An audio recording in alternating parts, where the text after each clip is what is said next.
Hey guys, welcome back to the channel. This is a story about what if Naruto is neglected by the family MANGEKYOU Sharingan Mokuton. Part 4.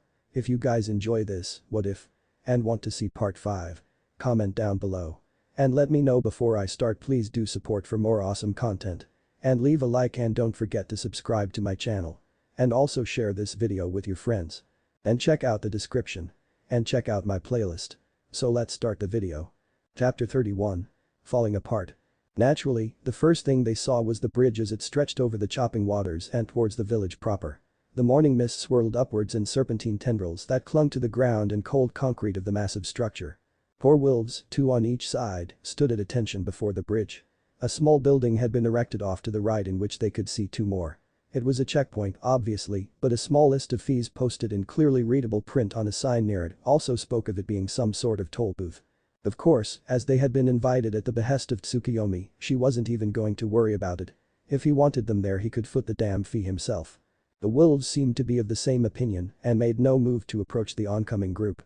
Passing without issue, the group of 10 in Yazuka soon came to the apex of the bridge and were greeted by their first look at the village that was to be their home, ranging from anywhere from a few weeks to possible decades. It looked clean enough, most of the buildings in good repair, and the few they could see in need of it were currently in the process of being fixed up. Set farther away from the village was a man-made clearing in which they could see piles of refuse being added to by workers and sorted through by scavengers. Set near the water as it was, a small group of villagers were seen at a small dock, loading two separate boats. One seemed filled with salvageable items and the other with trash. Obviously, this was still rather new, and she remembered hearing about the recent change of ownership. Evidently that change was doing a lot of good. Idly, part of her mind made the connection that this was the village of Nami no Kuni, the same Nami no Kuni she was going to be managing on behalf of Tsukuyomi. It was an odd feeling but not unpleasant. All of this, was her responsibility now. These people would look up to her to take care of them. It was a scary thought, and she would not deny that she was somewhat intimidated, but she was also eager to be able to leave her own mark here, hopefully as the first of many leaders who would see this country prosper. As she and her companions continued to take in the sight of the village from a distance, they were approached by a wolf with a red fur mantle. "Governor in Yazuka," he greeted as he neared. "Welcome to Nami no Kuni. I do hope there was no incident on your journey." Obviously addressing her, Hana replied. "Governor?" It was suggested by Tsukuyomi-sama. "It could be Duchess if you like, but anything else we'd have to run by him first." No, the governor is fine. Is there a reason he chose that? He liked the way it sounded. She could feel the grin under his mask. "I see. Our journey was uneventful." "Ah, my apologies." He held out his hand, which she took firmly. "I am Commander Sai, leader of the wolves. We'll be working together a lot from now on." "A pleasure, I'm sure. I thought Tsukuyomi Dono was the leader of the wolves." "He was, he appointed me when it became apparent he didn't have enough time to personally oversee all his projects. And that's where Mail comes in." She couldn't hide the slight annoyance in her voice at the mention of the young woman. Representing a shady organization was one thing, but dating her mother was just weird. "I see you've met her." It figured that the wolf would pick up on her annoyance. "Yes, that's where she comes in. All project heads, as I'll refer to them for simplicity's sake, report to her so that Tsukuyomi-sama can focus on our collective future." "So you're one of these project heads?" "Yes." He nodded. "As are you. Are you going to have problems reporting to and taking orders from Mai?" "No, I'll manage." "Very well. If you don't mind me asking, what exactly has she done to earn your ire?" "Only if I can ask a question about her." At Sai's nod she continued. "She took my clan head out on a date." "Your clan head being your mother, yes?" "That's right." "Your mother?" he repeated quietly. "She took your mother on a date. That's odd. Why on earth would she do that? Is that not typical?" "I know she can be quite playful around those she likes, but this is the first I've heard of her taking someone out on a date. The fact that it's an older woman just makes things more strange." "Oh? How so? Something wrong with my mother?" "Oh, no, not at all, it just doesn't match up with her previous interests." He was frowning and thought beneath his mask. She seemed pretty fond of Naruto-san, who is a younger male, and she's around Tsukuyomi-sama as much as possible. I'm almost certain those two are closer than friends at this point. That being said, her going for a woman seems pretty out of place, and I thought I knew her better. Maybe things just weren't going well with Tsukuyomi Dono and she needed a break. "Ah, yes, maybe that's it." He grinned beneath his mask. If he were currently absent from her life it would certainly explain her behavior. She likes to cuddle, you know, and if your mother is even half as attractive as you are she would make an excellent choice. Hana tried to get the thought of them eventually getting married out of her head. The girl was younger than she was, things would be infinitely awkward. Maybe it was some elaborate scheme to keep her hair in waves. She shook her head with a faint snort, that was just ridiculous. Just so long as she doesn't end up my second mother. I wouldn't worry, I don't think Mai would be able to go through with such a commitment, she's already too invested with Tsukiyomi-sama and his plans. Well, that's one less worry, I guess. I suppose it is. You had a question about Mai, I believe. Yeah, that's right. Why did he choose her, Tsukiyomi Dono, I mean?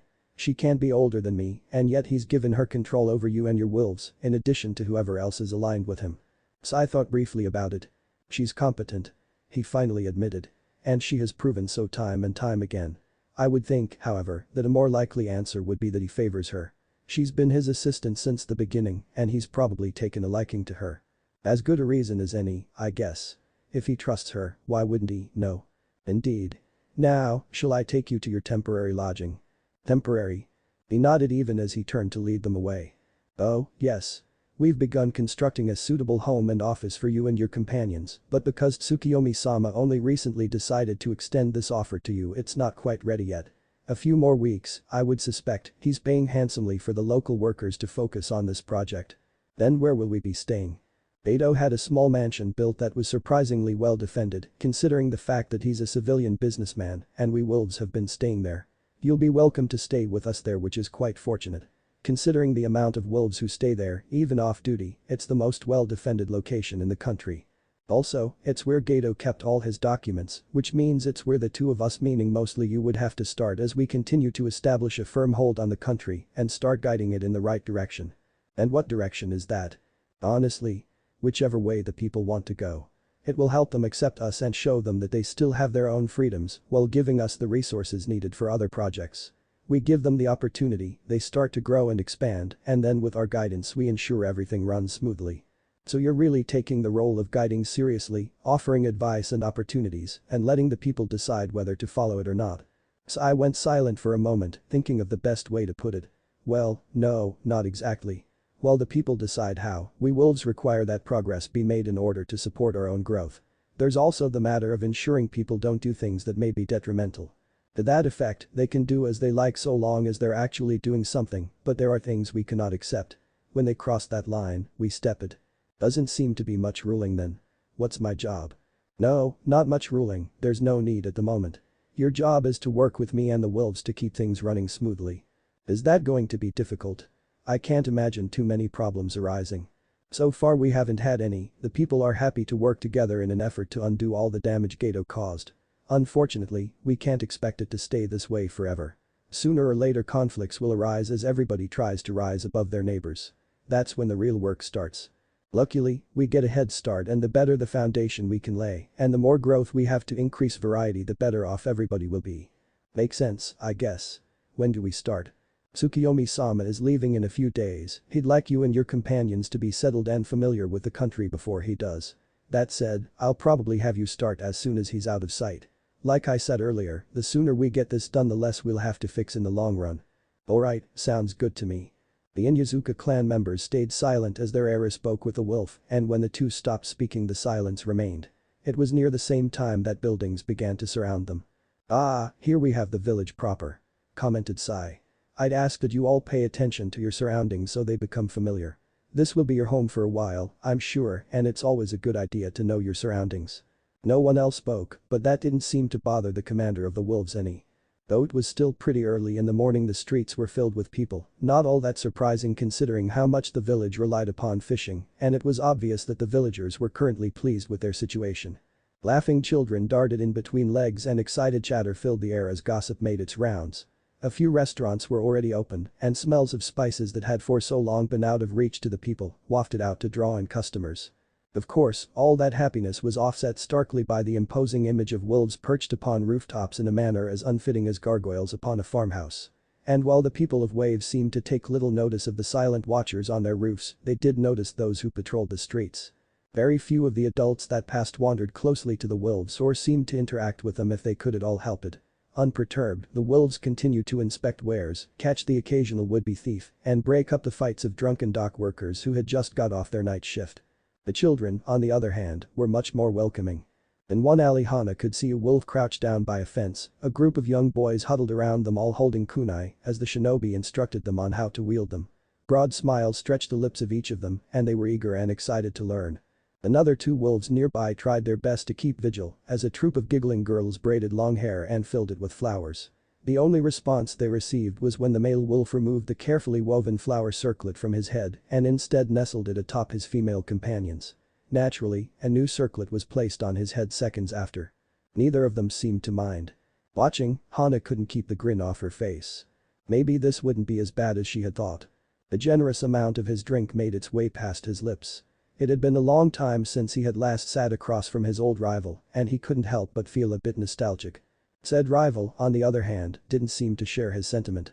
Odd that he was usually considered the one lacking emotion. What did you want now, Danzo? His rival had seemed more and more worn lately, his age finally catching up to him. He supposed that was a good sign that he was getting too old for this as well. They would both need to find replacements or, if the gods smiled down upon them, they needed to find a single replacement that could take both their roles.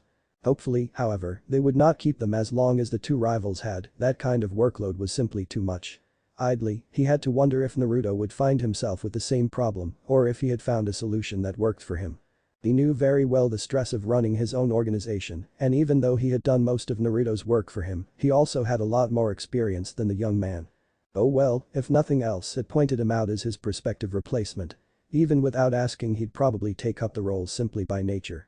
It was only right, he mused, that the dark side of Konohagakure be filled with yet another who understood the importance of shadows. The darkness provided freedoms the light couldn't and restrictions that kept one bound to them, but maybe Naruto would manage to find some sort of middle ground, even if just to give him the necessary freedom to support his village. Just had some news I felt you might be interested in. I doubt Jiraiya's network has picked it up yet and even if it had you wouldn't be receiving the report until sometime next week unless he deemed it sufficiently urgent. If it's not urgent, why would you want to bring it to my attention yourself?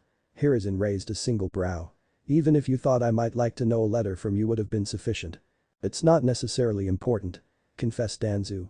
I just found it interesting and wanted to be able to share it with you personally. It didn't take long for the old Sarutobi to hazard a guess as to why.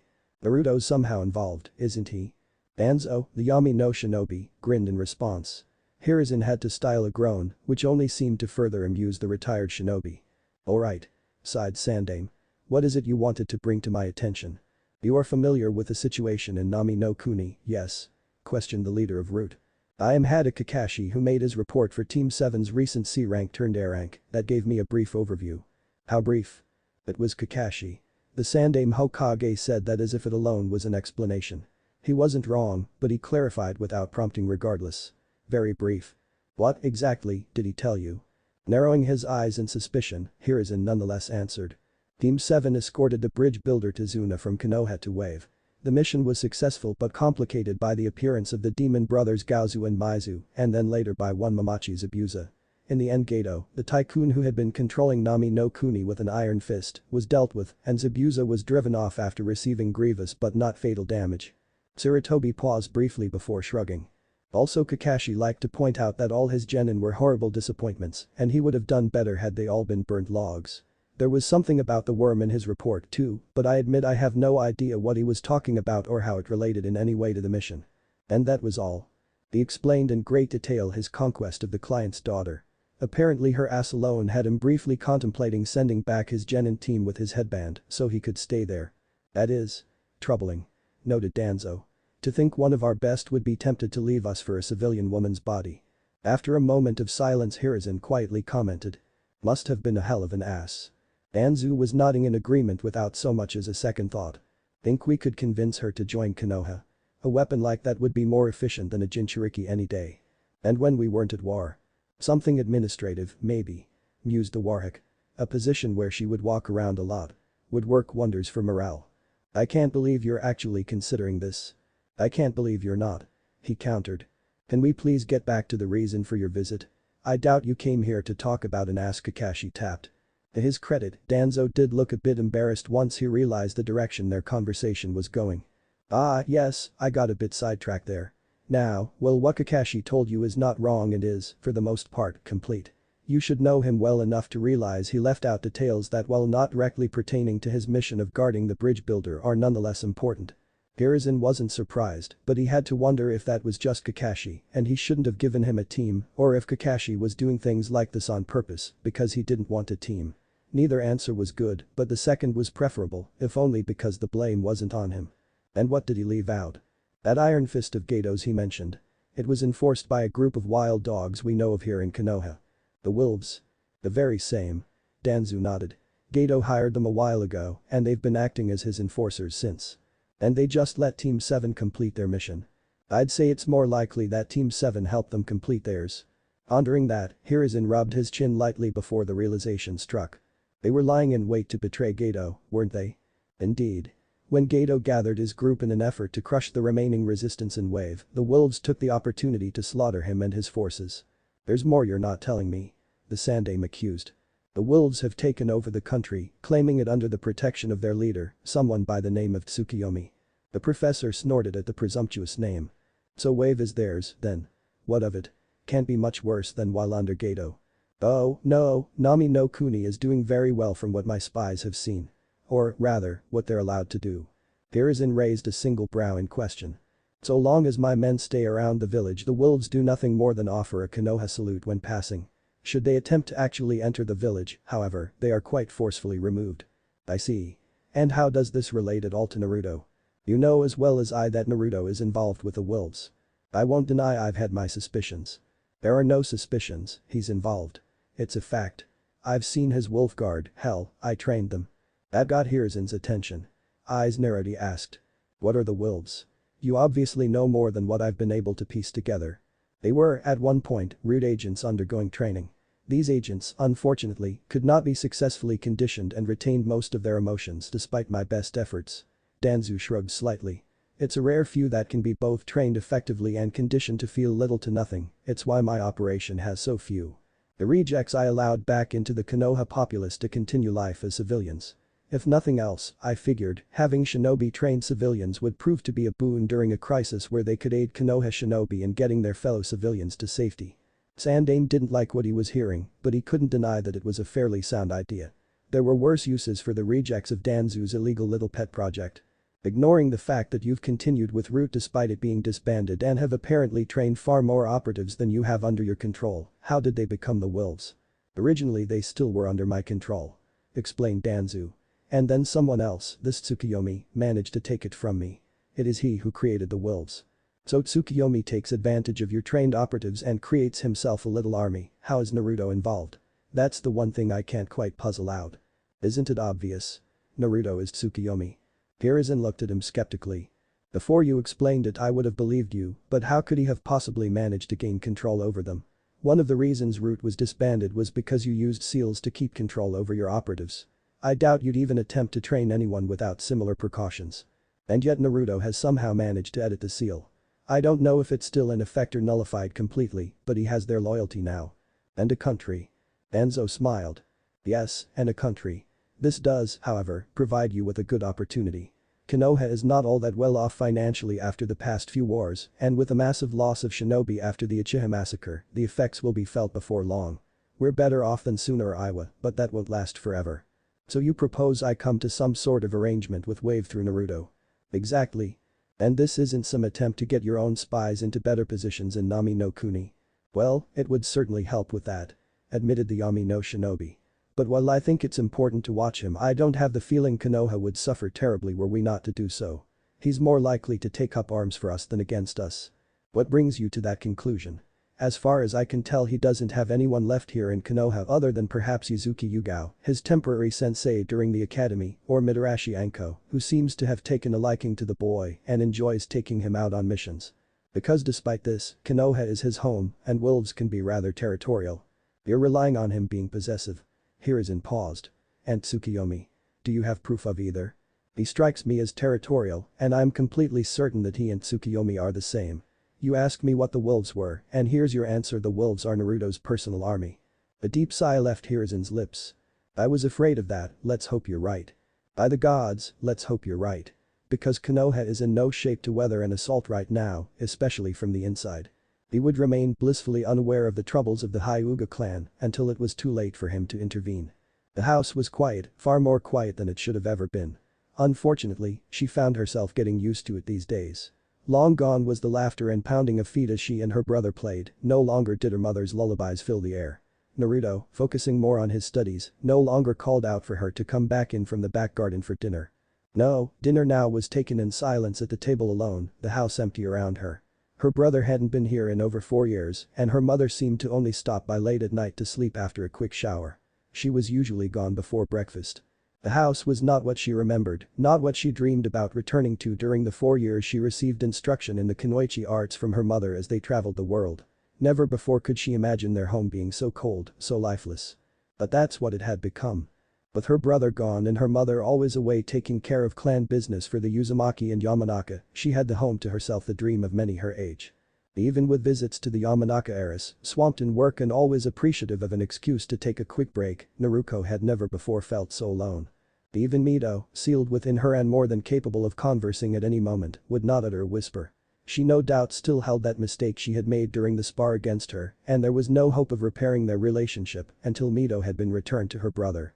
Considering that her consciousness would reside primarily with her brother from then on, it made the chances of repairing the relationship at all rather slim. No, that bridge was thoroughly burned and she was trapped on the other side, lost and alone. This would all be so much easier if she still had her brother. She had always looked to him for guidance and would happily follow his lead. His path, however, had no room for her at the moment. She would only get in the way. The worst part about it was that her absence from his life is part of the reason he was on that path, and every day it seemed he was farther and farther away, never to be recovered. But she was in Uzumaki, and they never gave up. Even if it was on her deathbed, she would gain his acceptance once more. It was for that reason that she decided on the first step to getting closer to him, keeping her mother from driving him further away. It would be impossible to make any progress with her mother's attempts, no matter how well-meaning they might be, constantly undoing any work she might have been able to put towards her goal of having her family as complete as possible. She didn't have to step in, of course, her mother was doing enough to wear herself out, and Naruto was confident that even without her kushina would end up exhausting herself to the point where she would be able to think about what it was she was doing. So full of frantic desperation, her mother never seemed to fully think out her plans, and while her determination was admirable, perhaps not to the average person, but to an Uzumaki it was doing more harm than good. So while her mother would stop soon, it didn't necessarily mean she would stop soon enough. Every attempt damaged their failing relations to Naruto far too much, and the sooner she stopped the sooner damage control could be run. That said, Naruto really wasn't a morning person, and so getting up before her mother wasn't an option.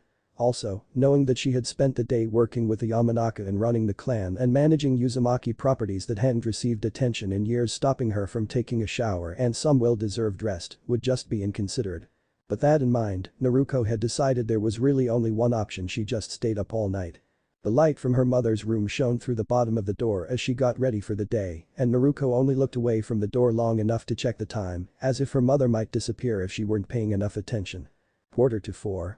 There's no way I could have woken up this early.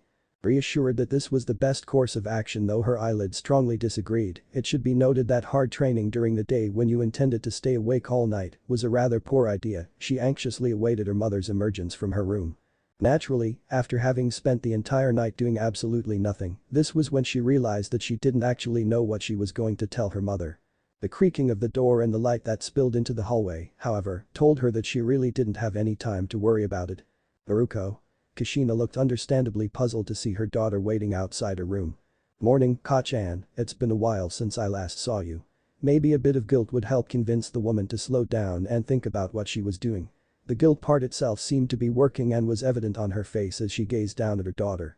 I'm sorry, my little sunflower, I've had a lot of stuff to take care of. Was there something you needed? Despite having just woken up, Kushina looked rather haggard and exhaustion seemed to cling to her. Considering she had 2 clans to deal with at the moment and the stress of Naruto's absence piled atop it was easy to see why. The use of such an old nickname and the slight guilt on her features only served to make Naruto seem guilty about trying such a route. Her mother was already dealing with enough at the moment. I just think you've been doing too much. That was probably both a great understatement and a subtle hint at the fact that she was going too far. Subtlety, unfortunately, was a rather foreign concept to most Uzumaki. Honestly, it was only because of her sensei's constant subtle jabs and insults that she herself had managed to pick up on it. I have to do a lot if we want your brother back. Her heart was certainly in the right place, but the methods were all wrong. Pointing that out by itself probably would have worked fine, but Naruto made a rather grave mistake. I understand that, but I spoke with Ino, and I think you might be going about this wrong. And that was it. The conversation wasn't going to be going any further because she had brought up the Yamanaka, the current target of her mother's blame. Even though Naruto seemed to be on amicable enough terms with the Mindwalkers, Kushina seemed to take out all her frustration on the clan. I see, so just because that little bitch spews more lies about my son, your brother, you think that I'm wrong? Naruto didn't get a chance to respond as her mother stormed off. Giving a defeated sigh, she slumped to the ground. Naruto was gone and they both wanted him back, and yet the family was still falling apart. There was no hope in them all being a happy family once more. The Uzumaki clan was done for. Perhaps it always had been, ever since that day 4 years ago when they abandoned a clanmate and forsook everything they had once stood for. That thought did nothing to stop the tears. Chapter 32. Father of the Wolves. The tightness of her chest and the stinging of unshed tears in her eyes was nothing compared to the regret that had already settled to gnaw at her stomach. She shouldn't have been so angry, especially at her own daughter, and she knew it. Naruto wanted her brother back just as much as she wanted the return of her son. It wasn't the girl's fault that the closest thing to a friend she had was the Yamanaka heiress, nor was it her fault that the Yamanaka were the best to go to in regards to information about Naruto, having interacted with Naruto more than most. But logic holds little to no sway over one's emotions. She couldn't stop herself from being angry when the clan she held most accountable for the loss of her son was brought up, and most certainly couldn't help the feeling of betrayal when her daughter seemed to associate more with them than her own mother. Considering she was rarely around these days, working either on clan business or trying to think up a way to return her son to the clan, it should have been expected. And, in a way, it had been. What was unexpected, however, was that her daughter ended up having good relations with the Yamanaka heiress. When she first returned to the village with her, she'd have been pleased to hear the two young Kunoichi were getting along, but after learning the part they had played in her son leaving her clan, leaving the family, she couldn't help but hate them. Things had only gotten worse when she learned that Naruto no longer held anything against the clan and was even on decent terms with them. Well, not really decent, they were terrified of him as they should be, but they weren't about to upset him, and he had managed to use them to his own devices. Most importantly, he wasn't angry at them, hell, he had mentioned that he should probably thank them for what they allowed him to do and become. And while she could appreciate that he had grown up into a fine young man that she could be proud of, he had also grown away from the family to the point where not only did he not want anything to do with them, but he had actually gone about and replaced them. He had a new family, the mention of which had all the Yamanaka at the table tensing all those nights ago, a family that could only be the wolves the young heiress had mentioned before her clan became a vassal to her own. Criminals, her baby boy had fallen in with criminals to the point where he would call them family over her, his own mother. And he seemed happy. As if losing them hadn't mattered in the slightest. Nothing had hurt more than that. To know her son thought nothing of his blood relations, nothing of her, and had simply moved on to the next group. It was horrible, she knew, to hope that he had been devastated by their disappearance, but that would have been expected at this point. Welcome, even but this simple apathy, the professionalism with which he had addressed her when she finally managed to find him again. She didn't know how to deal with it. It was tearing her apart. Plans were made and executed as soon as she could, all in a vain hope of regaining what was lost, but none of them worked, none of them got her any closer to her goal of a complete family. And now she was losing her daughter. She wasn't so caught up in her tasks that she didn't notice the ever-growing distance between herself and young Kunoichi she had spent the past 4 years training. She hated to admit it, but that hurt even more. Her son was already gone and a part of her, the Kunoichi portion, acknowledged that and told her to move on, but her daughter she still had. With every attempt to regain her son, she spent less time with her, slowly fracturing what family she had left. It wouldn't be long now before she had lost them both and was left alone in this world. Just as Naruto had been. It was a mixture of guilt, love, and maternal instinct that made it impossible for her to simply abandon the idea of getting her son back, but at this point losing her daughter would be much, much worse. And that thought, like all thoughts involving her family, brought with it pain. Despite her intentions, she had abandoned her son to fend for himself for 4 years. There were worse places she could have left him, certainly, Konoha was rather friendly compared to the other villages, but that didn't make things any better. She, the clan head of the Uzumaki, had abandoned her family. Were there any other adults in the clan, she would have been expected to surrender her headship to them and exile herself from the clan. Just like her son had done. He had taken it upon himself to leave the clan when he had a feud with a fellow Konoha clan. It was exemplary, really, for any clan member who wasn't Uzumaki. Other clans might approve, might even hail him a hero, especially because he managed to come out victorious in the end without dragging in the clan. The Uzumaki, however, never abandoned each other. If one had an issue, they all had an issue and they would fight to the end to see things through. Had Naruto wished to declare himself and by association the entire Uzumaki clan the enemy of the Yamanaka, the clan would have proudly stood behind him. But there was no clan, it was just him. She had already taken her daughter from the village on a 4-year training trip. And because it was just him, he had cut himself free from their name and taken the fight entirely upon his young shoulders. As an Uzumaki she hated it. As a Kunoichi she approved. As a mother she was ashamed. In the end, she knew, no matter how much she tried to shift the blame to others, that this was all her fault. Every last single thing that had happened was her fault and her fault alone. Even as she denied it, the truth was always there in the back of her head, whispering to her as it became harder and harder to keep going. She wanted so much to simply give up, curling into a ball and ignoring the world. But she couldn't. She made this mess and she was responsible to fix it, no matter what it took or how long she had to work at it. And the more she worked at it, the more she threw everything into it in a desperate hope that she might undo what was done. Her daughter suffered. She suffered. Just as Naruto had suffered. It all came back to him, didn't it? A few times she had been tempted to blame him for this mess, but he was only the source of the pain, not the cause. It had been actions outside his control that had caused all these problems, and while she could blame clans like the Yamanaka or the Senju for her trouble, she couldn't bring herself to really hold her son accountable for their troubles. He, if anyone, was the victim in this situation. Not her, not her daughter, and certainly not those that had gone against him. He had been the victim but no longer. He had risen above that and created a life for himself away from it all. She was proud of him for that, but was it really her place to be proud? The only influence she had on the young man, the shinobi he had become, was her absence, and that was hardly something to be proud of. Naruto was lost as could be, and with every passing day her daughter slipped further and further away.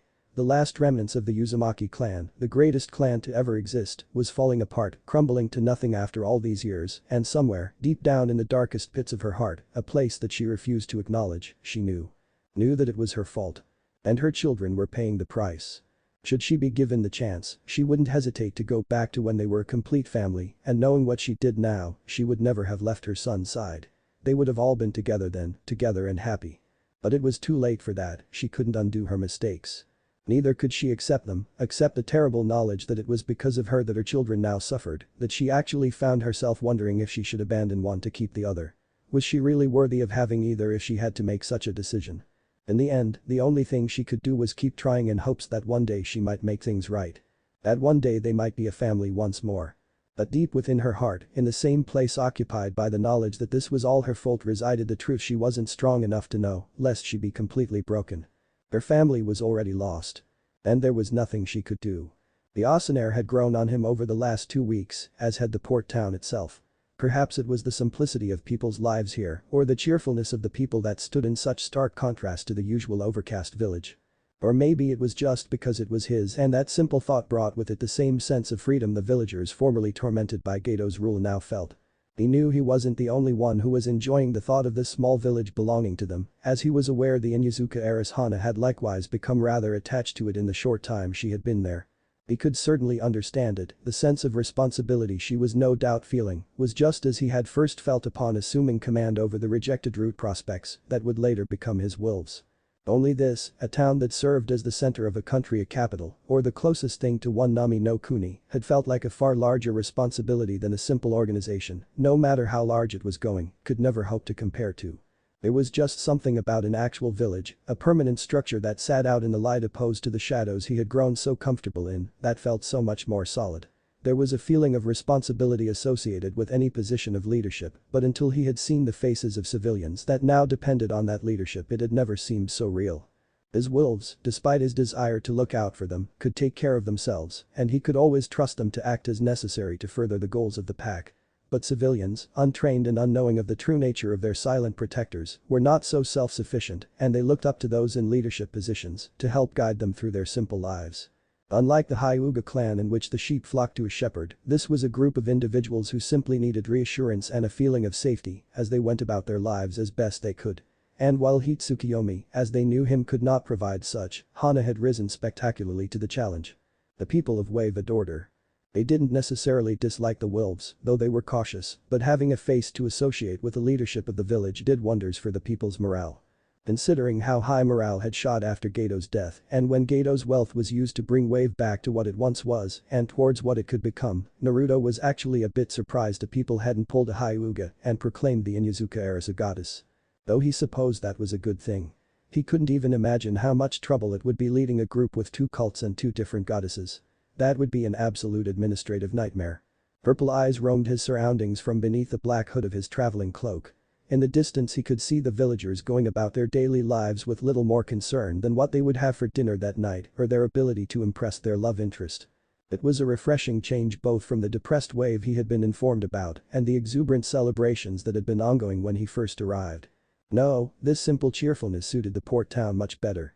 A town of sailors and fishermen was less than ideal for large village-wide celebrations in which the alcohol flowed freely from Gato's stores.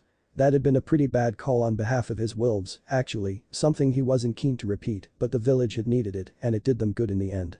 Turning from the distant streets of Nami no Kuni's only official settlement, his gaze briefly locked onto the nearby carriage that would take him on his journey to be recognized as the ruler of Wave. It was simple, tediously so. Extreme care had been taken to ensure the carriage looked as plain as possible. Kept in good repair, the only thing that stood out about it was how average it was. And while the regular citizens might not make note of that fact, the lords and families that inhabited the capital cities would note that the carriage was kept immaculate with meticulous care. He did not need something gaudy to show his power, nothing shiny to attract attention. The dark gray carriage elevated him above the common rabble, but showed he had better things to do than spend his money needlessly. He was not there to socialize with lesser lords or enter pissing competitions between the heirs of prestigious families. No, he was going to be there to speak with the daimyo, to conduct business most of them would never be able to dream of. His carriage, intimidating in its simple perfection and marked only with the head of a wolf in a lighter gray, showed a grim seriousness that would never be matched by the rich nobles who had lived luxurious lives on the deeds of ancestors long past. They didn't have what it took to stand across from the daimyo as a potential ally, instead of next to him as just another waste of space hoping for his favor. He was above them in ways they couldn't comprehend.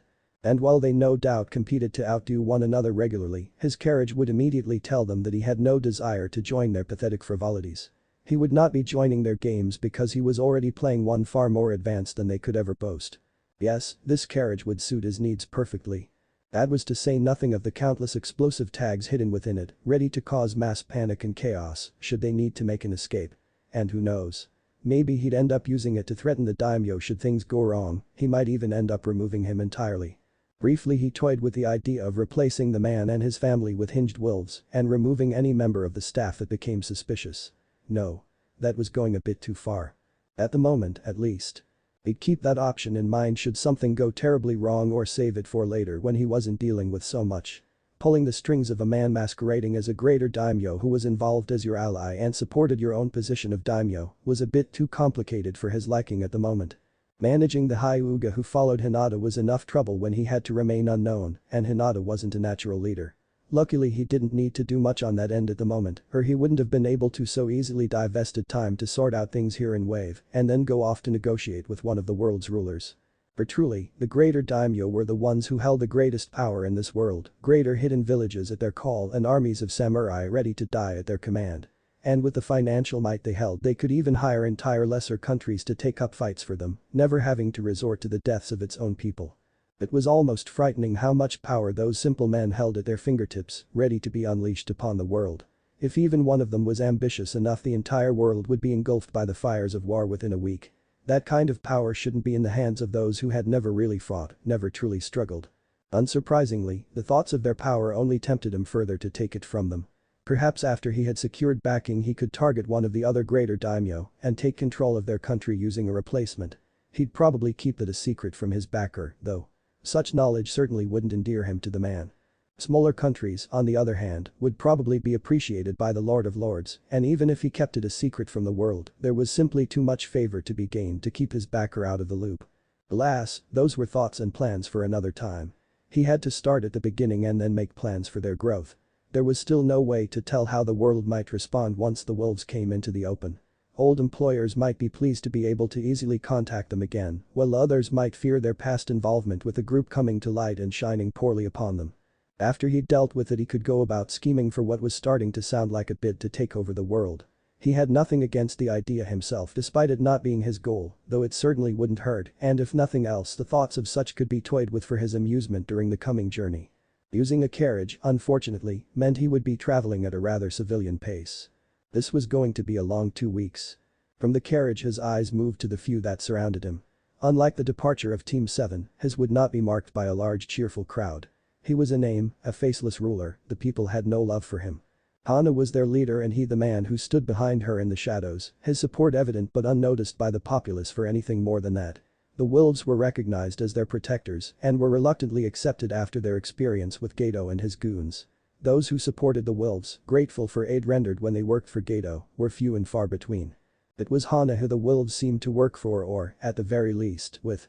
Should Hana have been the one leaving he had no doubt that even after only a week of staying here and getting to know the people, introduced as she was as their leader, they would gather together to wish her safe travels.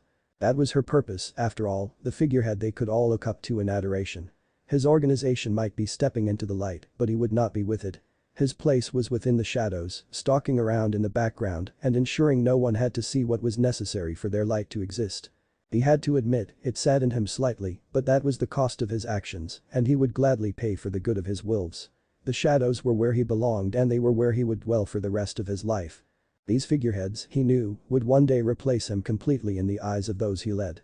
Already he puzzled ways for Sai to be able to apply seals identical to the one he bore upon new recruits, which meant he would only be seen by those wolves when they were assigned a task that involved him, unlikely considering their junior status. No, they would hear solely of him from the lips of the older wolves, instructed that tasks were his will, the will of a man they had never met and never would. In time the talk would disappear save for the occasional whispering of his name, as though a prayer to some lost god they had once followed.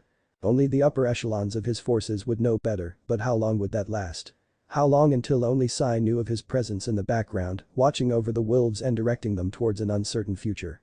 When would it be Mai whom all believed to run this vast group? When the flock and their goddess sought direction from her, when the wolves followed at her heels, and when the Inyazuka, allied with them, could only vaguely recall the man who had started this all. Suum would recognize the name but would perhaps dismiss it, having never met him and believing instead that the young woman she had met was and always had been the true leader hiding herself amongst the ranks. Hana, on the other hand, had met him, however briefly, as he expressed his confidence in her abilities and the future of Wave, and would perhaps remember the hooded individual who had given her the position. Minato would know of him, of course, he doubted that she could ever forget, but what would that matter when she was the goddess of the Hyuga? Her people wouldn't know of him, and as she became more and more confident in her position, she would stop relying on him to the point where she'd only need to report to Mai. Already he had a basic idea for how to go about giving Sai the ability to add the seal. How much longer would it be until he faded into obscurity, forgotten by those he had brought together? While they all moved into the light and went about with their lives in the open, unrestricted by secrecy or the threat of being unready for potential enemies, he would be forever trapped in the shadows and remain there until his dying day. He had to wonder if this was anything like Danzu's own life, starting strong, fading away, and at the very end reduced to little more than an advisor. The old Warhawk would offer advice to the cage, would he be nothing more than another opinion for Mai to consider as she ran the empire he built? He would need to start giving Mai more power, in that case, get her ready to lead completely as he disappeared however slowly into the background never to be seen again. It was his fate, it seemed, to lose all which he had. In this case, however, that which he lost would not necessarily be gone. He would still be able to gaze upon it fondly as it grew beyond what he could have ever envisioned, expanding and changing to fit the world he had brought it into. It was better, he supposed, than to lose it completely. His pride, at the very least, would go on unharmed, forever assured by the continued success of what he had created. It occurred to him that his pride, one of the biggest weaknesses he had, was really the only thing he could trust to stick with him until the bitter end. His wolves would continue to expand and conquer, supported by the flock and the dogs of Konoha, and with the backing of a daimyo. It would continue on forever. Without him. But the pride of its creation would remain with him through his end, every victory achieved by another for himself. It would turn him bitter, of that he had no doubt, but at least his wolves would be well cared for. And in the end, isn't that all that mattered?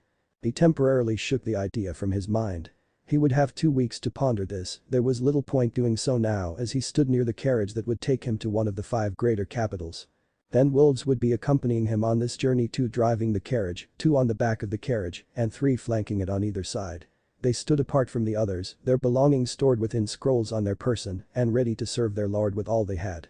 The other group was even smaller. Hana and Sai stood next to each other, flanked by 2 wolves each. And that was it. The unofficial lord of Nami no Kuni would not leave to a crowd in any sense of the word, and nor would he ever return to one. As far as the people his people were concerned, they were led by Inyazuka Hana, and all that went right would be forever attributed to her and the wolves she worked with. He was nothing to these people, to this land, but it was his, and he would ensure it was taken care of. There was no cheering as he climbed into the carriage, no waving of crowds or the well-wishing of villagers. No, not a word was spoken as he disappeared into the wooden carriage and shut the door behind him, his entourage of wolves taking up positions on and around it. Looking out the window, the world began to slowly crawl by as his journey, and the first step to his disappearance was taken. The wolves would become legendary under his guidance, a part of history so great it would never be forgotten, but he wasn't a wolf, and he would be forgotten soon enough. But that was okay. The wolves would continue on long after he was gone, and through his child, he would live forever. Because even if he was completely forgotten, he would always be the one who started it all. He would always be the father of the wolves. The mood seemed inappropriately somber in her opinion, as if he was going forth to the executioner's block rather than on his way to be recognized as a lord by one of the 5 greater daimyo. There wouldn't be any cheers, the wolves were too professional for that, but the silence didn't seem right either. And then there was the lack of, well, everyone. Not a single villager was present despite what the man across from her had done for them all. Hell, just her presence usually meant some villagers would be around, but the gathering of wolves was evidently enough to keep them from investigating the strange occurrence. She scowled lightly at the thought.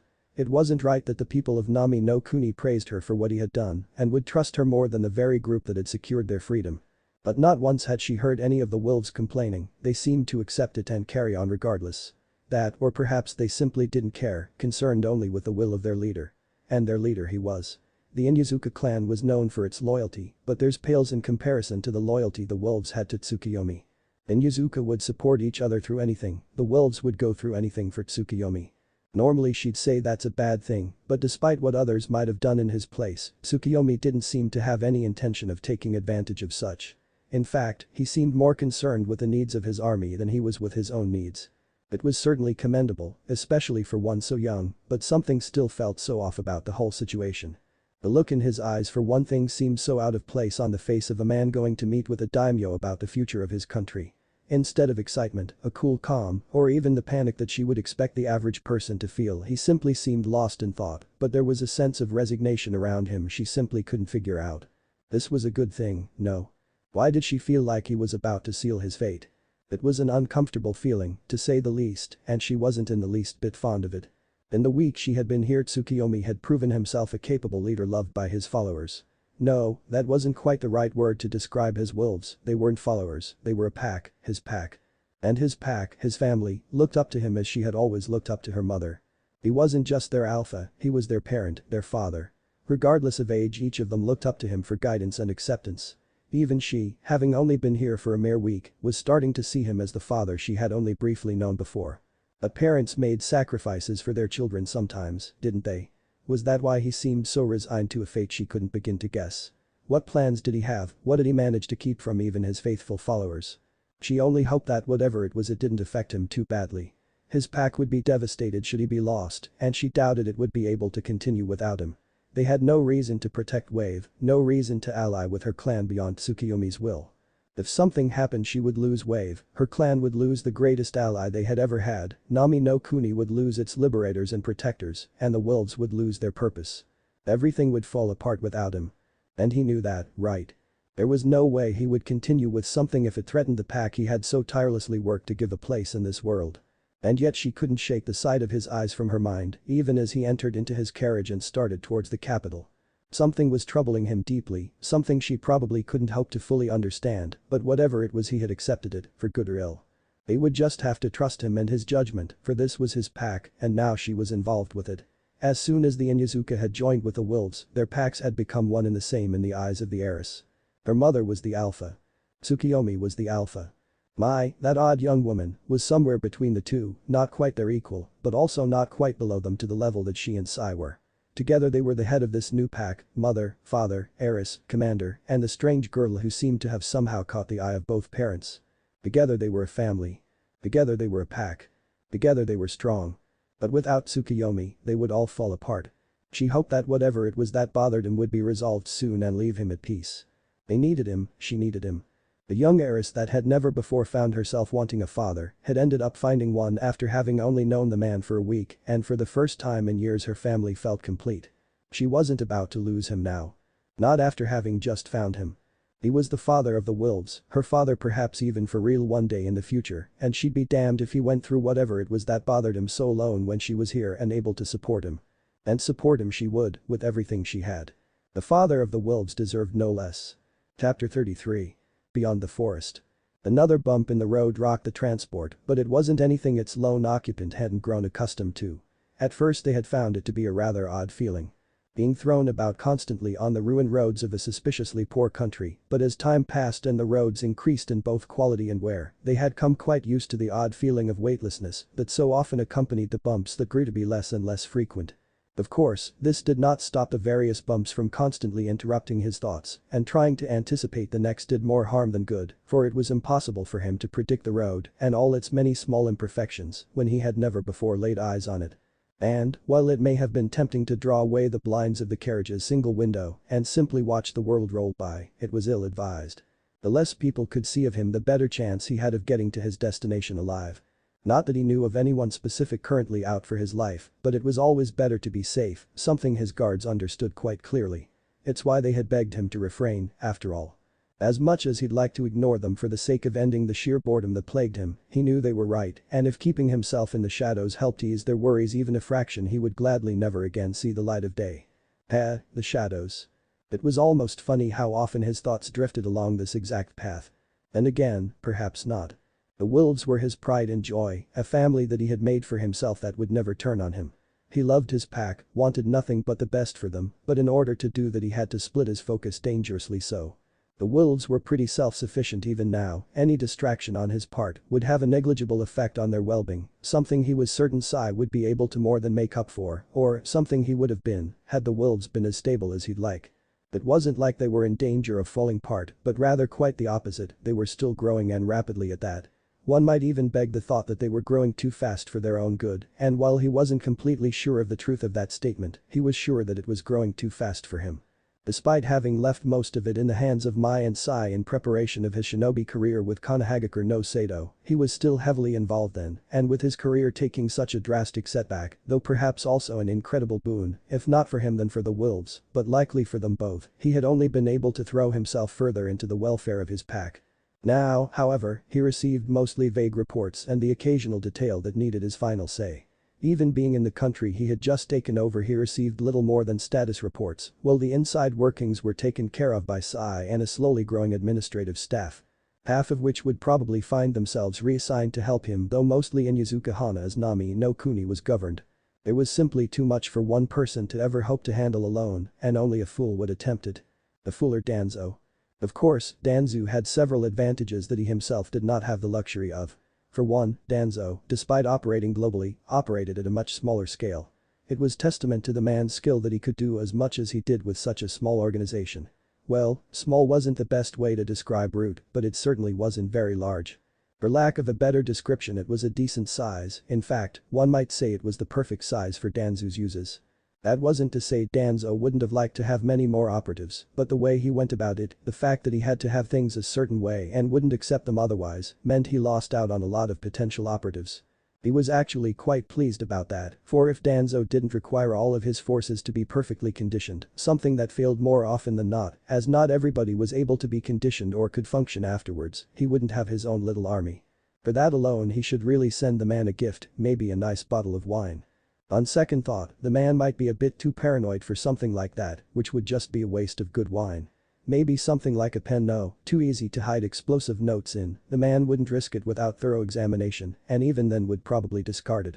He might not have any enemies, but Danzo no doubt did. He'd have to put that idea on the back burner, Danzo was not the kind of person who would be easy to shop for. Randomly browsing markets had a better chance of producing something than he ever would, for the more he thought about things, the easier it was to find ways that the gift might be harmful. If he didn't stop soon he'd find himself as paranoid as the old hawk. Not that paranoia was a bad thing, especially in this profession, but he really didn't feel like being as paranoid as the leader of Root, at least not this early in his life. While many could argue that paranoia would allow him to live to an age he deemed it appropriate to be paranoid, he would much rather enjoy those years, thank you very much. Now, where was he? Ah, yes. Back to Danzo's advantages. Besides having fewer people than he did, each operation was, naturally, smaller. He couldn't risk his operatives, and he was unable to send backup if something went wrong in most cases. To that end things needed to be simple and straightforward, lest he risk a major complication laying ruin to all his plans. Because Danzo really didn't do small plans, it was just a matter of many small, short-term missions that could easily be adjusted to account for unseen developments in the long run. It was that method the man owed most of his success to, and he doubted the retired veteran would be changing such an effective system anytime soon. On that note was another big advantage, Danzo's retired state. While he still served as an advisor, though unofficial, and had a seat on the council, for what he didn't actually know. Maybe it was a clan seat, but it was more likely for some other reason, perhaps granted for his services, his experiences, or even by the Imperial Fire Court for some reason he wasn't privy to. Danzo still had a lot of time on his hands to spare for the meticulous micromanaging and mission analysis he did to ensure his organization continued to run smoothly.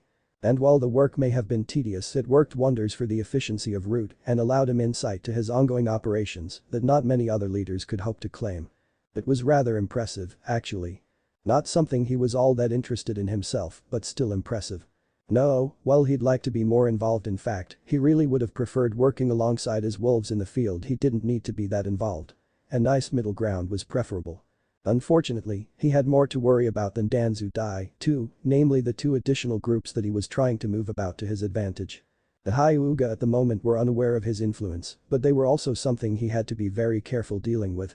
His inaction was both because he didn't need to use them at the moment and because he had to be so damn careful about even the slightest way he and his wolves might interact with them. Unless he was the object of it, he was never dealing with another cult again. Ever. The loyalty and devotion was good, but it was just too much damn trouble to be worth it. Had Hinata not been leading them and had he not been the one who indirectly put her there, he wouldn't have touched it. Or, rather, he would have touched it being inexperienced as he was and then promptly washed his hands of the matter. Figureheads like Sai worked fine, especially because the wolves already knew who was really in charge, but cult leaders were a bit much. That was to say nothing about the situation his little goddess was currently in. The cult without the clan or the clan without the cult would have been enough trouble, but no, they couldn't stay separated, could they? Of course not, he had to deal with both of them being so backwardly intertwined that one wrong move could very well spark the Fourth Shinobi World War.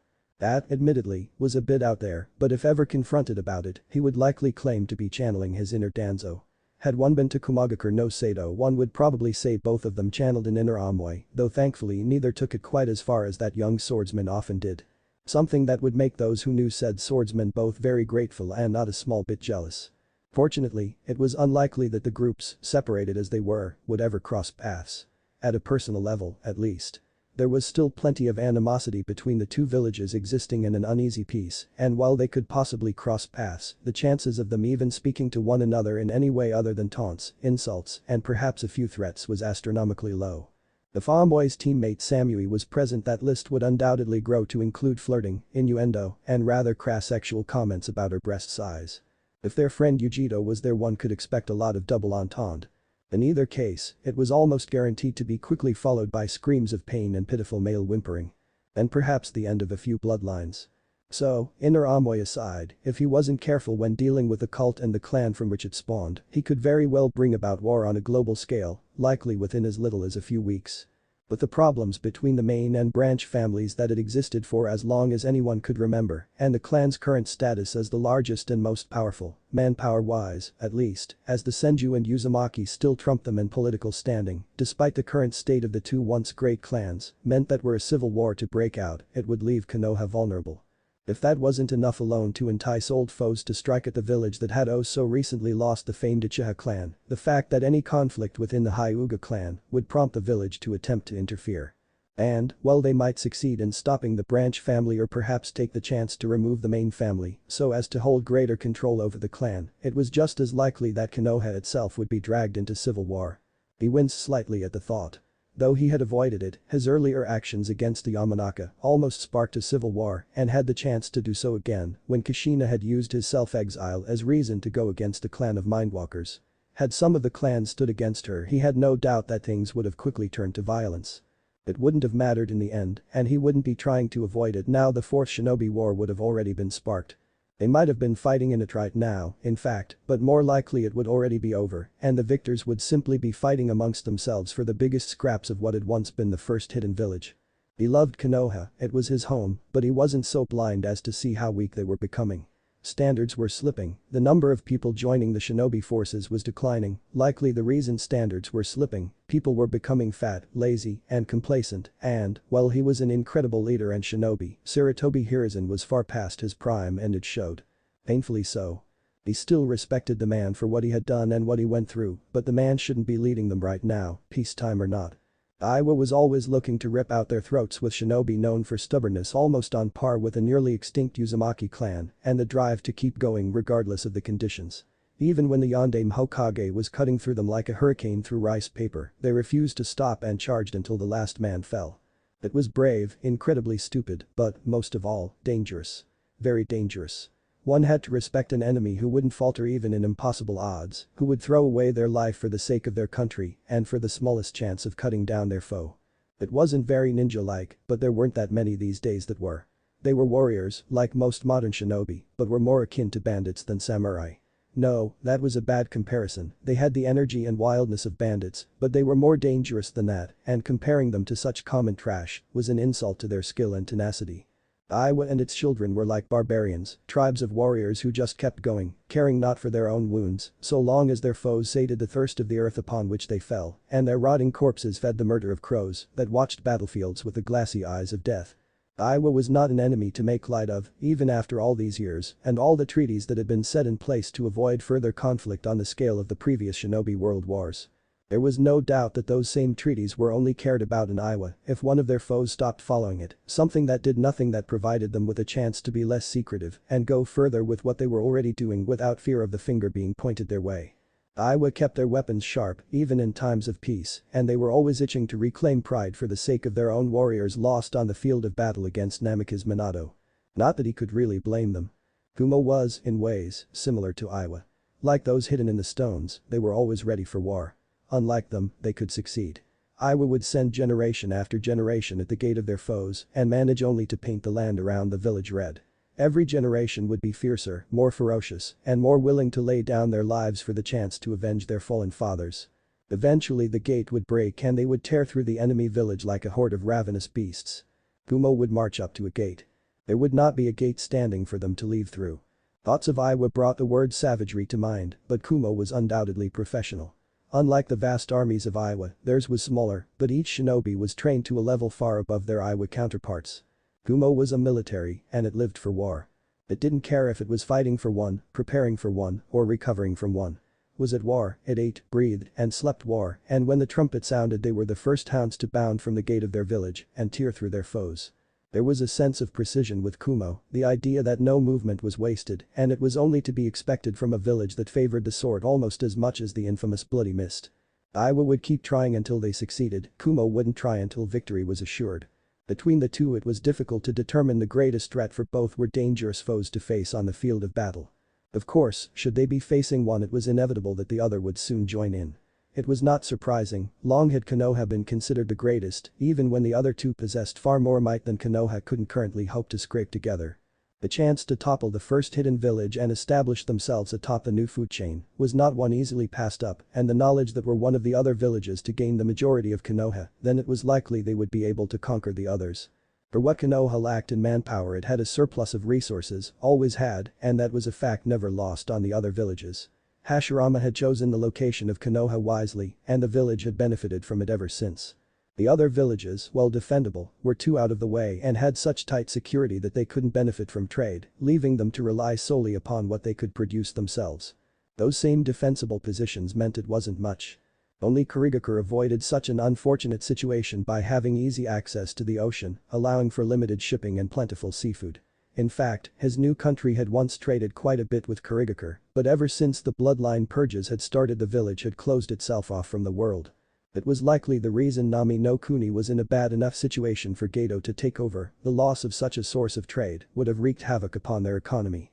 Speaking of Kiri, Konoha was rather lucky that they were too busy with their own problems to try anything, though there still remained the constant threat that Kiri's troubles might spread past the borders of Mizu no Kuni and drag the rest of the world into their mess. It was, perhaps, the reason other conflicts had been avoided. Kiri was closer to both Aiwa and Kumo than Konoha, something often used by those villages to justify having forces that far exceeded what the treaties allowed, and neither wanted to be caught fighting a war on two fronts. And again, the tension Kiri's issues caused alone might spark a war that could very well end before Kiri opened again to the world around it. That would certainly be interesting. He could only imagine the confusion one would feel learning they had somehow missed a shinobi world war. Kurigakure was well known for its insatiable thirst for blood. They didn't care if they were slaughtering outsiders or their neighbors, they just wanted to spill blood.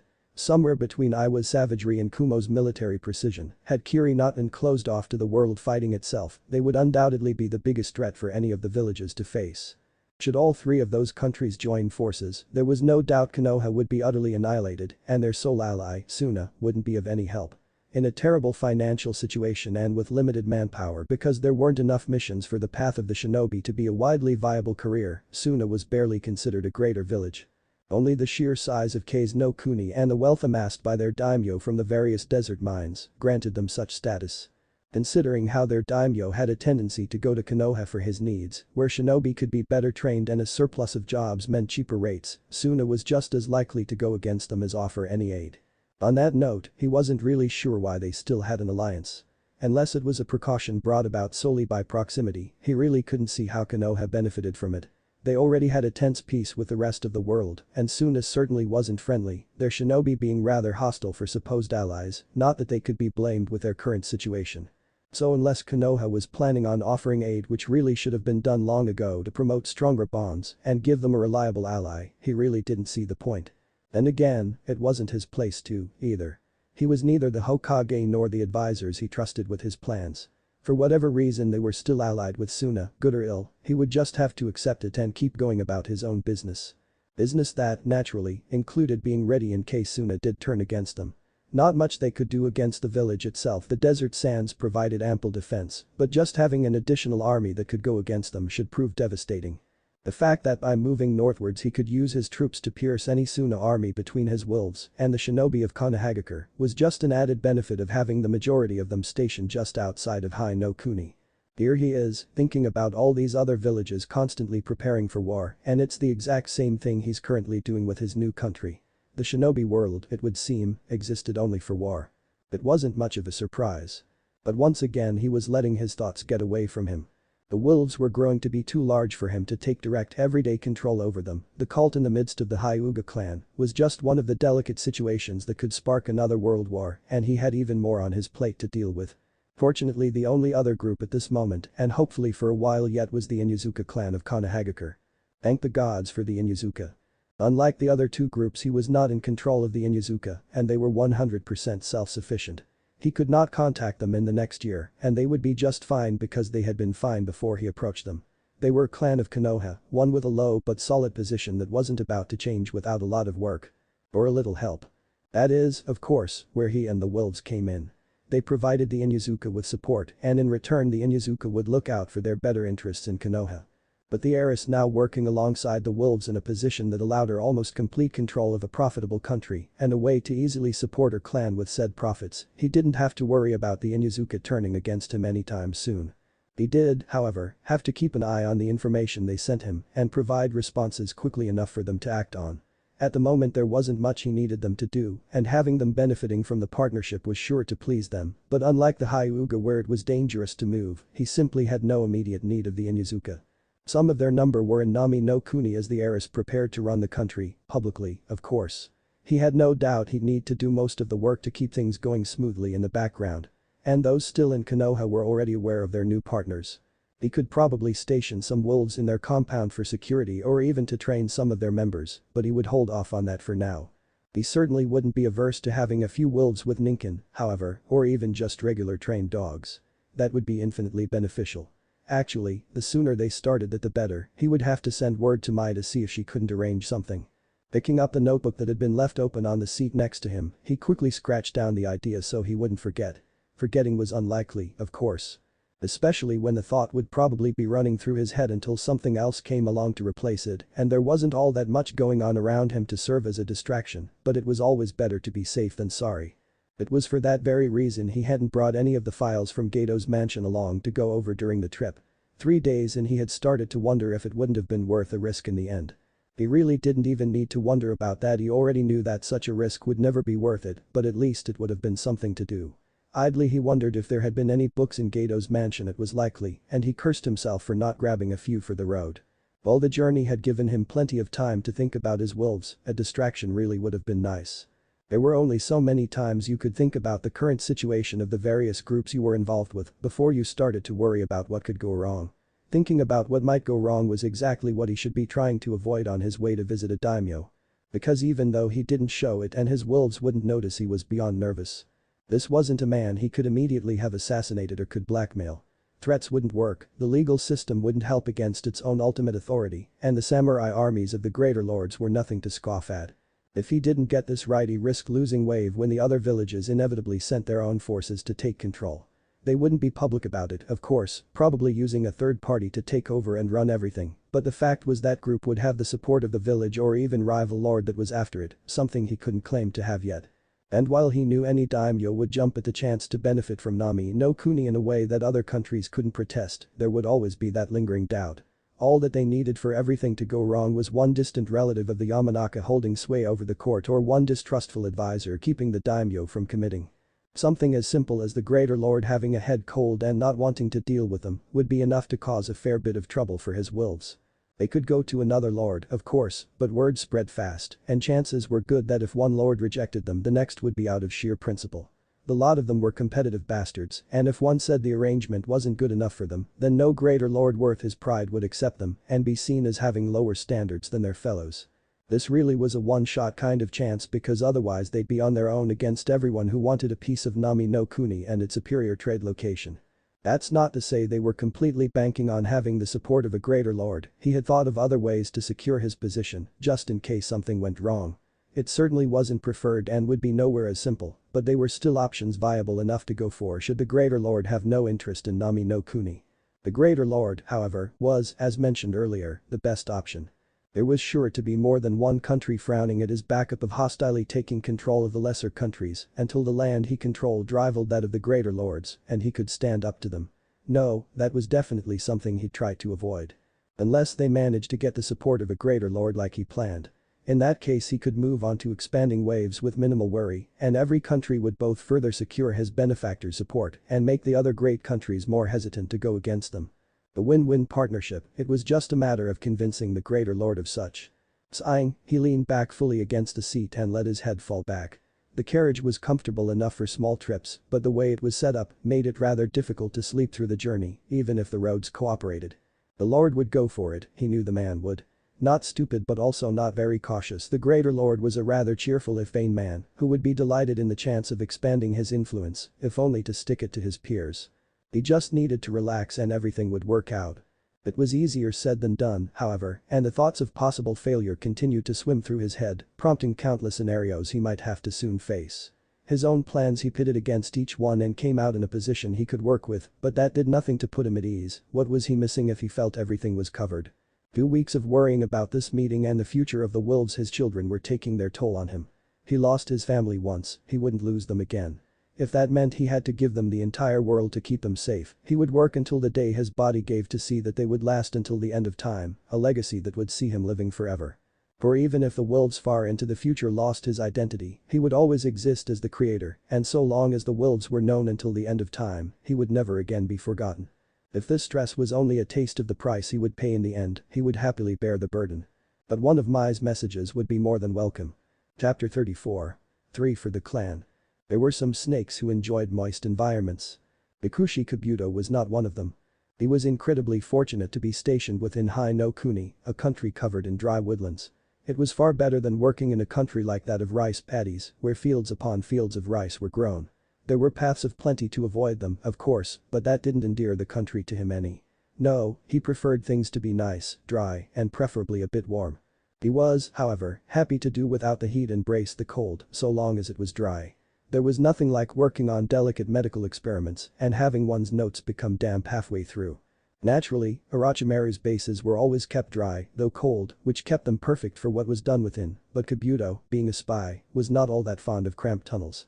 Sure, they gave a sense of security in some cases, but Kabuto had trained to be suited to hiding in plain sight, and that could be more dangerous than anything that might threaten one of the many structures in which the hidden sound of the shinobi resided. Open space meant there were no walls, no obstacles, it meant an infinite amount of possible escape routes should something go wrong. And that, unfortunately, meant he liked to spend any of his free time outside their hidden bases. Places like Mizu no Kuni or Yuki no Kuni were simply far too wet for him to be able to enjoy himself, which would lead to frustration and a higher rate of failures, as he set about doing his master's mistress's work. He could now add Nami no Kuni to that list. Distastefully his eyes roamed his surroundings, the sounds of footsteps echoing behind him as a small force of Odo shinobi marched onto the recently acquired country of Orochimaru's godson. Godson, now there was a surprise. He would never have guessed that Orochimaru was a godparent, let alone one who was viewed in good standing by the unfortunate child. Then again, that child just took over a country. They were likely more suited to each other than he was comfortable with. One Orochimaru even he would admit was not the best for the world, but two was a horrifying thought, one that had him tempted to pray to any that might answer in hopes it didn't come to pass. Having a godson that supported him her. He tried not to think about it, certainly didn't make him feel good about the situation, but it was better than the two of them. Orochimaru's brilliance was unmatched, don't get him wrong, but the world could barely handle him alone. The Budo was rather fond of the world. After all, he lived here. Hopefully for much, much longer. Fortunately there were no similarities between the two he was aware of, besides having taken control of a country, so with any luck, this Naruto was simply a loving godson who wanted to help out his godmother. The Budo had to wonder if the boy was aware that he currently had a second godmother. Orochimaru had mentioned something about Tsunade at one point when speaking about him, or if this would all come as a shock to him. Of course, as recently stated, he had taken over a country. So maybe not too shocking. The thought of his possible reactions, however, at least gave the spy something to distract himself from the awful moisture that surrounded him. As thick white mist swirled upon the road before him and danced in tendrils amongst the trees to either side of him, he once again cursed the fact that he had been chosen for this assignment. He couldn't think of a single reason the job couldn't have been given to one or all of the Sound Four or even Gurren, who was just about his equal in rank. She really should have been the one here right now, actually. They had roughly the same skill, about the same rank, and the only real difference was that he was supposed to be maintaining his cover over in Konohagakure no Seido right now. It's not like he had some small position that allowed him to slip away easily, he had risen to be one of the top medics and was the son of the hospital's director. People noticed when he left and it wouldn't be long until suspicions rose. After all, why did the medic need to leave the country so suddenly? Leaving had proven hard enough considering the constant workload of the understaffed hospital, but once he returned the questions would start and he wouldn't have another chance to escape the hospital for many, many more months. His network was going to suffer for this, he was sure. He doubted Orochimaru much cared, however, the snake summoner likely cared more for Gurren's crystal release, far more than he did for Kabuto's spy network.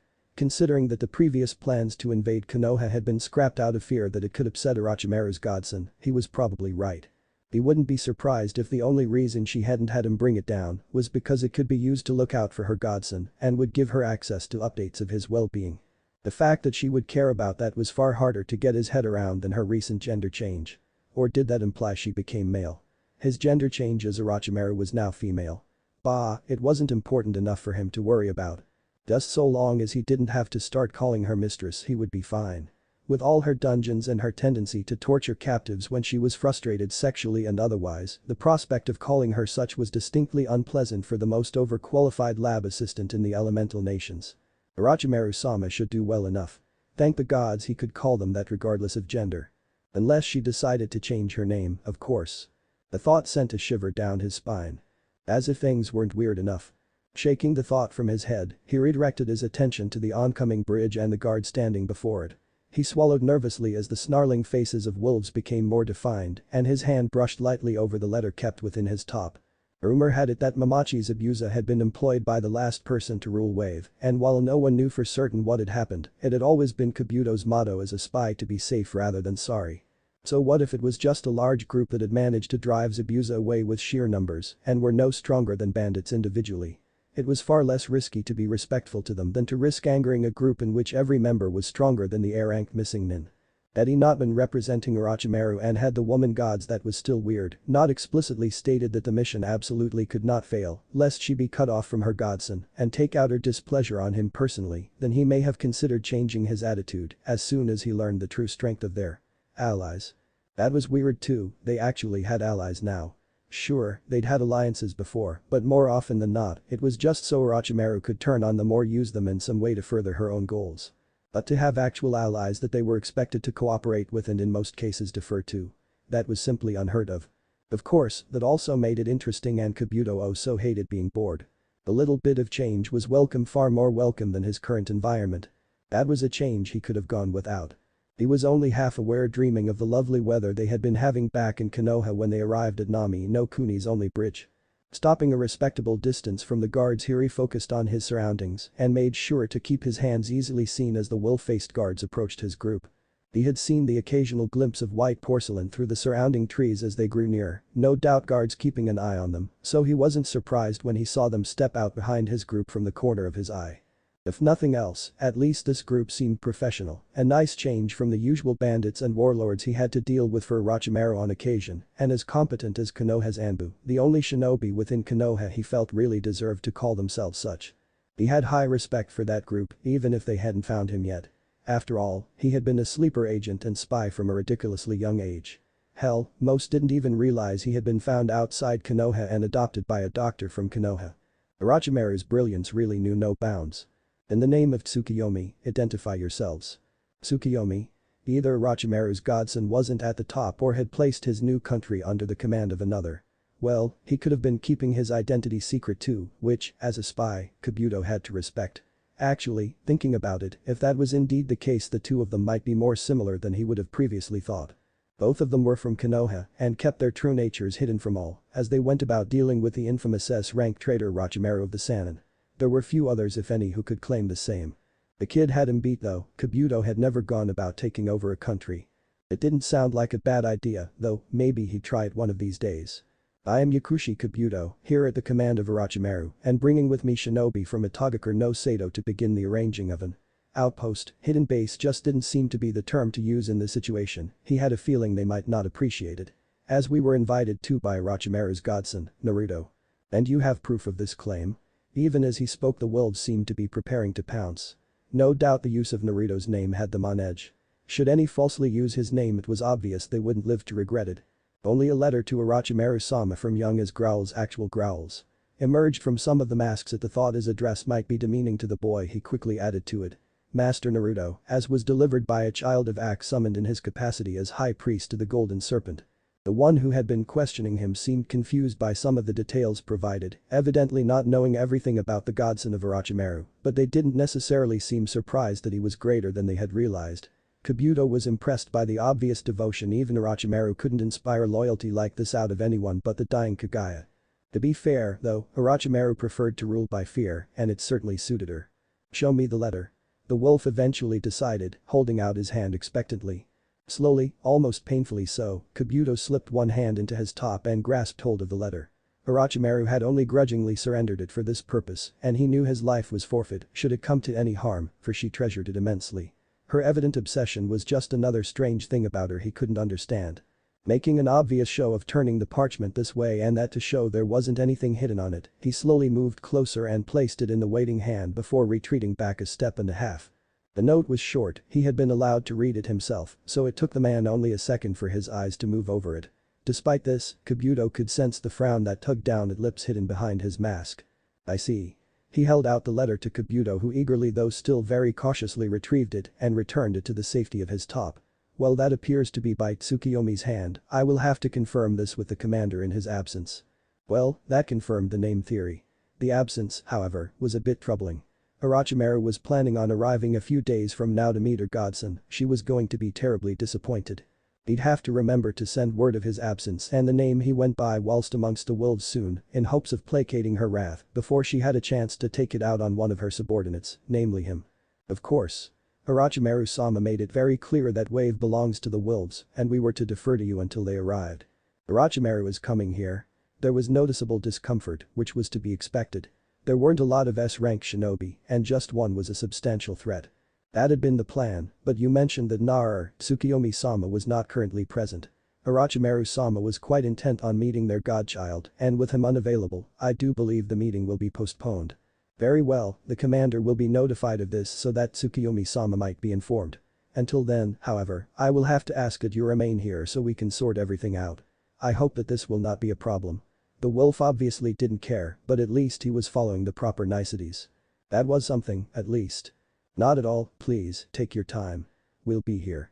No, he'd rather they didn't take their time, but if one of the wolves so much as whispered that he had been rude during Orochimaru's inevitable, though soon to be postponed visit, then he wouldn't be shedding skin.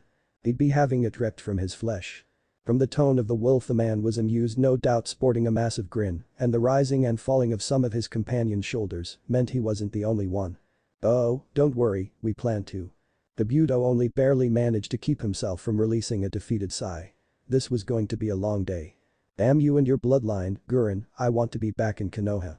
Do you understand your orders? 3 simultaneous answers of hi echoed from the darkened room, 6 eyes staring back at him. This wasn't like him, he was treading on new territory, forbidden territory, and one wrong step could have disastrous consequences. But it needed to be done, he had to know what the boy was up to. Remember, if they discover you their wrath will be upon us, if she discovers what it is I've sent you to do her wrath will be upon us, and if you fail we will not support you.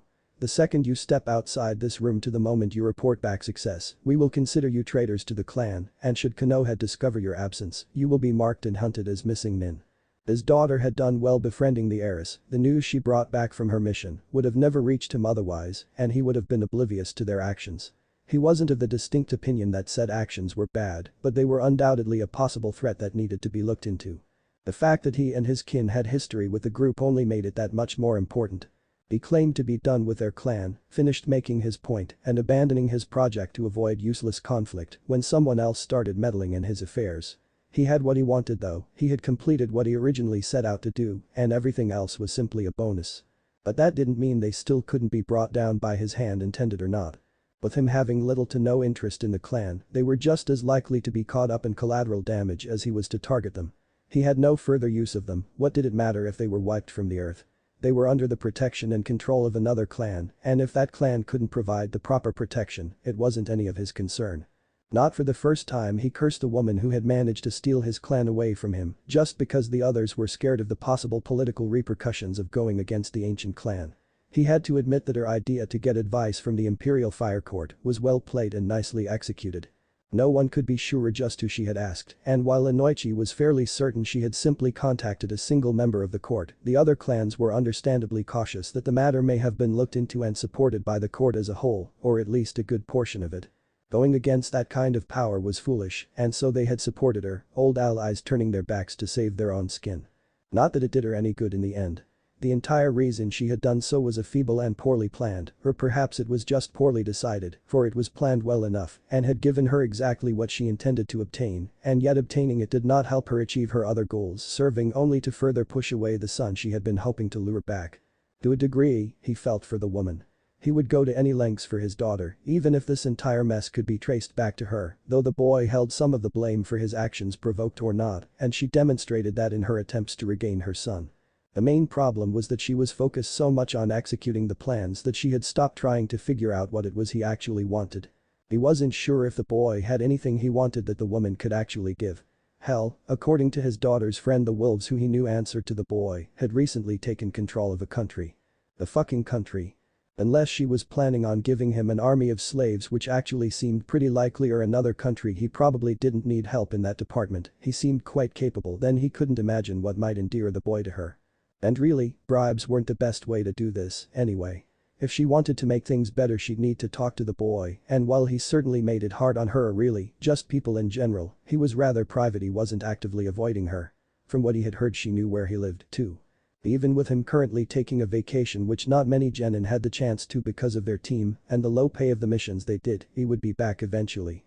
All she really needed to do was crash at his house, and it wasn't like she spent much time on her own anyway.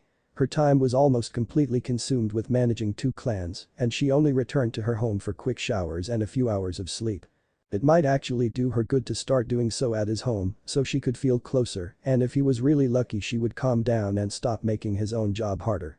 She might be in charge of his clan, but he was still a clan head and had to keep everything running smoothly while she watched from the background, looming over his shoulder and analyzing every tiny detail. It was absolutely exhausting. But at least she got the short end of the stick. After she finished with his clan business he was done, she still had to then go over things for the Uzumaki clan. Serves her right for screwing up the kids' plans.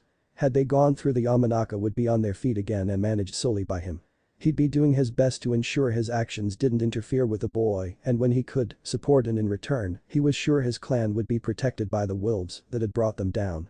After all, a clan was an awfully useful recourse within a hidden village, especially when you're trying to keep an organization hidden. On that note, he should really keep his eye out to figure out who it was that the wolves had sunk their fangs into. The kid had plans for his clan but seemed unperturbed when they were cut off, and that could only mean he didn't have any problems adapting to him. One of the clans was working with the wolves, as theirs should have been, and he should do his best to gain their favor. If he was really lucky, he might even manage to convince her to ally with them officially. Now wouldn't that be an interesting little connection between all of them? Hell, if he came out with his plans to her, he might actually be able to convince her that it was a good way to start connecting with her son.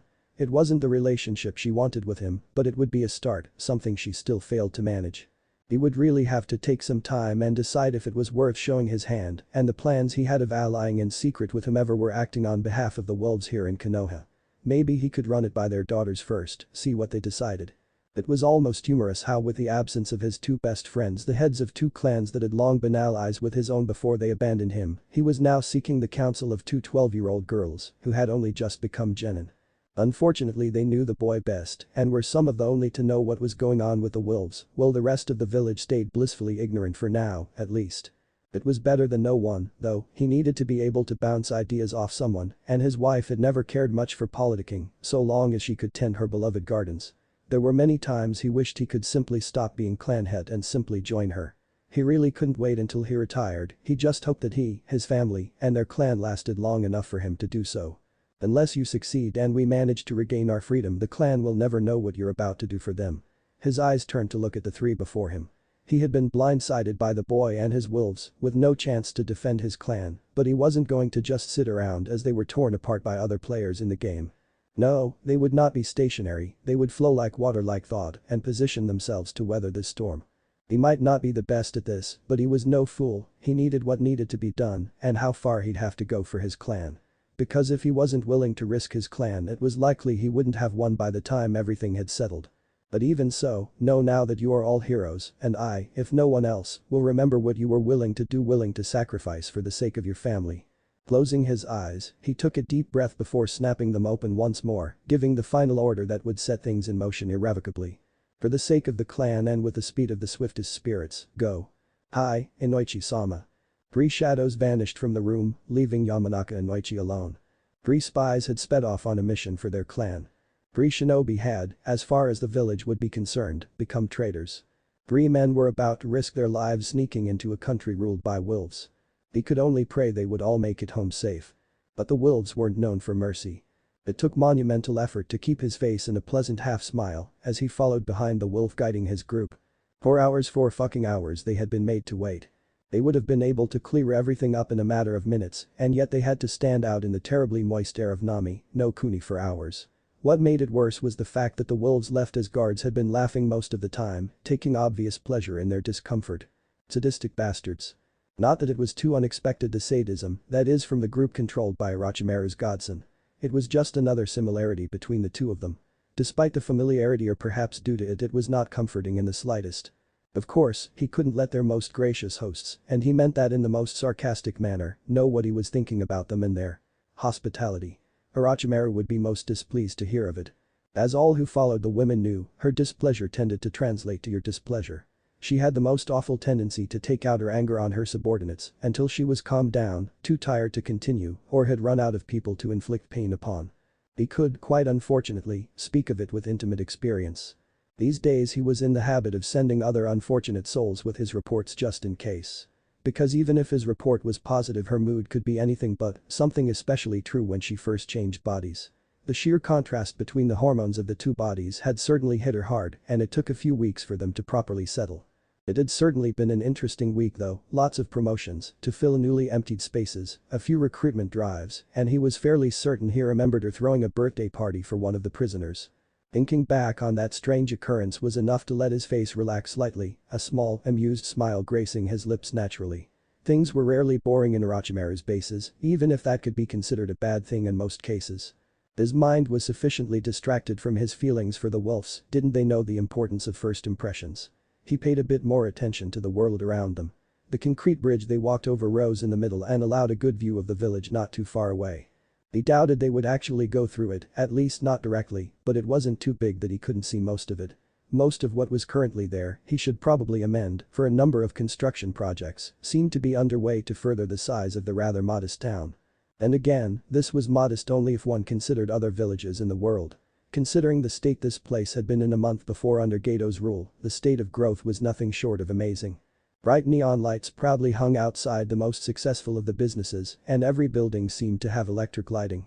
Crowds of people went about their business with an unmistakably cheerful air, despite the small size of the town and the state it had so recently been in. Banks of mist spilled gently from alleyways that lead outside the town proper and flowed into the newly paved streets to nip playfully at the heels of passers-by as it danced. That was both new and uncommon. Paved streets. In most cases such was only done within compounds such as those for clans of palaces of lords. For an entire town to have such walkways was incredible, and in so little time too. The small size undoubtedly helped, but even Konoha didn't bother to pave the streets, preferring to leave them dirt to avoid cost and maintenance associated with such roads, and it was one of the most financially powerful villages there was. There were some, however, placed in the early days of the village, but that older area had evolved to become Konoha's own red light district. With that in mind, he could see the resemblance. While most of the stores seemed reputable and he didn't see any shady characters on the streets, probably because of the wolves, it had the same feeling. He had to admit that despite his hatred for the environment, he found himself in the town looking pretty inviting. The larger villages tried to hold on to tradition as much as possible, despite the changes and their own growth, and most small countries simply couldn't afford to advance themselves. This, however, was a completely different situation. The town was small and pretty young, but it was also rich, even if it hadn't got back up to speed. The amount of wealth that had been distributed from Gato's stores had seen that the town thrive, and this is what it looked like a town do doubt soon, a city that didn't care for where it came from, but rather where it was going. The past was done, the foundation, and now it was time to build upon it. The Budo is very much approved. Chapter 35.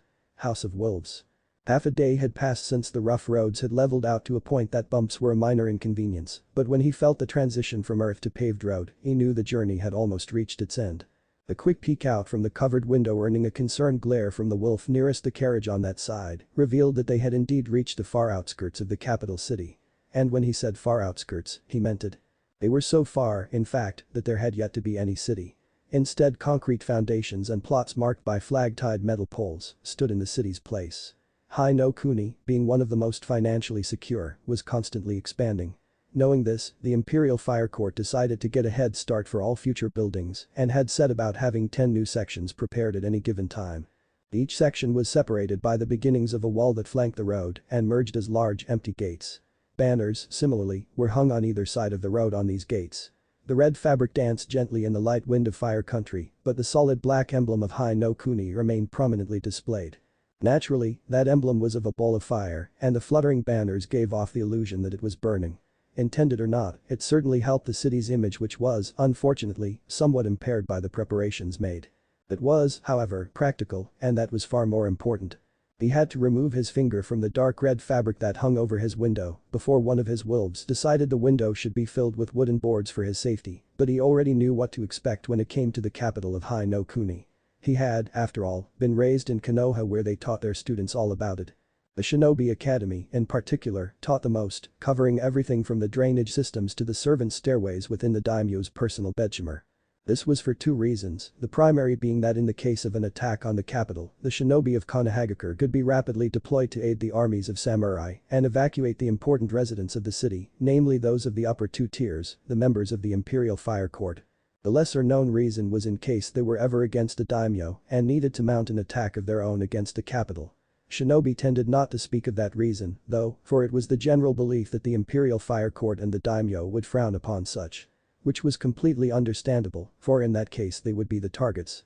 There weren't many people, it would seem, who enjoyed being targeted by shinobi. Unsurprisingly, most of them were shinobi themselves itching for fights. He was quite certain the daimyo didn't fall into either of those categories. On the off chance he was, however, Naruto, like every student to graduate the academy, and even some who didn't, was well prepared to make his day. The main road he was currently on, the one whose main gate faced southwards to avoid the rising and setting sun for the sake of symbolism he really hadn't been interested in at the time, was the covered in smooth black pavement all the way from the daimyo's palace to the outskirts of the latest prepared section of the city.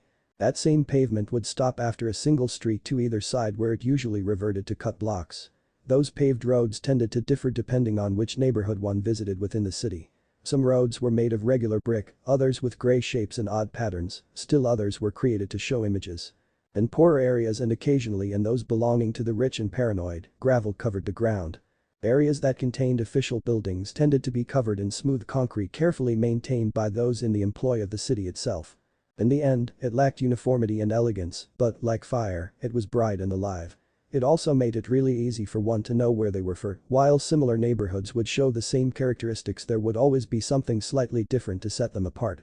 The roofs, he knew, were all made of red or, in the case of the light gray government buildings, orange tile and worked with other buildings to form a rather unique drainage system that took advantage of the overlapping roofing and differing angles to direct the rainwater of the summer months away from the streets as much as possible to decrease the strain on the tunnels that ran beneath the roads.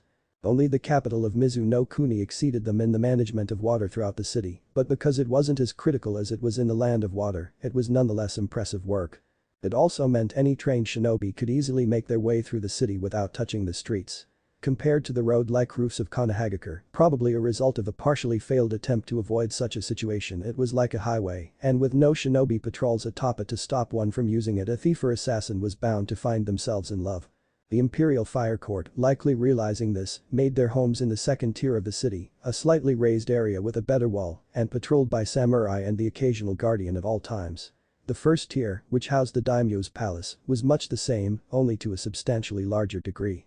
It was probably the only reason the daimyo yet lived in a city so readily accessible by assassins. Of course, being at the first tier, they would have to go through quite a lot of gates before reaching the palace.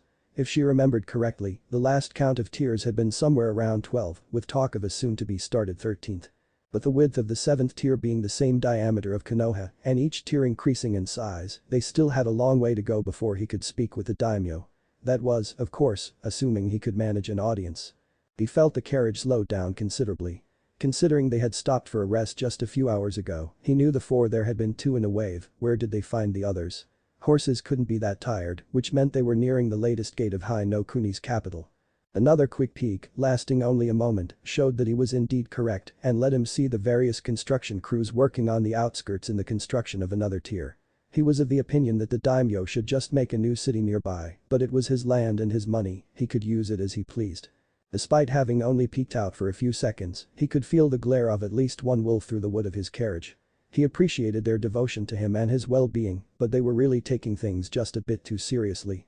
The carriage eventually came to a stop and he wondered if now would be a good time to draw the curtains so the gate guards could take a quick look inside the carriage, but ultimately decided to let the wolves take care of it. When one of the drivers mentioned that they had just taken over a country and would like to speak with the daimyo at his earliest convenience, Naruto slightly regretted that decision. He could hear the sputtering of the guard and the laugh of another and wondered if they would even make it inside the city.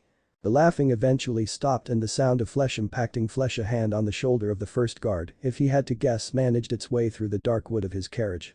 Alright then, we'll send word to the daimyo and see how he wants us to proceed. There was still some faint chuckling in his voice, and his amusement was clear. Until we hear back, I'd ask that you proceed over there. Naruto could only assume he pointed somewhere and just hold tight. After a moment's pause he proceeded to ask. Now, who should I have announced at the gate? The wolves escort our lord, Tsukiyomi-sama.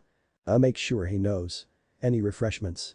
The disbelieving sputtering of the first guard resumed in force. Naruto suspected the wolf shook his head because the second guard continued. Suit yourselves, this shouldn't take more than an hour. But that he heard two footsteps walking off, or, rather, one walking and the other being half-dragged, and the carriage pulled off to the side of the road by the guardhouse. He had to wonder if the daimyo would actually allow them in the city, let alone in his presence after an announcement like that. Not for the first time, he wished Mai had joined him on this journey. An hour later Naruto was still shaking his head in disbelief.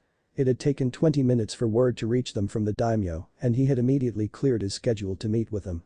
Despite the fact that his wolf had openly stated that they just took over a country, which would imply the murder of another daimyo, they were going to be allowed in his presence. In fact, Naruto had a feeling that it was because the wolf had said such a thing that they were admitted so quickly. Evidently daimyo's curiosity piqued. He had certainly heard that the man could be a bit strange, but this was something else. Not that he felt the daimyo was being foolish, the man had an army within his walls that would tear them to shreds as soon as they stepped out of line. And while he wasn't being as careful as he could be, he was still in a good position and couldn't be blamed for being interested in meeting someone who claimed to have taken over a country.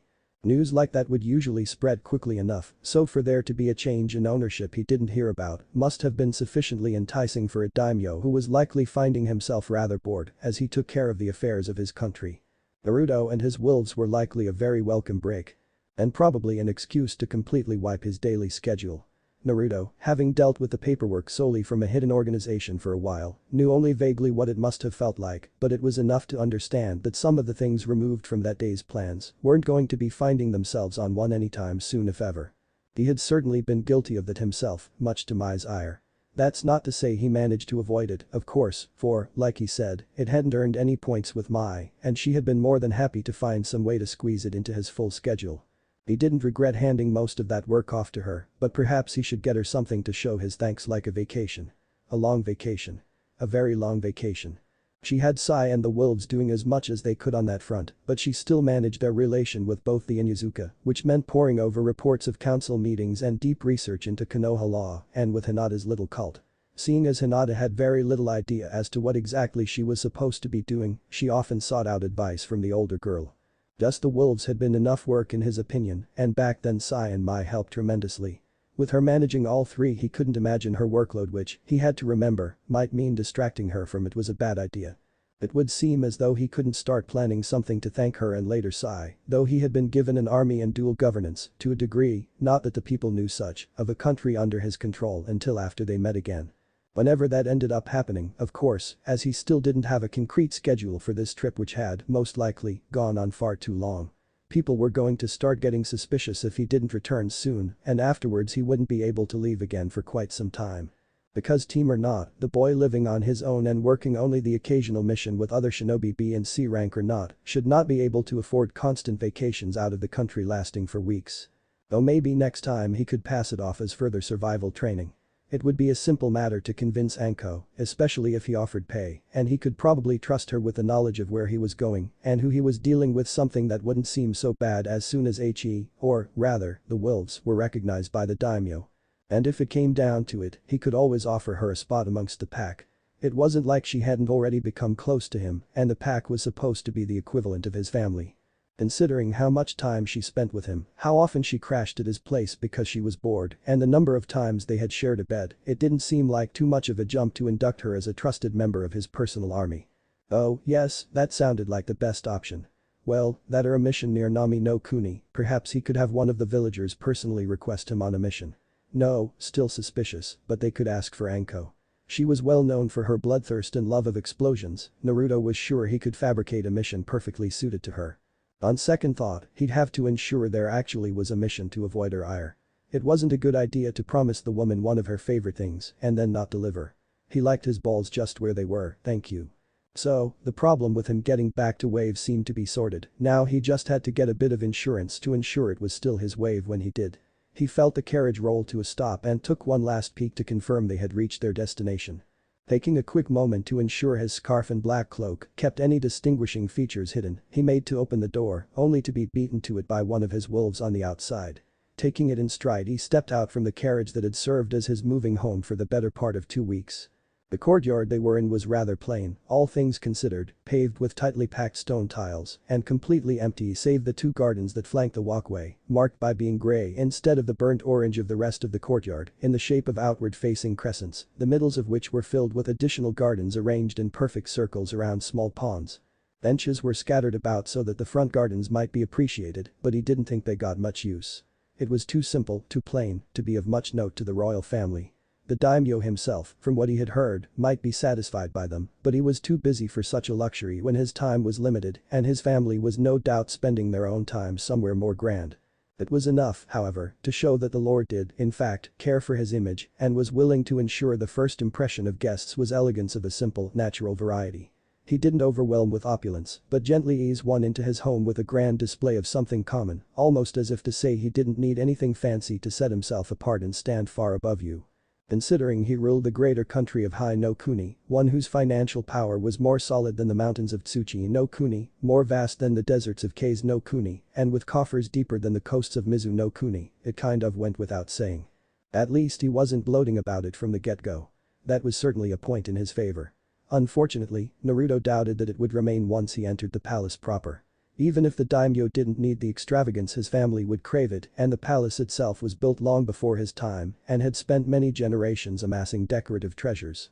Unless the lord had removed it all, unlikely, it would be more than enough to keep a smaller country running for centuries. It would still be there in its overwhelming grandeur. Of course, he really hadn't expected anything else. The fact that the courtyard was so plain was an unexpected and very welcome surprise. He had spent the better part of 2 weeks within that carriage, stopping only to rest when they absolutely had to, and he was glad the first thing he saw upon exiting wasn't the overwhelming wealth of High-On Kuni's royal family. He wouldn't be able to see that relief, nor the distaste he felt for what he was going to see within the palace, however, not just because his face was covered, but because it was kept carefully blank, the very image of professionalism. The wolves would accept him no matter how he acted. He was their master, after all, but the idea that he, the one representing them, might look foolish, even in just their presence, was unacceptable. He always without fail addressed them properly as a commander to his soldiers. He was now putting all that experience into practice, ensuring his movements were calm and controlled, flowing with the grace of the predator he was. He did not walk, eating up the distance between himself and the palace with long strides, so much as he stalked towards it with the unstoppable purpose of the Shinigami coming to collect a favored soul. The palace guards were taken aback by the authority and power he seemed to radiate despite his size, and so unprepared they were that they found themselves momentarily stunned. By the time they regained their senses and remembered what it was they were supposed to be doing, snapping back into the proper mindset of their station as the daimyo's palace guards, Naruto had nearly reached the doors. 2 wolves flanked him, the identities of which he didn't know, but observing them from the corner of his eyes, he could tell they were female, and his cloak fluttered protectively behind him. He stopped before the door, black fabric catching up to him in a loving embrace that further shrouded his features in darkness. The guards were addressed curtly, but with an underlying hint of disdain that gave the distinct impression that they were beneath it. That wasn't actually unusual for them, they had grown to expect it after years of dealing with the lords and ladies of the Imperial Fire Court, but the sense of danger that radiated off this newest guest was certainly new. He was short, almost comically so now that they could see him close up, but the way he held himself and the relaxed posture of his guards made it clear that he wasn't to be underestimated. "Our lord is expecting me, be gone from my path so that I might meet with him." The impatience was characteristic of the other lords, but the way he had addressed the daimyo wasn't. The other lords always referred to the man respectfully, but here was an outsider proclaiming that he, too, was beneath the Lord of Fire. It was an oddity without a doubt, this new enigmatic guest of their lords, but perhaps that's why the daimyo was willing to meet on such short notice. In the end, however, it was not their place to question. With nods to the strange young or maybe just unfortunately short man, they opened the 2.5-story tall double doors, revealing a waiting man. He was plain, so plain it was suspicious, but the mark of fire rested upon his hip to proclaim him to be one of the 12 guardians. He gave a polite smile, small and disarming, before beckoning the 3 forward. Without waiting, he turned heel and began walking further into the palace. Appreciative of the no-nonsense meeting between the two, Naruto was quick to resume his aggressive pace, 2 wolves slinking behind their alpha.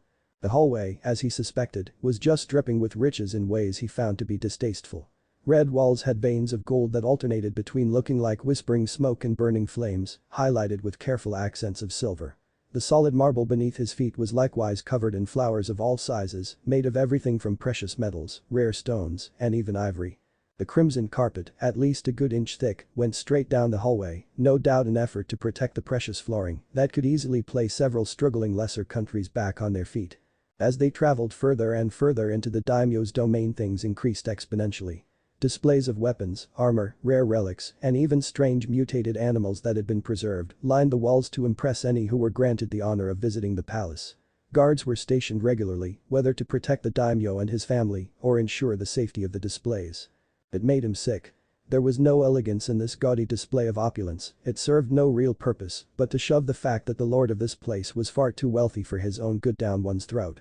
He supposed a civilian might be in awe and a lord wary of angering one with such resources that they could wantonly show off such splendor, but for a shinobi it just felt wrong. It wasn't that shinobi didn't like wealth, quite the opposite, they were a bunch of greedy bastards, but it was the manner in which the wealth was being used that wasn't right in their eyes. To put it bluntly, this was all useless. There was no point to any of this. Yes, it could make lords hesitant and civilians feel small, but there were better ways than in such an untasteful display of one's coffers. Power is what it all came down to. Money was a form of power and displaying it reminded others of the power you held. He understood that, but it would be so much better used to do something. Nothing said power like buying massive amounts of other countries or erecting giant monuments to the greatness of your country, your family, and, most importantly, oneself. Amass an army, corner the markets, take hold of a small country by the neck with the hands of plenty until it can't function without your express permission. That was power, and that was how one should show it. Not by turning your home into some sort of museum for vastly overvalued knickknacks and heirlooms that, as far as anyone could tell, might have been created by your blacksmith the day before. Of course, that was the problem with nobles. This was the only way they knew to show that power, and financial power was the only thing they really cared about when the daimyo had control of such a vast army. Even if the daimyo felt the same way he did about this shit, he would have no choice but to show it off to remind visiting lords who it was in control here. He really didn't have to worry about it in Naruto's case, though. There were two people to whom he answered, as he had once told Minato upon their first meeting long ago, and that's why when they entered a large throne room dripping with gold and bathed in a soft orange light, he immediately dropped to a single knee. As a shinobi, and back then a shinobi in training of Konohagakure no Sado in Hai no Kuni, he owed his allegiance to the Hokage, and above even him the daimyo. Even back before he had started his training, he, as a citizen of Hai no Kuni and a subject of the Imperial Fire Court, his loyalty lay at the feet of this man.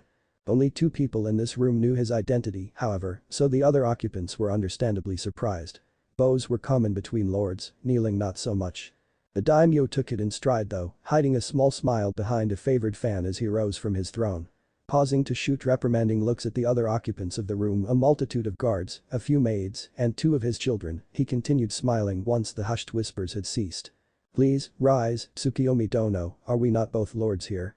While he remained kneeling, Naruto's covered head rose to meet the eyes of the daimyo. "At the moment I am no lord, simply a subject of your court who has obtained land outside your domain." His voice was soft but carried well.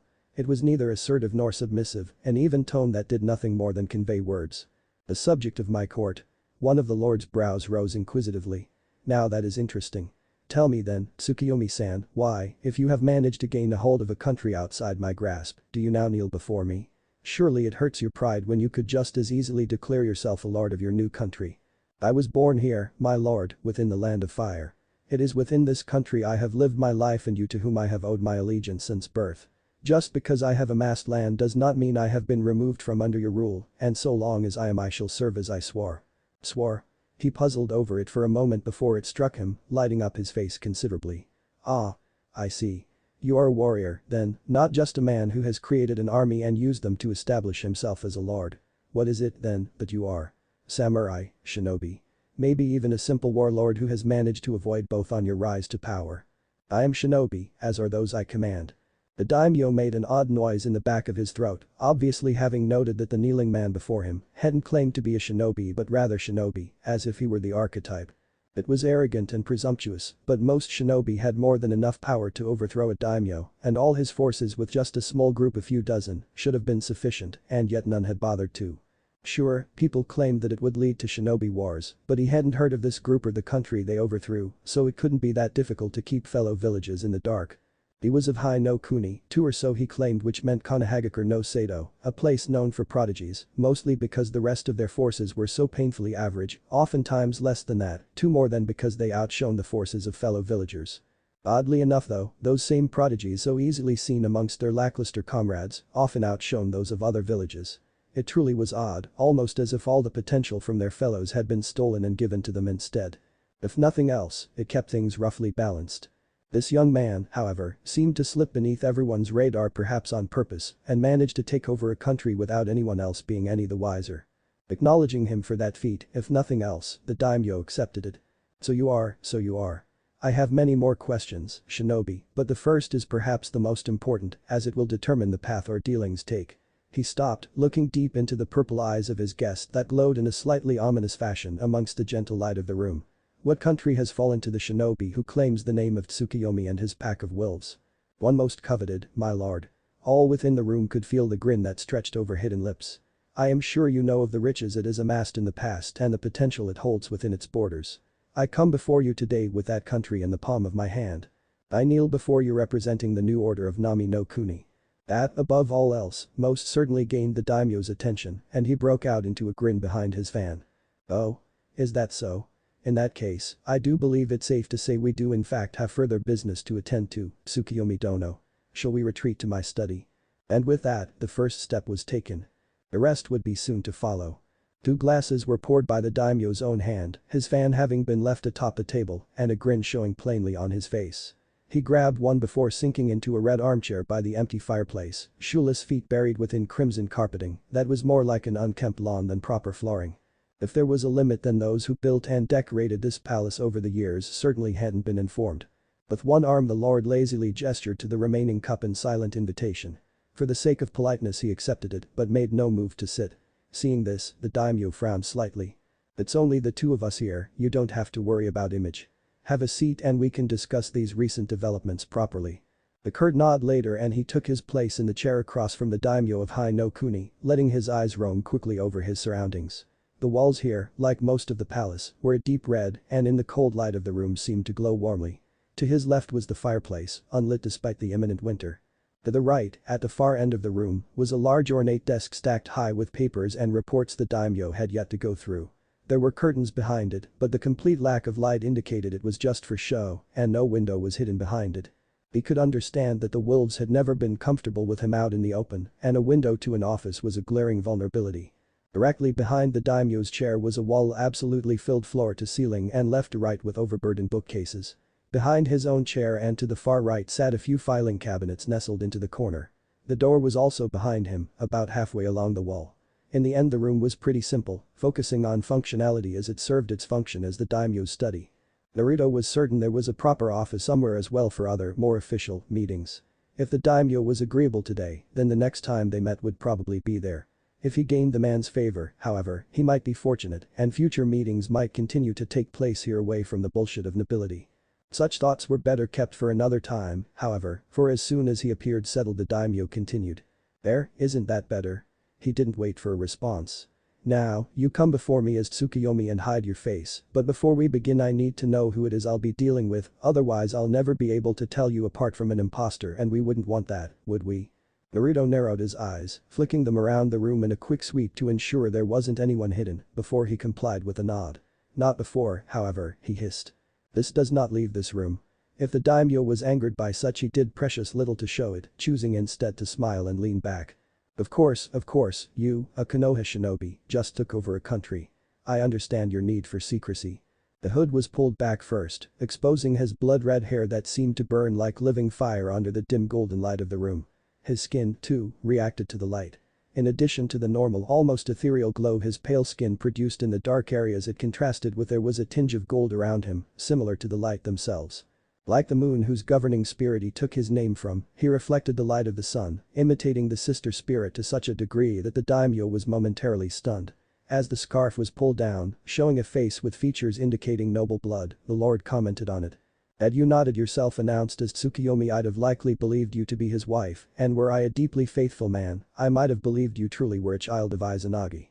But perhaps you are not wrong to style yourself after the moon god who looks so out of place amongst mortals." Naruto gave a shallow bow from his sitting position before pulling his hood back up to block his features from the light. His scarf, on the other hand, remained pulled down to his neck so that the daimyo could still see most of his face. "I thank you for your most kind compliments." It was obvious to the daimyo that the young man before him really didn't care for the compliment and likely didn't think anything of his looks. That was to be expected, though, he came across as a man of action, one who favored the image he created with his work to his own physical appearance. Still, there was something about his face that was familiar, reminding him of someone he had known long ago. It was close, so close, just at the tip of his tongue, and it probably would have remained as such. But he didn't have to rely on some faint whisper in the back of his head to dredge up whatever memory he was trying to recollect, he had his answers ready before him. "Your face is not one I know," he started. "But it reminds me of one I did. Tell me, what name has been given to your flesh?" "Bestowed upon me was the name Naruto." "Naruto? Just Naruto? Your features indicated you are of noble blood, you cannot expect me to believe you have no surname." "I had one, once.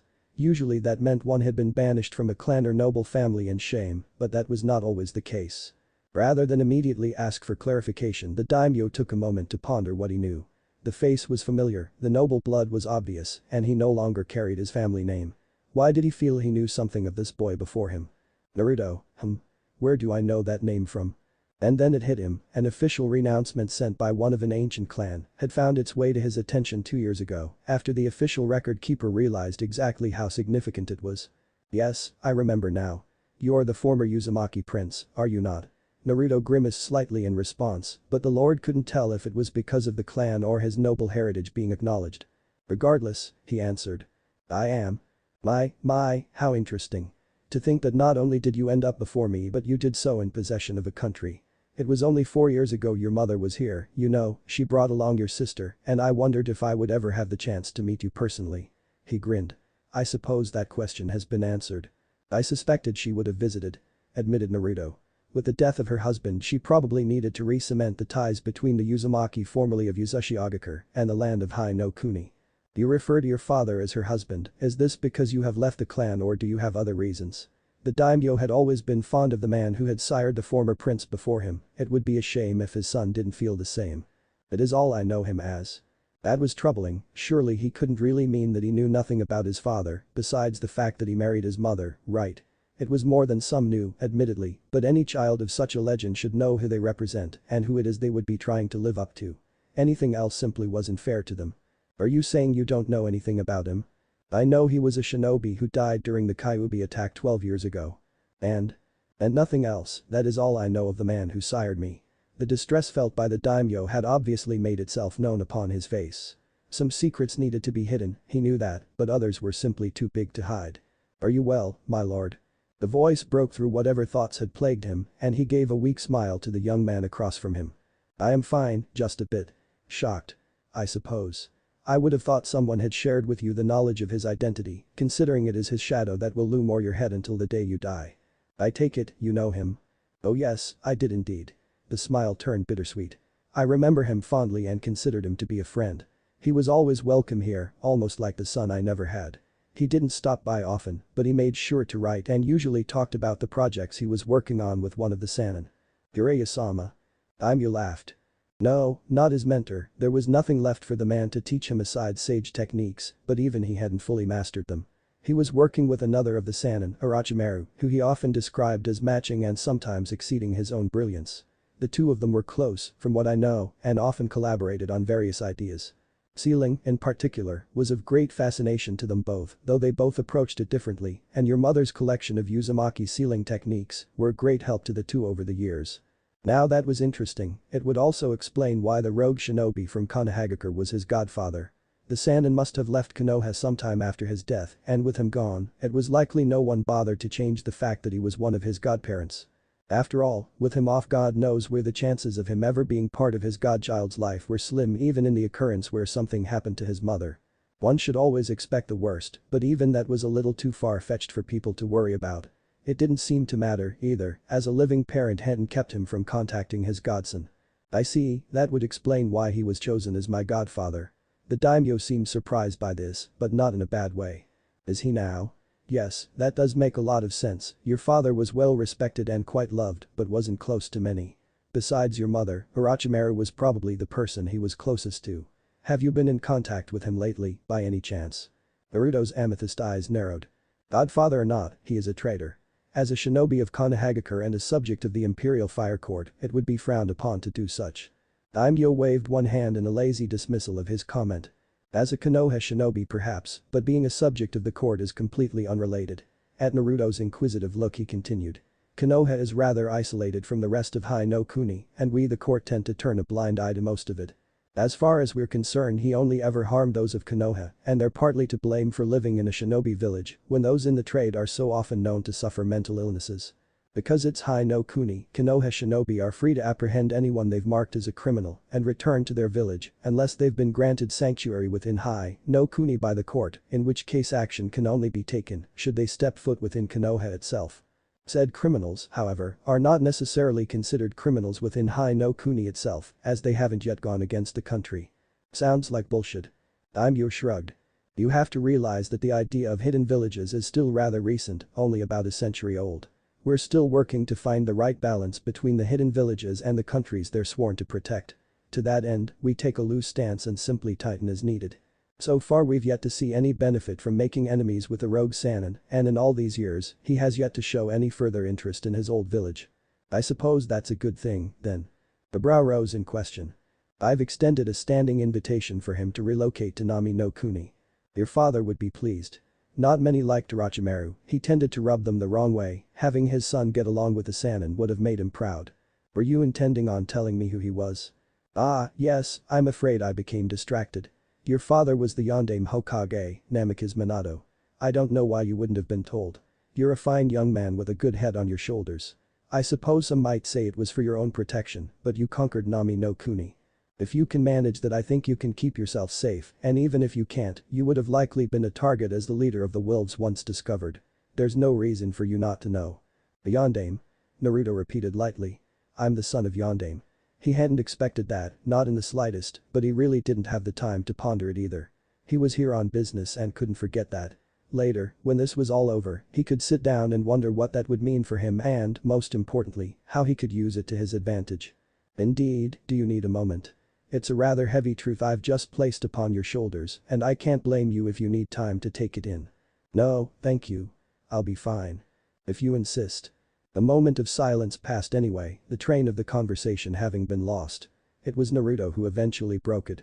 Would it be too much to ask to borrow a courier, my lord? I have a letter I need to send to Commander Sai so he can forward it to his sister. I have some things I need her to look into, and they should both be notified of this latest development. Not at all. Don't take this wrong, but it will allow me to confirm your hold on Wave. I, personally, would like to believe you, but I still need to make sure or I'll never hear the end of it from the court. Of course, better cautious than defeated. I'm glad you understand, though I do find myself a bit curious. About what? Why would you be contacting the sister of your commander? Is he not the one you trust to lead the wolves? He is, but the wolves are not my only project. Oh? My, you are a busy one. Didn't you just use the wolves to take over a country? The opportunity presented itself earlier than expected. I see, that was rather fortunate. Nami no Kuni will prove useful in my other plans, especially should things go wrong. And you expect them to? Better cautious than defeated. Repeated Naruto. That's why I've come to you. Yes, I suppose that would be the real reason you decided to pay me a visit. Subject or not, you're far too ambitious to have approached me with your country with the intention of handing it over. Indeed, but that doesn't mean you can't benefit from this arrangement. I'm not so foolish as to ask of you without providing ample tribute. Nami no Kuni is well known for the wealth it can amass. This palace has been filled with priceless treasures for many centuries, but the riches generated in your new country often threaten to encroach upon the domain that has rightfully belonged to it since the beginning. And while those riches are changing hands amongst the inhabitants and traders for the most part, I know you and your wolves will be benefiting greatly. Supporting your rule, allying myself with your new country, would provide Hai no Kuni with untold opportunities. He gave a sly grin to the young man across from him. It's also the only way to have anything reminiscent of a claim on the country without risking my standing amongst the elemental court, but I'm sure you're well aware. Naturally. Of course, you wouldn't come to me unless you were prepared. Now, with Orochimaru being welcomed to a land of riches and a great pack of wolves prowling for its protection, shall we get down to business and discuss all the wonderful ways we can help each other? I'm sure this relationship will prove most profitable.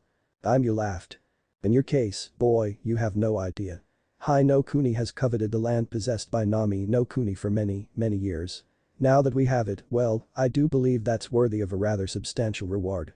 They continued to speak long into the night, breaking only to sup at the daimyo's table, and Naruto was eventually provided with the courier he had requested. With negotiations finished and only a confirmation of his control over Wave remaining before the daimyo of Hai no Kuni officially recognized him as the daimyo of Nami no Kuni, Naruto and his wolves were offered rooms within the palace as honored guests. A week later, after the courier's return, the two set their plan into action. Tsukiyomi of the wolves was recognized formally by the daimyo of Hai no Kuni as the lesser daimyo of Nami no Kuni before being granted a seat within the imperial fire court as dictated by a treaty that had been signed only seconds later. But the seat in the court came his own noble house, the first of its kind to be bound by oath rather than blood, and the House of Wolves was born. Two daimyo were pleased that day. One, who had managed to gain open access to the country that had traditionally served as the trading hub of the world, and the other who had managed to elevate his forces to a house in a greater court.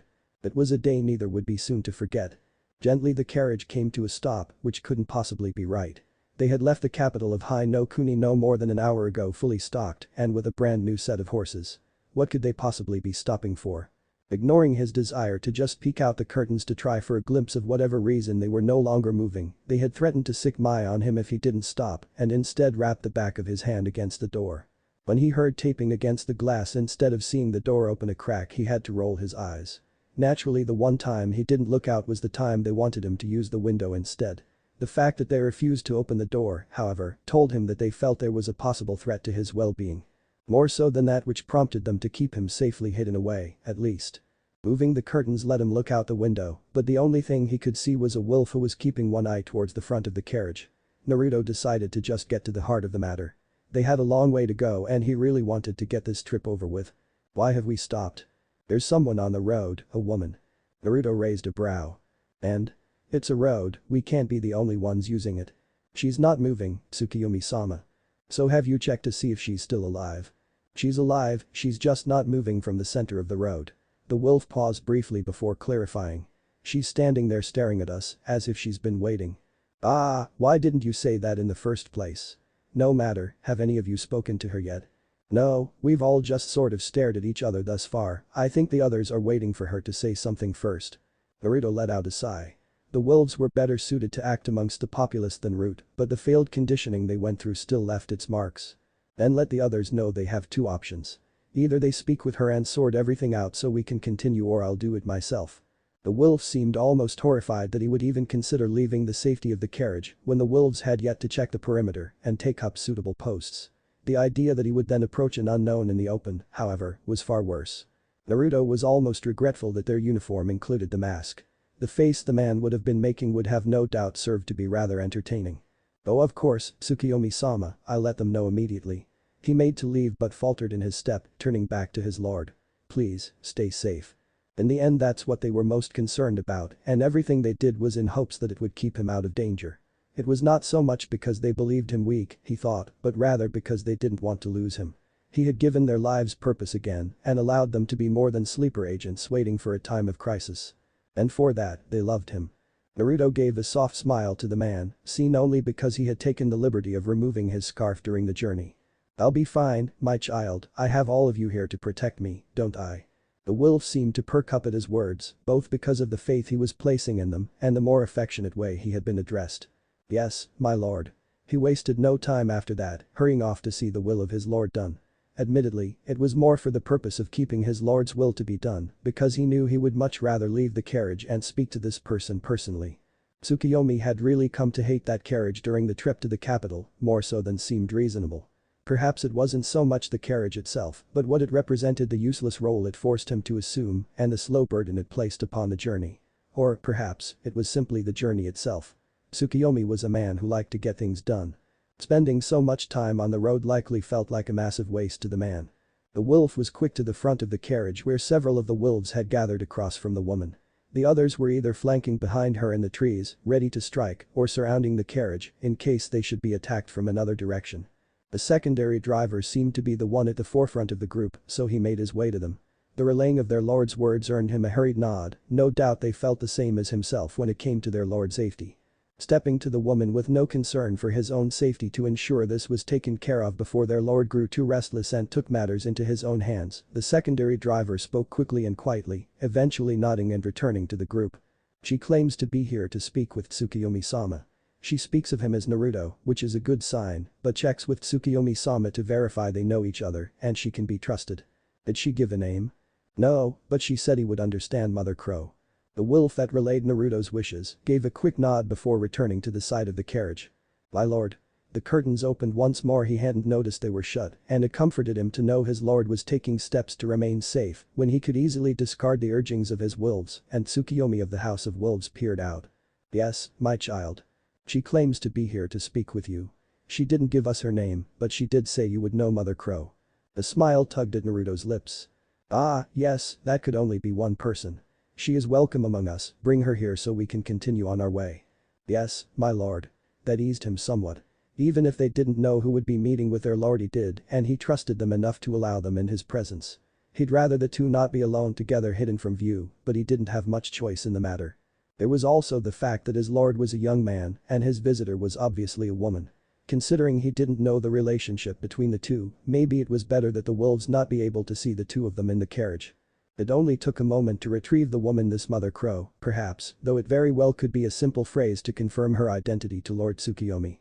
Maybe she was a spy of his lord's. For she seemed quite eager to see Tsukuyomi.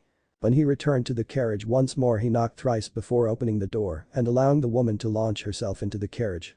He tensed for only a split second before he realized she had wrapped herself around the young lord as she sat half in his lap. It was starting to look like not being able to see the two interact was a good thing. He knew his lord enjoyed his privacy whenever possible, and a situation like this seemed to call for more privacy than normal. Closing the door with a small smile, their lord seemed happy. If his warm chuckles were anything to go by, he went back to the front of the carriage to inform the others that they were to continue. Back in the carriage, Naruto wrapped both arms around his guest as she squeezed her own around his neck, her face buried into his chest, much like the first time they had met. This time, however, her mask had remained on her face. Removing one arm from around her, he lifted up her chin so he could remove the strange orange mask she was wearing. As soon as it was off, she was once more pressing her face against him, and her entire body seemed to relax. "It's good to see you again, Makoto-chan. I take it you received my letter." It was the most obvious explanation for her presence as he had informed her of his location within it. She had evidently seized the opportunity to pay him a visit, the first one they'd had in the past 2 years. Face still in his chest, she gave a nod in the affirmative. Her crow had returned with his letter before he left on his trip. It had been hard to keep from visiting him immediately upon learning he was outside Konoha, but with aim being closer to the capital of Hai no Kuni than it was to Wave, she decided to meet him there. "I missed you, Naruto-kun." The massacre of her clan left him the son of her estranged friend as the closest person she had, and she latched onto the relationship with all her might, desperate not to lose all she had left. That, of course, didn't mean she was completely reliant upon him or had any trouble exerting the fact that she was her own person, as shown when she pulled back and punched him in the shoulder with a pout that looked out of place, but not unpleasant upon a woman of her age. "That was for sneaking that money into my pouch when I told you I was fine." She leaned back in and gave his cheek a kiss. "And that was for the money, it made things a lot easier." "I'm happy to hear it, how have things been in AIM?" She pouted again, though he could barely see it. "Wet." He didn't even try to resist the smile that spread across his lips. She sounded like a child despite, quite literally, being old enough to be his mother. He supposed that with everyone else gone and her hiding from Konoha, he was the only one she could allow herself to relax and be vulnerable around. It was kind of cute. "That's so?" She looked up at him, the same mischievous glint he had seen so many times in Anko's eyes shimmering in her own black orbs as her lips curved upwards in a small smirk. "Yep, that's right." I would never have guessed. It must be horrible." It was. "During the summer, winds from Hai no Kuni make everything all hot and muggy, so I can't wear much more than my cloak because it's too heavy, and in the winter it's so cold that I have no choice but to wear my cloak." She looked down at the black cloak covered in red clouds she was currently wearing with a scowl. "I hate this damn cloak. If it hugged my body I could deal with it, but it just blocks my clothes from view, so no one can appreciate just how great I look." His smile widened. He hadn't spent much time with the woman, but she was like a cross between Mai's affection and Anko's fun personality, almost like the best of both. "And do you look great?" She directed her scowl at him, but it quickly melted to another pout. Standing up, which she could barely do within the carriage, she unclasped the cloak and let it fall to the ground, where she kicked it to the seat across from him. That didn't have his attention as much as her clothes did. Black jeans hugged her lower body tightly, but what stood out the most was her top or lack thereof. It would seem right now it was getting cold enough for her to wear more beneath her Akatsuki uniform, but not enough for her to wear anything but a black bra over her chest. She gave a little twirl, which would have been disastrous if they had hit a bump in the road, before he realized she was answering his question and waiting to hear his opinion. "I suppose you do, maybe I should start hating that cloak too." She beamed at him before returning to sit beside him, pressing herself as closely as she could as his arm wrapped around her waist. It had been 2 years since she had last had contact with another person, a decision on her part more than something forced upon her, though admittedly affected by the fact that she was now an Akatsuki and she intended to both make up for it and get her fill before she had to leave. Smiling down at the woman, and couldn't help but think that his trip was already looking to be far better than the last. He had been wanting the company of Mai, but Makoto worked just as well. Chapter 36. Raven's Son. She walked cautiously down the halls of her home, footfalls light and silent. It wasn't long ago she would confidently strut down these very paths, certain of the safety provided her by her standing within the clan. Back then she knew that as the daughter of the clan head she had a target on her back, she just didn't think those who might strike the target were so close. Or so many. Kumo had always been after the Byakugan, and Iwa would be happy to strike against Konoha's greatest clan.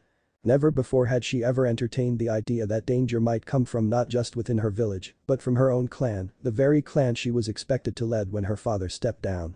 She knew better now, knew that pieces were moving on a board she couldn't see. She was no longer a player of the game, just another square that would fall beneath the movements of those who were. That left her with two options: she could vacate the board or be crushed. She was often described as arrogant and self-centered, but she was no fool. She needed to get out. Plans had been made, scrapped, and planned again, as she sought some way to avoid this mess without losing everything she had. Either way, the losses would be great, but her life wouldn't be one of them. If her father and the elders somehow managed to stop the cult that had formed within the clan, ready to strike, then she would be able to return to a broken, failing clan, for none of the branch members would be left alive in fear of another uprising. If the cult her sister led won, however, her fate could be anything from death to something far, far worse. She was not willing to test the tender mercies of those she had happily tormented using her status and curse seal against. As was previously said, she was no fool.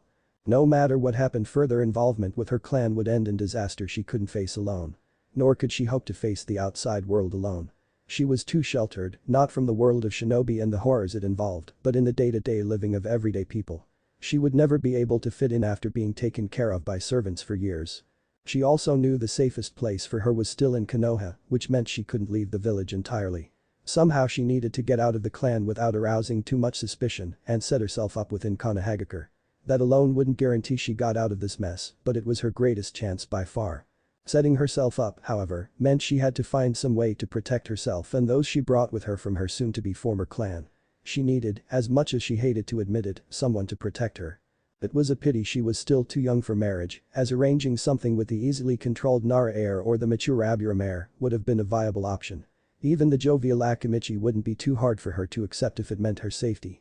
The Uchiha didn't have an actual clan these days, the son of the Inyazuka head was unsuitable as the husband of a noble woman such as herself, and the Yamanaka couldn't provide the protection she needed. The Uzumaki had potential, she supposed, if the head could get her son back into the clan, a marriage with him could offer more protection than the others. He may not be as easily manipulated as the Nara or simple as the Aburame, but even the somewhat wild nature of the Uzumaki was better than the Inyazuka prince. It certainly helped that from what she had heard of him he was more calm and collected than Uzumaki of the past tended to be. That said, he wasn't available and marriage wasn't an option yet. She could always add it to the end of her plans, but she would need something to protect her until she could enact them. Eyes scanning around her for threats again, she was quick to deactivate them when she came to the dining room of the main family. It was considered rude to have them activated during a meal, and her father would start asking questions that would further tie her to this mess. It didn't stop her from taking a quick look around the dining room, however. Her father sat calmly at the head of the table nursing his morning tea as usual, and besides a single branch member off in a side room tending to the food from the neighboring kitchens, the room was empty. Her sister, though officially a branch member, was sometimes seen at the table both because she was his daughter, branch or not, and because he hoped she might eventually slip and let loose some hint as to how she had escaped the branding.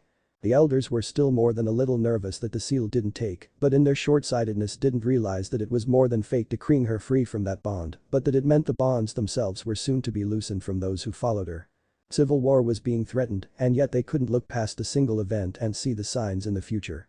But that was good, she supposed, they wouldn't expect her to bolt the second they received signs of trouble and would therefore be unable to stop her. That is, if she managed to put something together. Her sister wasn't here this morning, though, either eating with branch members, holding a meeting of her cult, or simply not yet here. She honestly didn't know what she would have preferred to be the case.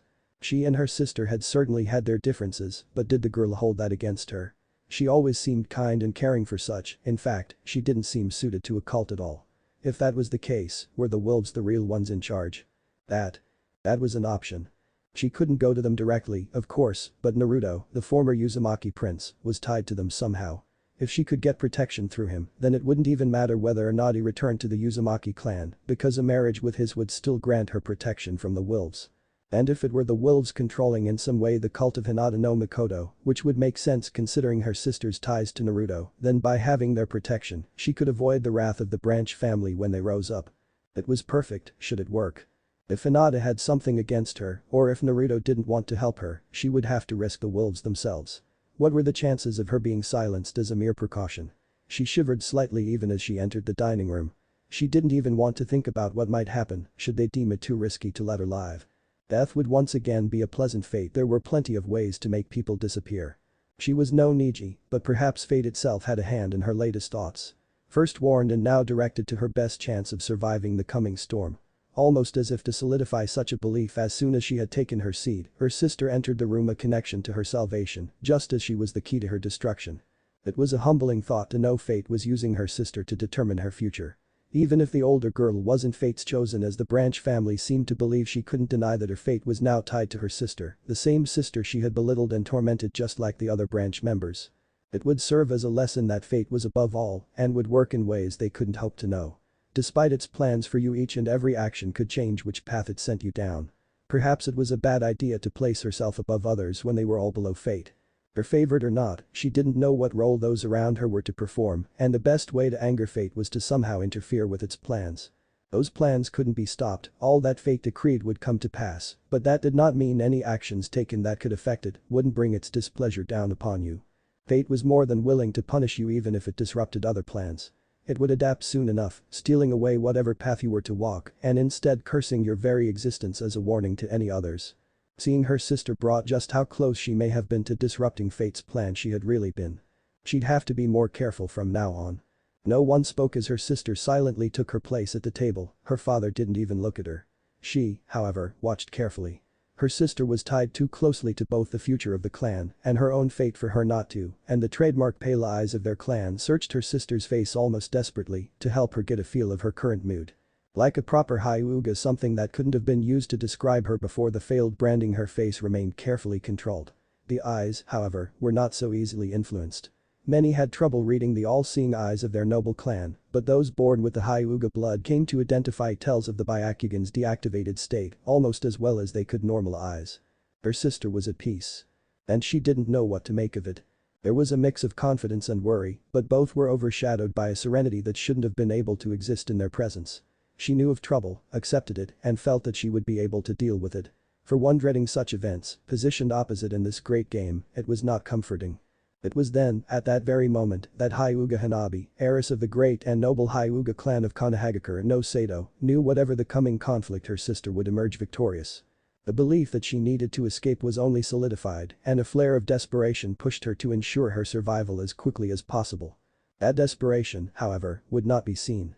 "I haven't heard much of your friend lately, Hinata-san." Hanabi's voice was calm and controlled, despite the nervous knot in her stomach and rapidly beating heart. Maybe doing this in front of her father wasn't such a good idea. Is he laying low now or just waiting for his next move? Her sister's eyes snapped to her so quickly she nearly jumped back in surprise. Evidently she had not been expecting for the former Uzumaki prince to be brought up. Neither, one might note, was her father, who, after a suspicious look to her, gazed questioningly at his firstborn. "I don't know what you're talking about, Hanabi-sama. Naruto is a very private person and tries his best to avoid attention." "Yes, but he received quite a bit of attention when he declared you under his protection and went against the Yamanaka. I hear they're still recovering." While the eldest sister tried to come up with something to say in response, their father seemed to look at her for the first time, as though something hadn't clicked until just then. "He did declare that, didn't he?" The clan head seemed almost troubled by the thought, not that Hanabi knew why. It was likely it somehow involved the Uzumaki clan, though. And the Yamanaka did indeed find themselves in a rather poor condition afterwards. She hadn't expected any input from her father, as he usually preferred to silently observe any discussion, rare as they were between his two daughters. It could, however, work to her favor. Yes, he did. Hinata had been doing better lately, the lack of expectations on her shoulders as clan heir, giving her more confidence than she once had, but now she was caught off guard, and Hanabi was well aware there were things about Naruto she knew, but needed to keep silent about. Those truths, unfortunately, would actually be detrimental to her own plans should they come to life. Therefore, despite the fact that she could get her sister to spill them without too much trouble, Hanabi made sure to avoid anything about the group he may or may not have ties to. "The Yamanaka wouldn't have stood a chance against our clan, but did we ever show him the due appreciation for coming to the defense of one of its members?" This was directed more towards her father than her sister, but she continued to look across the table as if it weren't. Her father, as expected, was the one to answer. "No, we didn't. It didn't seem something to concern ourselves with at the time, but he did stand against an entire clan for the sake of our blood." He made no mention of what had happened to the clan he stood against, but it was clear he was still thinking about it. "It's rather shameful, actually, to think I have not so much as met him 2 years afterwards." He paused in thought, his teeth were gotten on the table. There was no doubt that his thoughts were directed towards the returned Uzumaki clan and their new vassals, the Yamanaka. More than that, his thoughts were on young Naruto's connection to them. "Hinata." "Why yes, Hiashi-sama." Hanabi only barely caught the wince of her father when he was addressed like that by his eldest daughter. Can you get in contact with Naruto-san for me? Hi, Hiyashi-sama, but it may take some time. He raised a brow. And why would that be? Naruto-san is currently outside the village on leave. He doesn't have a team so he's got a lot of freedom. I see, do you know when he'll get back? And no, but it's been a while so he should be back soon. Their father ignored the slightly hopeful expression on the girl's face. It was obvious she wanted to see the boy again. Very well, as soon as you hear word that he's back I want you to contact him. Of course, Hiyashi-sama, but can I ask why? We need to thank him properly, of course. He turned to his youngest daughter. You, Hanabi, will make preparations for a dinner to be held once we learn he's returned. It will be good practice for when you take the mantle of clan head. Hanabi inclined her head gracefully. As you say, Sama. He nodded to himself before looking back to his tea. With a frown he tested the cold tea before returning it to the table and standing up. I should be getting to today's work, remember your tasks. He left the room after that, despite having not eaten yet. Her father gone, Hanabi let a small smirk tug her lips. Yes, that worked out better than she could have hoped. A formal dinner would provide an opportunity to observe the boy and, with a little luck, make contact. If she could get him alone for just a few moments she might be able to arrange a later meeting to obtain the protection she was going to need. Her sister, on the other hand, seemed dreadfully confused by the sudden development. At the same time, the idea of spending time with the boy seemed to please her. Had this been any other situation Hanabi and quite possibly Hinata as well knew that the eldest would not be present for the dinner. But with her being in part a reason for the event and because she was the one who knew how to get a hold of Naruto who had proven rather elusive within a village of shinobi, she would be permitted to join. If her mark was gone, like the first one, it would be another point in her favor. Unfortunately, the second one had just stopped working, which meant her forehead was still marred by the seal. She'd have to find some way to cover it for the dinner, but that's none of her problem. Still pleased, Hanabi almost didn't notice when the food was served, nor did she care about the confusion of the branch member in the absence of her father. It would seem fate was finally starting to bring its plans together. She might get out of this yet. I have your mask. He murmured quietly, his left hand brushing through her midnight hair. Sunset had not long passed, but it would be a few hours more before they stopped to rest the horses. With her curled into his side as she was, he wondered if he'd even bother leaving the carriage when they stopped. She moved only slightly at the sound of his voice. Had he not been able to feel the movement he wouldn't have even noticed. My mask. Her orange porcelain mask was atop her cloak in the seat across from them. Looking up to him, bleary-eyed from a recent nap as there wasn't much to do in the carriage but talk or sleep, she searched his face as though it held all the answers. Your Anbu mask. Oh. She accepted it easily enough, turning back into his warmth as she settled down to sleep again. Oh. Her sleep-addled brain processed what he said, her eyes once more turning to meet him with a mix of surprise and delight. Really? Really? It's back in wave. She pouted slightly that he didn't have it now. Most Anbu, regardless of time spent in the division, became rather attached to what they like to call their second face, but it quickly morphed into a pensive frown. How did you get it? We would have seen it when we packed for my journey, wouldn't we? You left it outside and I was more concerned about the woman sobbing in my arms. Kakashi picked it up for us and used the daughter of his client to send it to me when they were in wave. She blinked a few times as she processed the important parts. The daughter of his client. Oh yeah, Tsunami is an attractive civilian whose home his team stayed in for the duration of the mission. I ended up giving her a job working with Hana-san. Hana-san, huh? Is she as attractive as this Tsunami? A single elegant brow rose in question. Most men would be very careful about what they said next in this situation. Naruto, however, was not most men. Scratching his chin in honest contemplation, he eventually shrugged. I don't know. Tsunami is a woman with the curves to match, but she also has the softness of a civilian.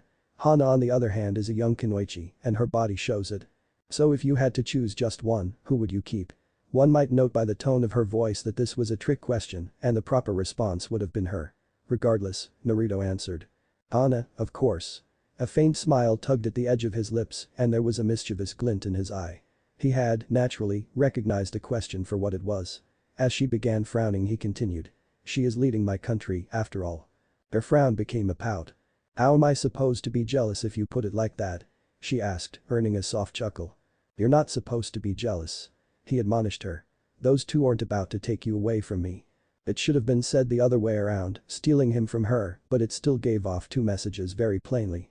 Neither of them would be leaving for others and, more importantly, he was the one who possessed her. The first thought she found comforting and the second blossomed warmth within her chest. It was not because she wanted to be thought of as belonging to him, but because he recognized her as being there for him. As far as she was concerned, she was his new mother, no matter what anyone even he might say, and in taking care of him, she would be able to heal her own damaged heart and give purpose to the life from which everything she cared about was stolen. He needed her, and so she would be there for him, a guardian angel to look after the boy who had grown up too fast. Those two? Are there others you aren't telling me about, Naruto-kun? Don't hold out on Kurasuka-chan now, tell me everything. Others? As in other women? Well, I suppose there's Yuga-sensei, though she doesn't want me to call her that anymore, Anko-san, Kurenai-san, Mai-chan, Shizune-san, and perhaps Ino-san. Ah, can't forget Hinata-san, she's doing things for me in the Hyuga clan right now. Oh? Is my little Naruto really surrounded by so many women? I see them from time to time, that's not exactly being surrounded by them. She hummed her agreement but pressed on. So, how far have you got with them? Naruto raised a brow. Come on, something has to have happened, right? An accidental grope, an eyeful they hadn't intended for you to get, a peck on the cheek. I already told you you're not going to be replaced, why does it matter? Akatsuki's full of S-rank criminals, not exactly somewhere I can be out seeking romance. A slight growl rumbled in his chest at the idea of someone else getting their hands on what was quite clearly his, and Makoto had to admit it was probably a good thing she didn't get any chances to start relationships. Not that she was particularly interested in one at the moment, but it would seem as though he wasn't too keen on losing her to another. Of course, she was Uchiha Makoto, she couldn't blame him. Which means you'll have to have relationships for both of us. She frowned for a second before smiling wickedly. Or maybe not relationships. She amended. You could always just go have some fun and tell me about it, that would be good enough for me.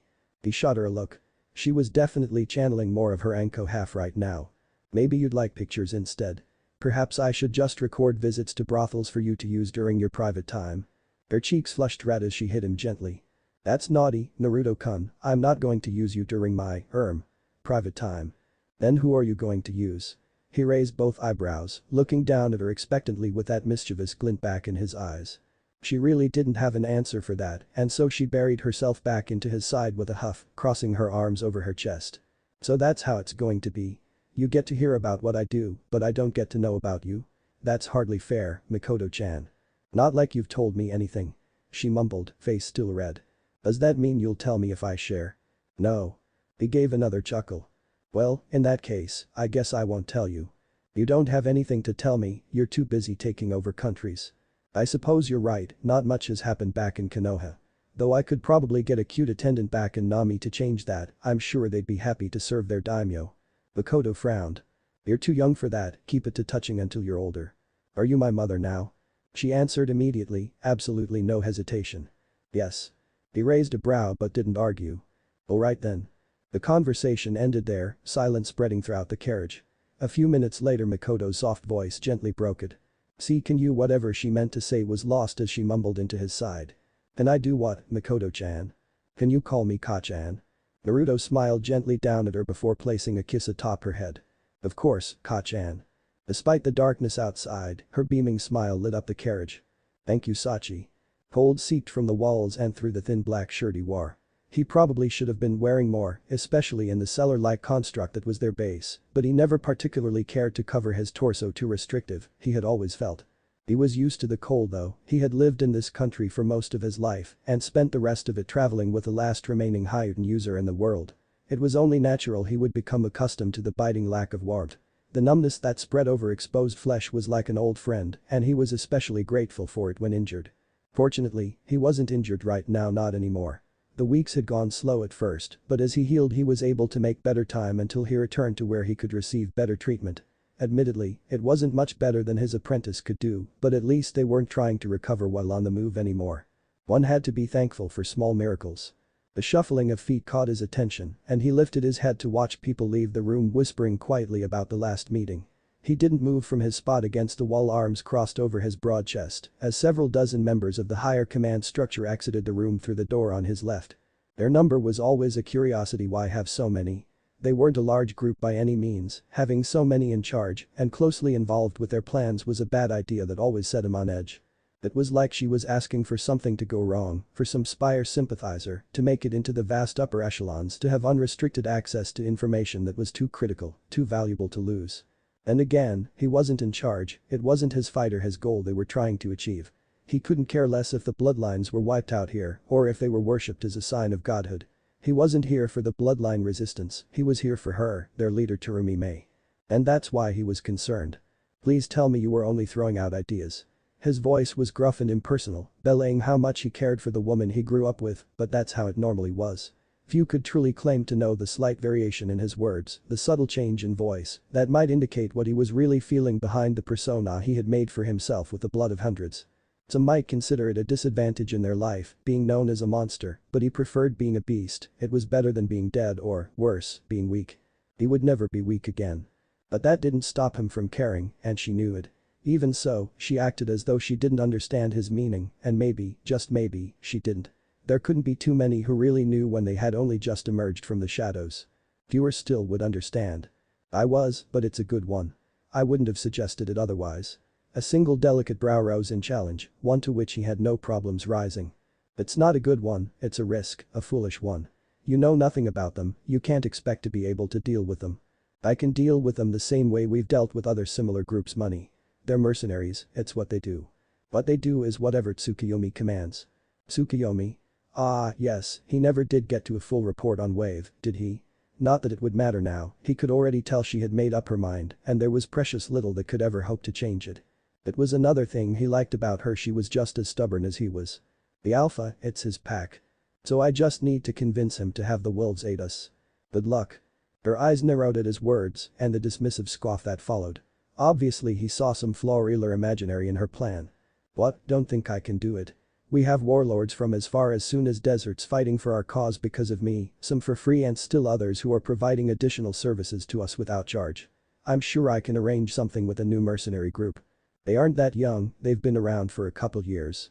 Then why am I just hearing about them now? They've been careful, biding their time and growing in strength until they could move to a true global scale. That makes them new. No, it makes them smart. You hear of them now because they just emerged in the global game. The only problem is that they've had time to settle. This isn't a newbie group working to get power at a global scale, scrambling for influence. This is an established group that's grown strong enough to go global. There's a big difference. And that means they'll reject my offer. The chance to ally themselves with the future leadership of Kurigakure isn't one to pass up lightly. What you should worry about isn't it being rejected, you should worry about them accepting. Everything they do is what Tsukuyomi commands, and he doesn't act without a reason. If he helps us it's because our efforts align with his plans, I guarantee it. The only other reason he would do something would be opportunity, and if that happens he'll adjust his plans to take advantage of it, take advantage of us. That's how alliances work, both working together to reach their goals. We're offering to pay for their services, there's no reason for them to go against us. The same warlords that had aligned themselves with the rebellion had mentioned the group. Some had hired them before, others had faced them. Not many go out, and those who didn't so much as get out as they were let out. Only in situations where the goal had something to do with territory or control could one hope to avoid the wolves' merciless teeth. Only 2 of the dozen warlords, almost exclusively small groups numbering no more than 3 dozen men each, had ever been on the opposite side of the wolves. And that's exactly why she had decided they were a group they needed the help of. Those who had hired mercenaries that were successful were always able to tell you they worked well, but it was hearing it from those they worked against that held real value. They don't need a reason, he does. We don't know what he's after, letting his forces anywhere near our own is asking for trouble. You're being too paranoid. And you are far too willing to trust them. He countered with a growl. They slaughtered Gato and his men on Tsukuyomi's command before proclaiming Nami no Kuni as under their protection. This is the same group that had been serving as Gato's elite enforcers. They can claim its protection, but we both know they killed Gato to take control of the country. What's to stop them from doing the same here, from helping us gain the village back only to slaughter our exhausted comrades and establish dominion over a hidden village? Gato used thugs, we all know that. We have an army of shinobi, and the risk would be much higher. People like him avoid risks because they fear losing their power. If something goes wrong it's too easy for their men to abandon them. That's the problem, he doesn't need to be afraid. His forces are all Anbu level and fiercely loyal, some to the point of fanatical devotion. We're a ragtag group of rebels. Our will is strong, but our forces are average. If we had numbers we'd be fine, if we had power we'd be fine, but we have neither, that's the reason you're looking for allies in the first place. And if they're that skilled we need to get to them before Yagura does. It's a risk, yes, but one I'm willing to take. This could be the difference between victory or defeat. Maybe, he acknowledged as he stood up from the wall and turned to leave. But will it be that alliance which you so desperately seek that causes our defeat? He was gone then, leaving her in the empty room. "I don't know, Zabuza," she admitted quietly. "I really don't know. But what else could they do?" Chapter 37. 3 that survived. The dense fog felt more like freezing smoke as it danced to avoid the light drizzle of this exceedingly dreary country. He had to choke down a shuddering breath of frigid air lest he break down into a fit of coughing at the unsettling feeling of the moist air. Too used to the warm, dry air of the eastern forests they were, and thus had been caught off guard by just how horrible this place felt. The cold darkness enveloped this land, constantly pushing inwards with great banks of fog and gusts of mist. Rain was a constant companion, and it was a rare day indeed one could hang their clothes outside to dry. The perpetual moisture played havoc on supplies and structures alike, forcing the people to adapt or lose everything to rot and decay. And yet, as far as they could tell, those people were happy. Perhaps it said something that the conditions of the country brought them all together and made the contrasting light of the shipping town shine even brighter. Despite the cold, the village proper actually seemed warm, though they all knew it wasn't. Still, sitting in the light surrounded by people happy to escape the land in which they lived sounded better than crouching amongst the bushes and hiding behind trees. Unfortunately he didn't have much choice and neither did his companions. There was little they could learn within the town proper, the cocoon of light still playing host almost exclusively to the civilians. It would be a few years yet, they suspected, before the town grew large enough that they might be able to infiltrate it and gather information in the preferred manner sitting in a nice warm bar with a bottle of heated sake and plenty of beautiful women to keep one's eyes busy. Now he was just setting himself up for misery. There was no limit to this mission, it could stretch on for years if need be. They had already been here for a few days as it was, and he couldn't imagine staying for more than a week. Well, actually, he could, just not the way they were now. In a rented room which would be chosen based on its proximity to the bar he had been dreaming of earlier. If the two were part of the same building all the better he could probably stay here indefinitely. The dreary weather made the town seem rather small and cozy, a refuge from all the world around it. Despite it being a shipping town and, if what they had observed was any indication, one that was well on its way to reclaiming its place as the trade capital of the world, it felt isolated a shinobi's dream retirement. The fact that it was going to be back to its former glory somewhat subtracted from its attractiveness as a prospect, but it was still better than a lot of places. The crowds and large amount of people constantly fluctuating in and out would also provide some cover, even if it increased the chances of running into someone hostile. You'd be surprised just how many enemies a man could make on a mission gone awry as a rookie chunin. Thoughts like that were kept fairly quiet, however, as adrift in a sea of fog and pelted by the continuous drizzle of midnight rain the town was looking more and more like salvation, a port to escape a storm. Actually, it was very much a safe harbor, he supposed, both for incoming ships who usually had to go all the way from northern K's no Kuni or southwestern Kaminari, no Kuni and around the continent to reach it, and for weary travelers who had found themselves within these dreary lands. A sigh escaped his lips, sending small tendrils of warm air through the scarf wrapped tightly around his lower face. There was no use thinking about it now, it would only make things seem worse out here. Bringing his binoculars back to his face, he scanned the far edges of the shore across from them. The waterway wasn't that large, but it served as a natural barrier between the main area of Nami no Kuni and the outlying borders. As such, patrols tended to focus on the inner side, leaving little more than border guards around the country. They could probably get closer. They had tested the inner patrols earlier, and it proved to be possible, though difficult, but there was more security to be had with the increased distance. In a mission like this it was absolutely critical to minimize the chances of being discovered. As it was they were already risking the wrath of two countries and a hidden village not only upon themselves, but upon their families and loved ones, the same loved ones who would believe them traitors should they never return and might still depending on how long they were away. It was unthinkable to add to that belief with two angered daimyo and a furious cage. Or, possibly two daimyo. No one knew what happened to the last one, and as far as they had heard there wasn't another yet. Still, one cage and the daimyo of Hai no Kuni was more than enough deterrent to ensure they took every precaution they could to avoid being caught. Speaking of the daimyo that may or may not exist, however, there was word of an acting ruler within the town. Enough had been overheard from passing groups of traders to confirm that someone, a woman, from what they heard had been placed in charge. Unfortunately, that's where their luck with information ended. No description aside from attractive seemed to be available. A few had commented on a young age, but that could be anywhere from 12 to 20 and perhaps a bit further. Even a name escaped them completely, referred to only in the impersonal third person as the governor. And again, they really didn't expect to get even that much listening to visiting traders. It wasn't like they were in a position where they would meet this new leader, but it did shed a little bit of light on the country's situation. The guards of this land confirmed as wolves wouldn't be answering to whatever governor had taken position here. Either their leader was working alongside this governor who would be managing civilians as cover for the military operations of the wolves, or this governor was appointed by the wolves. It wouldn't hold long without a daimyo, but it would serve to buy them some time, and that meant the wolves were working on getting someone into that position to secure their control. It wasn't much, but it was something. The flash of lightning in the far distance caught the corner of his eye as the binoculars began to fall with his weary arm. With an annoyed sigh he returned them fully to his eyes just as the crinkle of thunder reached his ears. It must have been a great distance away, judging by the volume alone, probably a storm over the ocean. A sudden gust hit him, pelting the group with even heavier raindrops that felt more like metal pellets than water. A storm, the same one out to sea, no doubt was moving closer. From what had already been observed, it would probably hit the town within the next hour, and it was likely to clear no sooner than noon the following day. It would provide excellent cover for them, but it would also kill their sight and make navigation near impossible. They were going to have to call it quits soon, or they had as much chance of returning to tonight's camp as they did walking headlong into a group of patrolling wolves. With that in mind and dreaming of the warm sleeping bag he had splurged on before the trip, he returned to the task at hand. They needed more information for the night to have been worth it, and he'd rather not have wasted his time out here in the rain when as it was he was only going to get a few scant hours of sleep before they had to move camp again. He briefly scanned through the town to his left before moving to the northern forests, but he paused, returning to the town. Previously they had seen movement in the forests, primarily villagers working at the makeshift dump where they stored the waste from their restoration projects to be shipped out by one of the few boats that was allowed under the bridge. So it held most of their attention tonight in hopes of seeing something that might not otherwise be visible during daylight hours, but a familiar sight in the town caught his attention.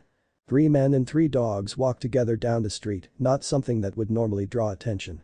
But these men were drunk, arms wrapped around each other's shoulders as they staggered away from a bar, and the 3 dogs walked in step with each other to the side, perfectly synchronized and keeping a constant distance from the men. They were trained dogs, but more than that, they possessed an abnormal intelligence. Dogs could be trained and quite well, but these animals were adjusting their paths to herd the 3 men to safety without once breaking from a group that moved together too perfectly. Ninkin.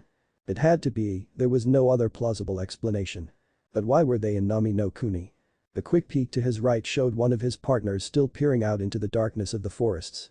The third and last member of the group was between them both and farther east behind them, keeping a lookout for oncoming patrols. Contemplating for a moment, he decided that they weren't getting much from the forests with the fog where it was, and spoke for the first time in hours. Inyazuka. It was more than sufficient to gain the attention of his fellow, and even the lookout turned his head to see. What? The response was practically hissed as his companion flew to his side to confirm for himself. He understood how much of a shock it must have been, he was still trying to wrap his head around it. A part of him wryly noted that it was only natural that the dogs be allied to the wolves, but others didn't want to believe one of their fellow Konoha clans was allied with a group they couldn't think of as anything but the enemy. Unfortunately, it was an undeniable truth. There was no other reason for there to be Inyazuka clansmen here in Nami no Kuni, a land controlled by the wolves, so soon after Gatos's demise and just after Kakashi's team returned.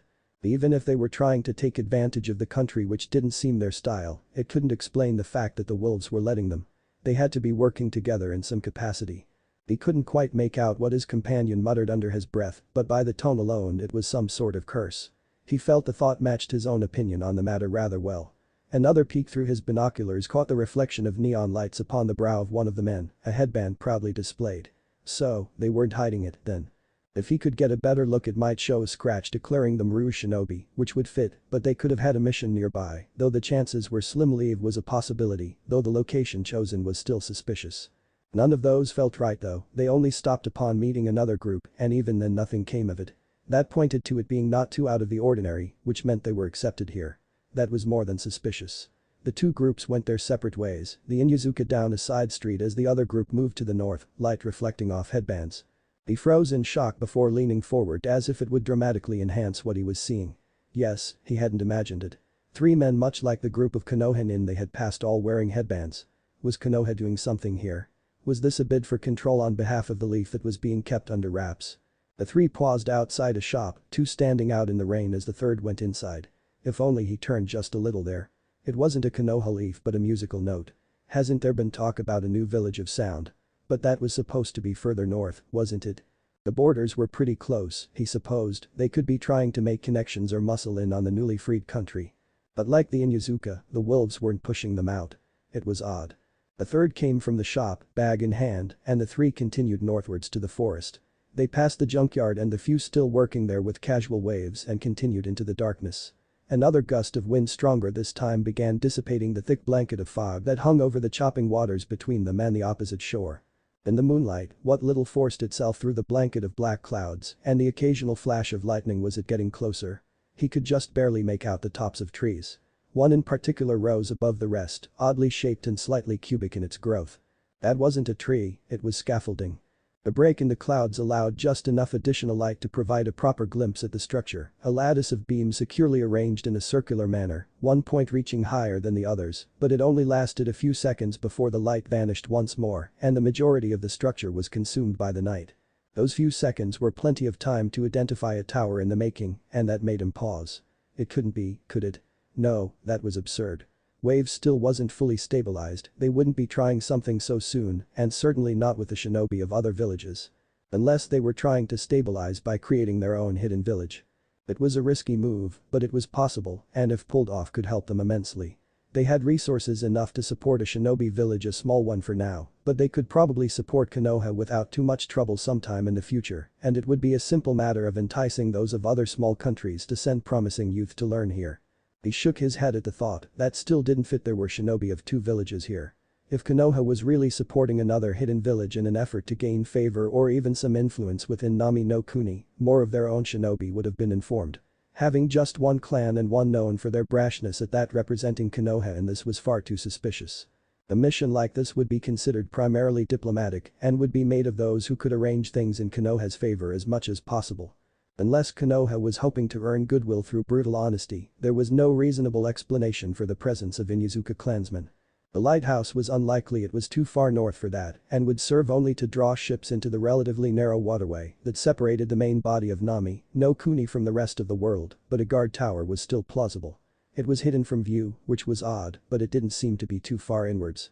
The trees might remain only until the tower's completion, hiding the construction and removed later to provide a better field of view, but it was also possible that they wanted the tower as hidden as possible, and it would serve only to watch the distant shores, leaving the home shores to the many patrols that prowled them.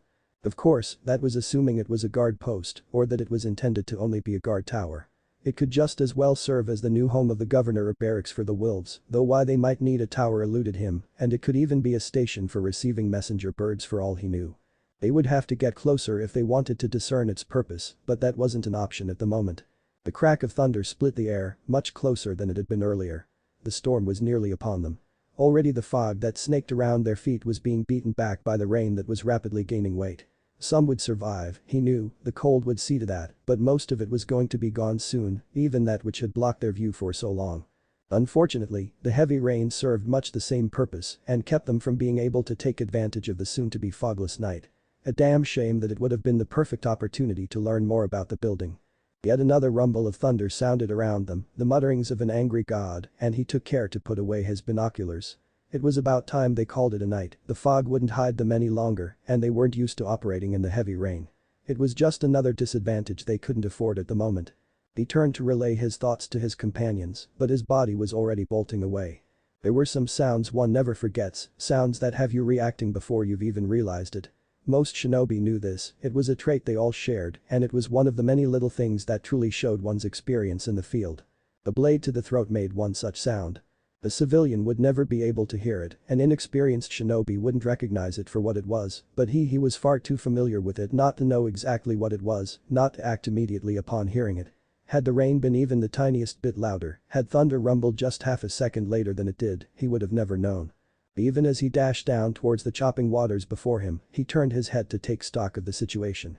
Their lookout had been captured, surrounded by 3 wolves, a 4th nearby serving as their own lookout, and they didn't hesitate to start on him. Evidently they weren't taking any chances, grabbing the first one they could, rather than silencing him and moving for the other 2. The 5th and 6th wolf were on either side of his other companion, one removing his blade and the other pulling away the body to confirm the death, and he could feel a 7th wolf speeding towards him. He struck too early. He noted wryly. Lucky me. Sometimes it was hard to remember that opponents were human too, even when one counted on such plans. They weren't really human in that case, just numbers and information that reacted as such. There was always that separation, them and us, and it worked to your advantage just as often as it failed to. He was painfully reminded of that fact now. He owed his life to the fact that a single mistake had been made by assailants he had been completely unaware of. It was a humbling thought. Only because the first wolf acted before his companion was in position did he even have a chance of escaping with his life and, more importantly, bringing the information they had gathered back to the clan. But just as the Yamanaka would gain information from their actions, the wolves had a chance to gain the same from the captured member of their team. The Yamanaka were good at resisting torture, but even they couldn't last forever, and any sort of leak was unacceptable on a mission that didn't exist. His eyes met that of his captured clanmate, and only the slightest of nods was returned. It looks like there was no choice. Reaching under his shirt he tore away a slip of paper, even as his other hand came into a half-rammed seal. With a toss over his shoulder and a pulse of chakra, 3 explosions lit up the clearing, just as he dove into the water. He had to get back to Hai no Kuni, back to the safety offered by Konohagakure no Sato, or their sacrifice would be for naught. It was a good thing the wolves had stuck close to his companions. He knew he didn't have a chance of escaping them, but even they couldn't have gotten away from the tags before they went off. The short fuses had been chosen deliberately for this mission, and even a Kawarimi wouldn't have been fast enough once they realized what was happening. He supposed that was their second mistake, and it would keep his clan from being tied to this event. He couldn't help but recognize how much Lady Luck had contributed to his success tonight, despite them being caught off guard. Skill helped one predict and adapt, but, as tonight demonstrated, skill wasn't everything. With the apparent favor of Luck's goddess, he thanked the divine for his good fortune and the opportunity to salvage the mission. Not once did he look back to where his clanmates had fallen, or where the corpses of wolves or what remained of them would be found before morning. Perhaps that was his big mistake of the night, for it meant he never saw those who survived. Those who still knew. The water might wash away his scent, but they already knew the location of his den. And the wolves were not known for their mercy. The smoke hadn't fully cleared before the lookout started digging through his back, his ears still ringing from the explosions, and his balance shot to hell. He slumped against a tree as the rain pounded against his bruised body. Already he could hear wolves in the distance, all of them trying to find the source of the disturbance. Well, most of them, anyway. The chance of it being a distraction was too likely for them to all abandon their posts, but the majority would have. Idly, he wondered about bringing that up with the commander. It might behoove them to have designated response teams for incidents like this. It wasn't good to weaken the other patrols any. Then again, maybe that was a concussion talking. He didn't really know how bad he had been hit yet. Fortunately he still knew which direction up was, and the trigger of his flare gun was easy enough to understand. With a pull it screeched into the sky in a trail of red, drawing all those that had been alerted by the explosions. They were cautious, naturally, but still quick, a gathering of assorted groups that had all come together in this country under the command of Tsukiyomi-sama. Sober and Yazuka and their ninkin had paired up with the wolves immediately as they began a search, while the shinobi under Orochimaru's command had taken combat positions around the complex they were building until they saw the emergency flare. As they were just across the waterway from his position, they were some of the first to arrive en masse, only one patrol of wolves having been closer to the position. Working with surprising cohesion, perhaps due in part to the similarities between their masters, or so he had heard, the area was quickly secured, and in under a minute there was a medic hovering over him. From the corner of his eye he could see another one marked only by the thin fur trim on his arm guards kneeling by a lump near the water. If the yelling, which he couldn't quite understand yet, was any indication, there was another survivor, though his condition seemed much more severe than his own. The medic next to him had removed his mask to better see and said something, frowned, and tried again right next to his ear. Still, he couldn't understand what was being said. It was just a jumbled mix of sounds around him, one not aided by the cacophony of shinobi mobilizing around them, nor the symphony of the storm. Orders were barked out, and he felt himself lifted up by 2 other wolves. When had they gotten there? Who started towards the village without hesitation. Several other wolves took up positions around him, knowing he was the best bet of learning what had happened and unwilling to risk an attempt to silence him. He didn't pay much attention to that though, focusing more on how fluidly everything moved together to do what needed to be done. Behind a shattered mask he smiled lightly. The wolves really did come across as professionals, didn't they? They must be an impressive sight. Some part of him realized he had never actually witnessed the wolves at work because he was always a part of it, while another wondered why he didn't quite feel like one at the moment. A part of the pack, yes, but certainly not a wolf. Right now, he felt far more like an injured pup. And with that in mind, he decided to take a nap, blissfully unaware of the panic he caused in the medic. The temporary medical center was just about what one would expect, other than the fact that it was proving to be less than temporary. For all intents and purposes, it had become Nami no Kuni's hospital, but she still hesitated to call it such. With cement floors and sheet metal walls, it felt a bit too flimsy to her. It was quite solid, she knew, but it just didn't give off that firm sense of foundation the Konoha hospital did. Of course, that was to be expected, this building was one of the first done, and the goal had been getting it done as soon as possible. It wasn't meant to be a proper hospital, just something to hold its place until a proper building could be procured. And for such a basic structure it did its job well. The inside was sealed and insulated, kept painstakingly clean in a country where mud was as common as dirt, and until recently the majority of the populace had lived on the street. Lighting had been strung from the roof, keeping everything bright for the wolves with the most medical training, and the few doctors they had managed to poach from nearby minor countries. Supplies were plentiful thanks to Gato's stores, and what they didn't have was easily acquired with his fortune. The equipment was dated but functional, and would be kept until a proper hospital was built. After that she suspected Tsukiyomi would have the best available brought in. Guards usually outnumbered the medical staff 2 to 1, though specialized classes for wolves with the aptitude were slowly changing that, but at the moment the number of guards had almost doubled. She understood why at first, he was one of 2 survivors, and while not the one in charge though he had been the other survivor, coincidentally he was the only one available to give them a report at the moment. Why the guards remained after that, however, she didn't know. The lookout, as many had actually started calling him for his fortune and being little more than an observer of the event, had been debriefed by Commander Sai earlier that morning when he first awoke, so even if someone were to come for him, they wouldn't gain anything. That's not to say she wanted something to happen to him, but the increased guards seemed unnecessary. Nodding to 2 such sentinels at the front of the building, she nearly gagged at the sanitized smell of the sterile building. It certainly had that part of a hospital down well enough. She and her kin had always hated hospitals in equal parts due to the fact that they were stuck there and because the awful smells were greatly increased by their own advanced senses. The building was small and easy to navigate, so it wasn't hard to find the room she was looking for. With a nod to the guards posted right outside the room she stepped in uncontested. Being the governor had some perks. Having been appointed by Tsukiyomi himself had even more. The patient rested on a small bed in the middle of the room, looking for all the world like someone had taken a random person off the street and placed them in the bed. At a glance there was no evidence of injury, and according to Sai, he only had some mild bruising. He had been disoriented by the blast, but the medics could find no further evidence of damage to his head. Despite this, he was being kept for observation just in case. Something that pleased neither the patient nor the doctors who had to keep him from running out of the building. Maybe that's why the guard hadn't been reduced. "Good afternoon, are you feeling alright?" Her voice seemed to startle him, and he quickly turned from the wall he was staring at. With medium-length brown hair and brown eyes, he looked perfectly average for anyone living in the east of the elemental nations. Even his skin tone fell into an even balance between that most common in Kei's no Kuni, Hai no Kuni, and Tsuchi no Kuni. If she didn't know he was Konoha born and raised, she could have been convinced he hailed from anywhere on this half of the continent. "Ah, Governor, my apologies, I didn't hear you come in." "That's fine, I just wanted to check up on you." He seemed a bit puzzled by that. "Really? Why?" She frowned, but could see why he found it odd. After all, he was just one of the many wolves, and she was managing the civilian parts of Nami no Kuni. "Well, I'm not Commander Sai, I'm still responsible for Nami no Kuni as a whole in Tsukiyomi-sama's absence. The wolves are just as much a part of WAVE as anyone else." "Oh, I guess that makes sense."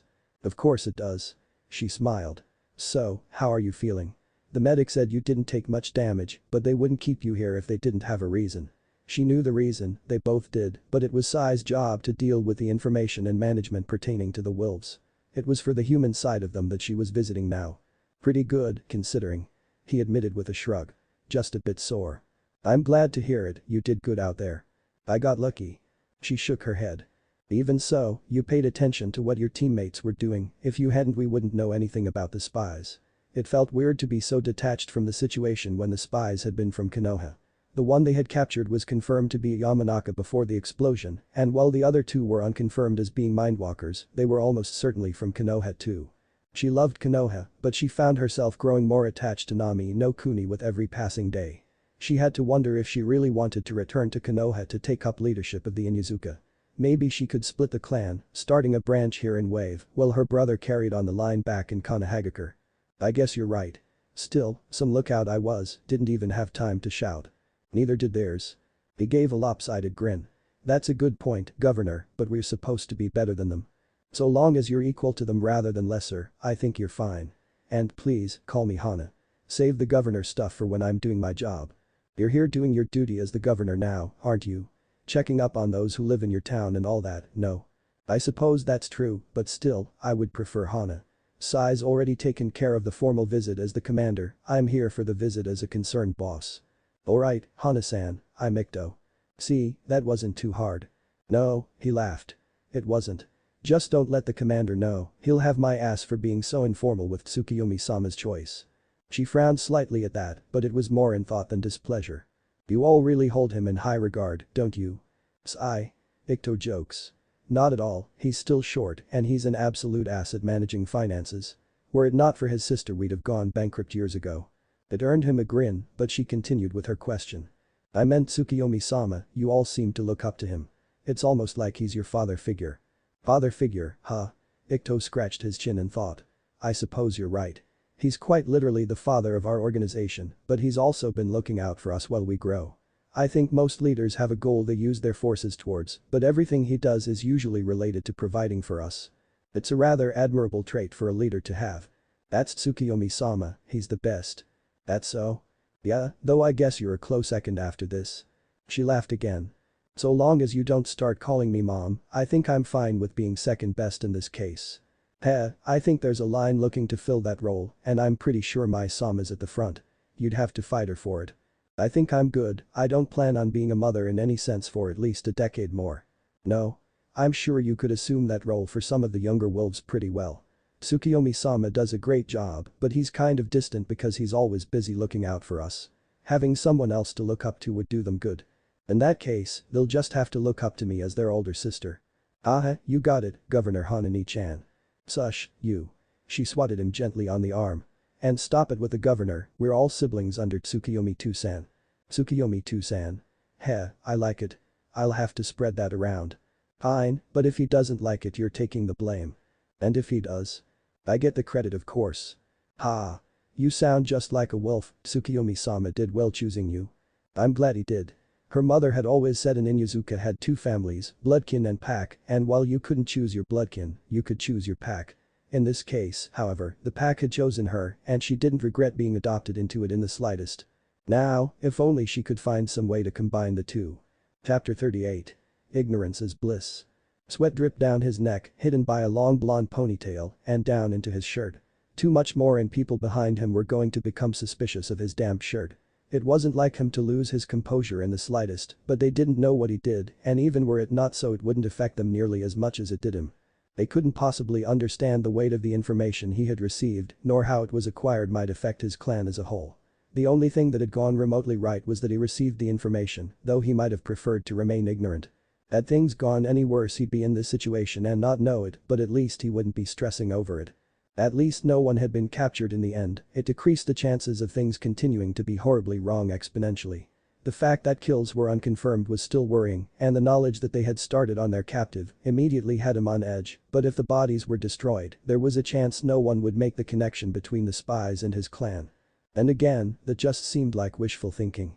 Things were going to go wrong for him, it was a fact, simply because things were going to go right for the boy. Gods above knew their sister fortune favored the former Uzumaki prince. His own actions, however, certainly didn't help in that sense. Sending spies had been, admittedly, a rather risky thing to do. His clan already had less than positive history with the wolves, and that wasn't aided by sending spies to their new country. On the other hand, knowing the wolves as they did, he couldn't justify not sending them either. And while the cost of obtaining it had ended up exceeding its value, the information brought back to him was nonetheless important. Some of which would be put to use as soon as he could in an effort to stave off any retribution that might come should they learn who it was that was, ultimately, responsible for the death or grievous injuries of several wolves.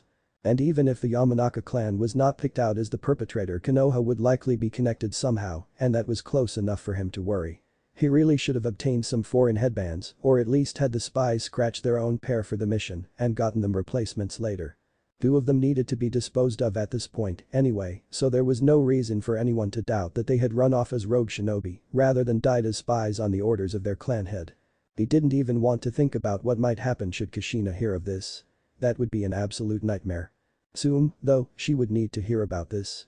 He was under no illusion that he could blackmail the woman, not when it was almost guaranteed to tip off the wolves of his clan's involvement, but he could certainly start improving the relationships between the two clans.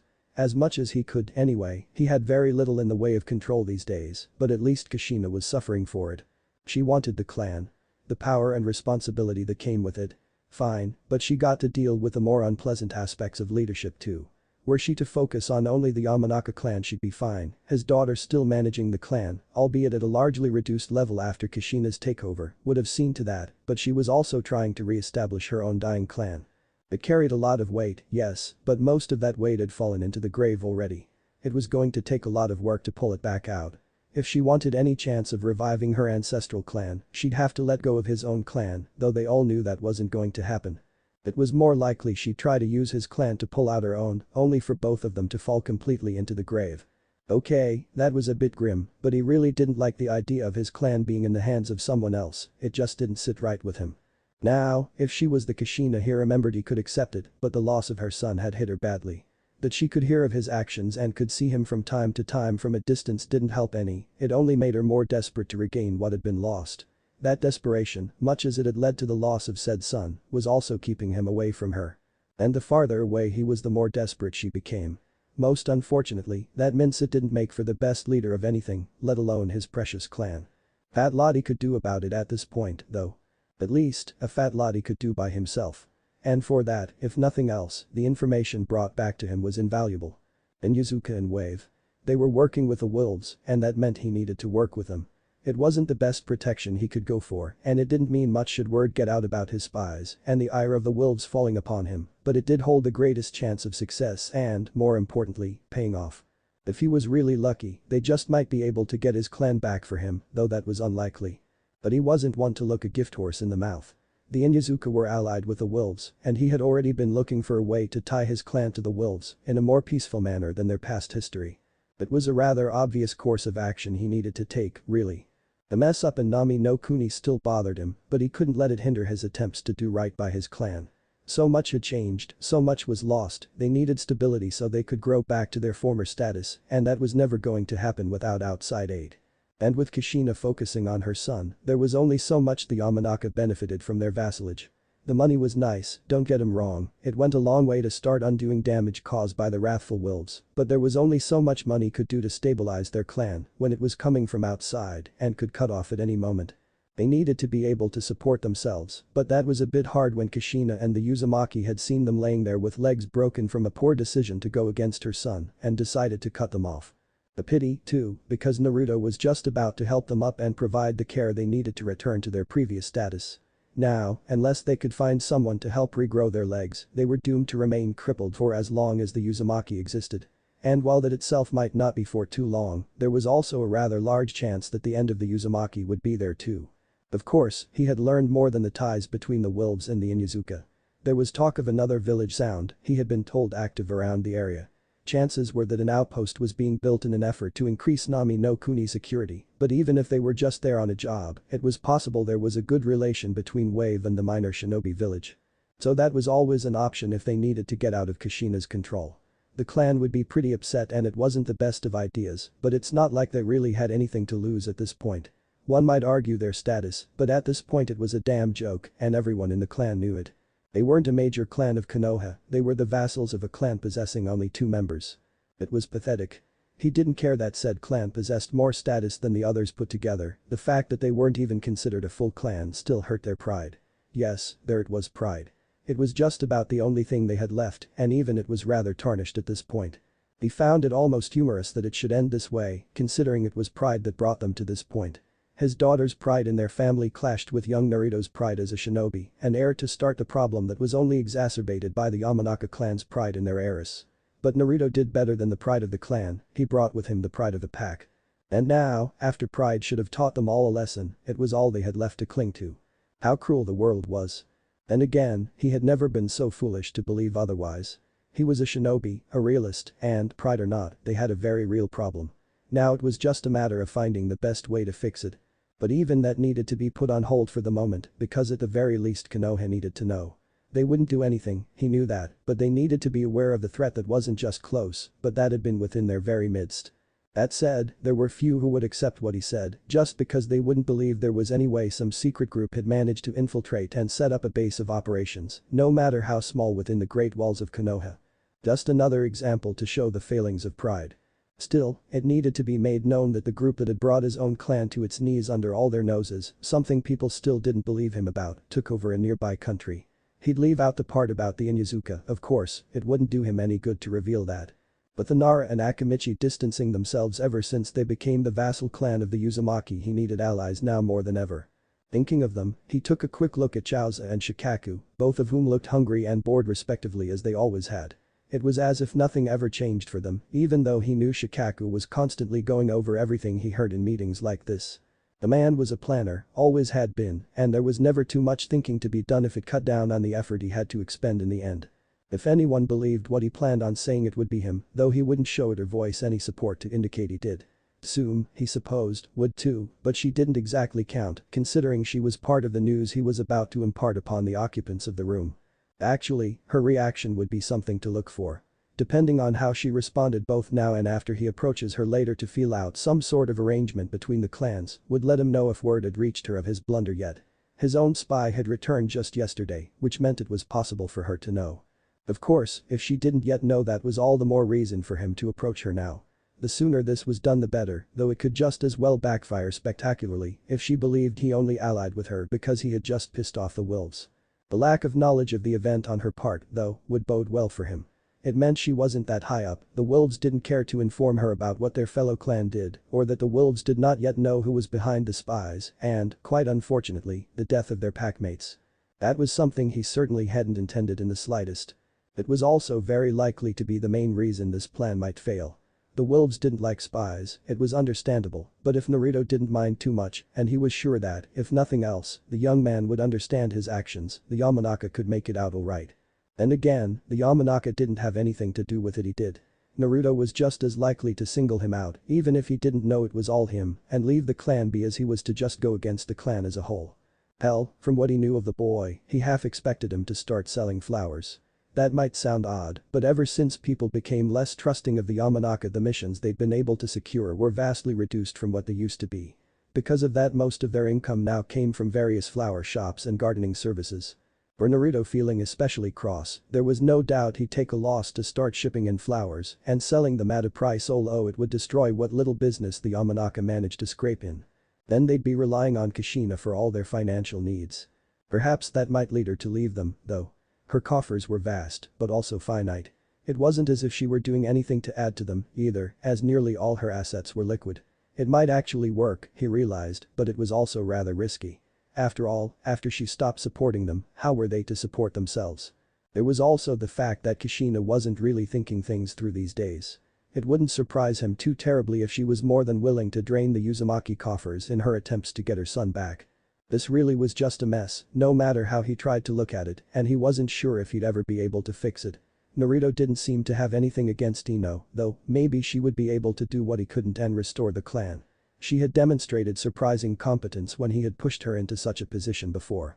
He had expected her to succeed, of course, and he was always on hand to make sure everything went well, but his little princess had adapted to the role quickly, much quicker than he had. And he had been trained before taking the position. Not trained as in given the lessons he had imparted upon her by that point, but actual training at the side of his father as they worked through clan business together. It was quite remarkable, and her drive to undo what she had caused was admirable. He had to wonder if his greatest action as clan head wasn't raising her so she could take the position from him to fix his mistakes. It was a sad thought, but the idea that his clan would be safe in her hands brought him comfort. Now it was just a matter of removing them from under Kushina's thumb. Maybe he should be trying to repair the relations between the two. On Kushina's side it would benefit them, and with Ino in a favorable position with Naruto, he may be willing to help her get her clan back, especially when it was practically his before Kushina stole it. It would seem he needed to have a chat with his daughter again, one that was more than likely to include her Uzumaki friend too. He wasn't sure where they stood in this mess, but their determination to learn everything about the situation they were in was beyond what he would expect of any fresh genin. Naturally, he knew, because they were well aware of the fact that they were part of this mess, and it wouldn't just affect them now but far into the future. Ino was maturing rapidly from the fangirl she had become in the academy, and even the naive Naruto was wisening up some and looking at the consequences of her actions. It was earlier than he imagined, but maybe it was time for the next generation. He and the rest of the older crowd had gone through a lot and held steadfast to their ways, but change was coming, led by a pack of wolves. His generation just wasn't prepared for that, they weren't adaptable enough to stop the spreading wildfire unleashed by a young man with the mentality of a shinobi many times his senior. Yes, as soon as he had secured the clan it would be going to Ino and he'd step back to act as an advisor. They needed a young mind to look at the world anew and spot all that would soon wither and die in this new era of shinobi. But as he said earlier, he first needed to warn the current generation of the upcoming transition. He couldn't come out and say it, but he could direct their gaze to the center of the storm, so they had a chance to recognize it for what it was. Shikaku would understand, Tsume knew, but would the rest be able to grasp what was happening? Jiaozi wasn't the kind to look into things like this, Shibi was always prepared to adapt to ensure the survival of the hive and would act when he spotted the best opportunity, and Hiashi and the entirety of the Hyuga clan at that would believe the coming storm to be no match for his clan. They would try to weather the storm. They would fail. He didn't know how the Sarutobi would take it. Hiruzen may have figured it out already and informed them, and there was no telling Kushina's response. It was lucky that there was just enough noise in the room to keep others from hearing the nervous tapping of his foot. It was not good to let others know you were uneasy about something, and the entire room would have known had it been too much more quiet. As it was just a slight decrease in noise would have likely tipped off Tsume about his nervousness. Not the best impression to make before he attempted to ally himself with her, to be sure. He only half listened to whatever it was that was being discussed in the room, none of it caught his attention, and it was Kushina who needed to know in the end. He was little more than a figurehead at this point. When Hiruzen asked if there was anything else to be brought up before the council, however, he quickly clamped down on his nerves and stood. Yes, Councilman Yamanaka? Asked the aged Hokage. There was talk of him training his son for the position, but nothing verified yet. It would be good for the elderly shinobi to finally be free of the burdens associated with the mantle of Hokage. Gods above knew he deserved a very long vacation. Some news has come to my attention, Hokage-sama, and I thought it best to bring it to the attention of this honorable council, so we might all stay informed. Very well, proceed. Of course. Many might recognize this as a matter very close to me and my clan. It's because of this we've been doing our best to keep track of any and all information regarding it. That to the point. Inuzuka Tsume had always been impatient, and her interruption showed it to remain true. She had also never been one for flowery words, something rather odd considering her spot on the council. If nothing else, it could serve to be a refreshing change when she let her own opinion be heard. Nevertheless, he sent her a half glare both because of her interruption and because this news had something to do with her clan. It was for that reason he continued to look her in the eye as he continued. The wolves have moved again. He stated plainly. Nami no Kuni is under their dominion. If the slight widening of her eyes was indication she understood the meaning behind his pointed look. The fact that she had not previously believed in the wolves only supported this fact. Kushina, on the other hand, scoffed. You always talk about these mystery wolves, but I still have yet to see any. We're in Konoha, how long could they keep themselves a secret? She failed to notice the way Shikaku, Hiruzen, and two of the elders turned to look at the third. Danzo, most amusingly, did his best to look innocent. You can believe what you want, but they are out there and they did indeed just take over a country. Said Inoichi. I just wanted everyone aware, if you choose not to act on it that's your business. Before an argument could start Hiruzen spoke up. I suppose that would explain the letter I received not long before the meeting. I was originally intending to bring it up later, after I had made sure I had all relevant information, but I suppose now is as good a time as ever. All attention went to the Hokage. What letter? What did it have to do with the wolves Inoichi was claiming to have taken over Nami no Kuni? The wolves, as Inoichi has said, continued the Hokage. Are quite real. More than that, as of recently they have found favor with the daimyo, for he has declared them a noble house of the Imperial Fire Court. And that caught even Inoichi off guard. A noble house. That was completely unexpected. Those who had not believed Inoichi previously seemed both shocked and ashamed. Even Kushina seemed slightly humbled, but she still didn't believe they were operating in Konoha until Danzo spoke. They already have a base set up within the village. Seeing as paperwork for the change of ownership went through just this morning, and yet they're already present, we can confirm that they've been in the village unofficially for some time now. Those who frequent the area have mentioned that the group has been present for well over a year. That long? Questioned Shikaku. Longer. Corrected Danzo. The wolves were formed here in Konoha almost 2.5 years ago by someone who has recently come out as a man going by the name Tsukiyomi. Only a few of them noticed the way Tsume tensed at the news. And how long have you known? Questioned Hiashi. He disliked that his all-seeing clan had somehow missed this group in Konoha over the years. About 2 years now, they started as private security, I suppose you could say. It took some effort not to smile at his words. After all, private security is what he commonly called his root forces. By Hiruzen's vastly less than amused expression it was obvious the Hokage understood the reference. Good, it wouldn't do for him to be the only one to appreciate the wordplay. Though enjoy really wasn't applicable in this case, he was sure Hiruzen was rather annoyed. Still, at least he had understood. That counted for something, no? Who's private security? Asked Shibe. Evidently even he was intrigued by this. Tsukuyomi's, I would guess. It wasn't hard to see the amusement in the old warhawk's eyes, though the rest of his face remained as expressionless as stone. Just the fact that he was amused, not even taking into consideration how he was letting it show in even the slightest amount, was a bit disturbing, honestly, and it put all those who noticed on edge.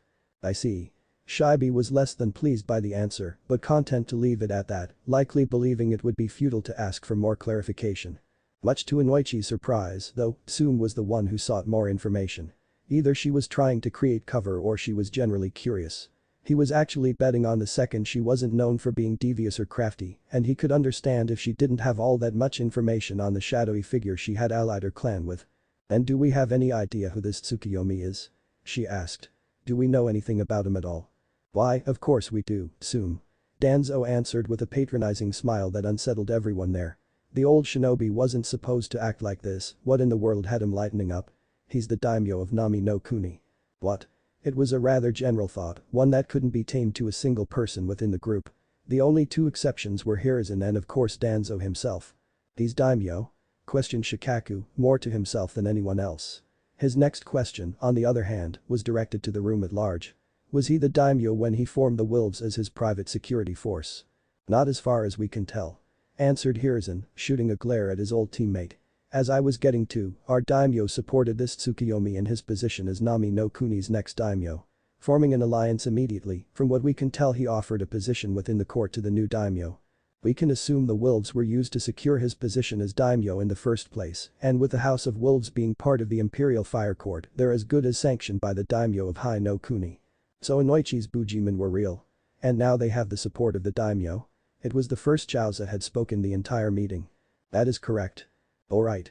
Shrugged the jovial Akimichi.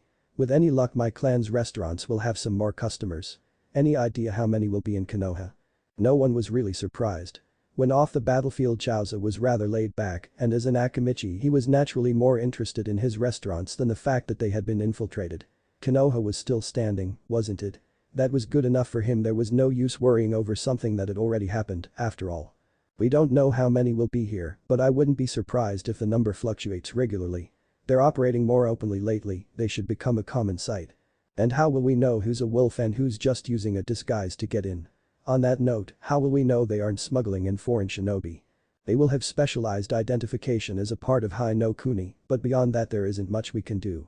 There's never been a situation like this before, and trying to stop them or impose new security measures upon them is likely to gain the ire of the daimyo. That's rather troublesome. Commented Shikaku. We're supposed to just let them waltz in. They are to be treated as visiting Hai no Kuni samurai or diplomatic envoys. The same rules will apply to them as citizens of Hai no Kuni. The only major problem is the identification. I don't doubt they wear the masks for more than just their aesthetic effect, and anything else we could try that wouldn't involve them revealing themselves is too easily copied to be of any use. Nara gave a deep sigh. I'll try to come up with some kind of system, but we'll have to get into contact with them at some point, and I doubt they'd appreciate Anbu just showing up on their door. Do we have any way to do this? He asked. Unfortunately, not at this moment.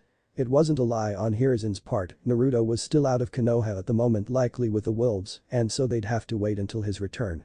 It also kept people from knowing that he was aware of the wolves and Naruto's involvement with them for this long. Inoichi, however, didn't share the same thoughts. We can always contact them through Gen and Naruto, I'm aware he has ties to them. He admirably ignored the glares sent at him by Hiruzen and Kushina.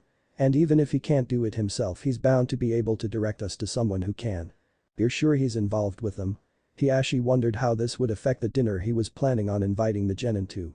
In one way, having ties to a new noble house wasn't a bad thing, on the other the wolves were less than popular in Konoha at the moment, and they had only recently become officially present.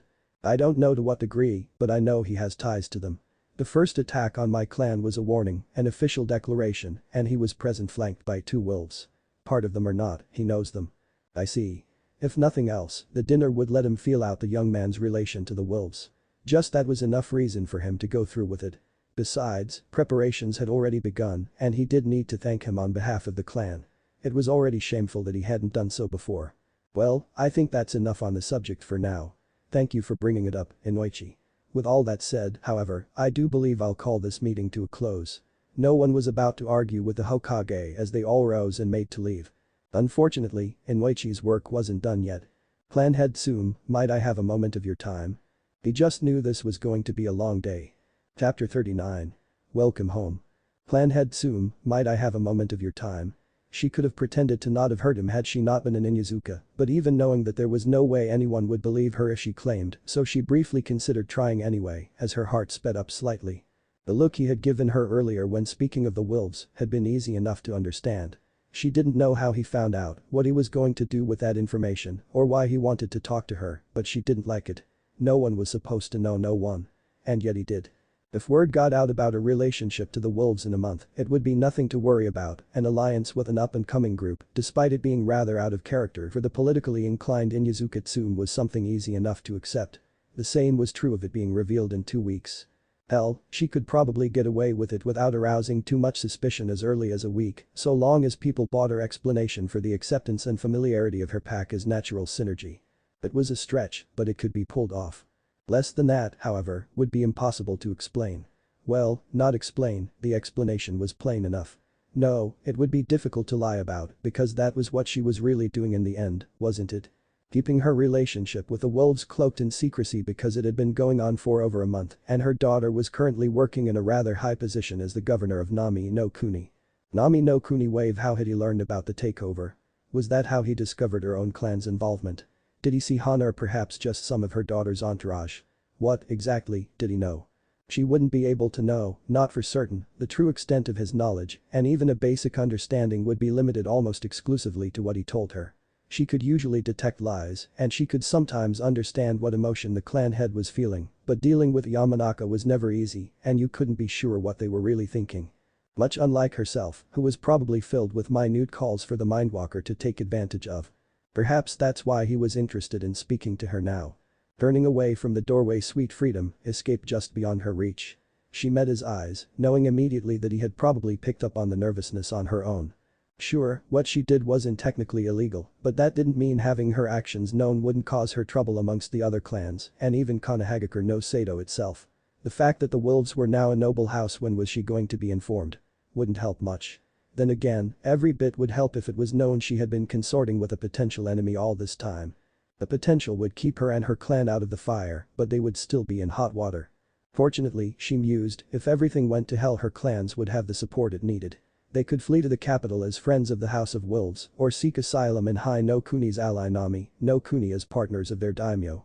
Actually, neither of those sounded too bad. They would actually have more status and influence with those options than they did now as one of Konoha's greater clans. It was kind of sad, now that she thought about it. I suppose I could spare a moment or two.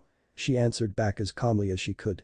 Regrettably, she had just spoken in a very un-Tsume-like manner, and she recognized it just as quickly as Inoichi did. Those still around them had no doubt taken note of such as well.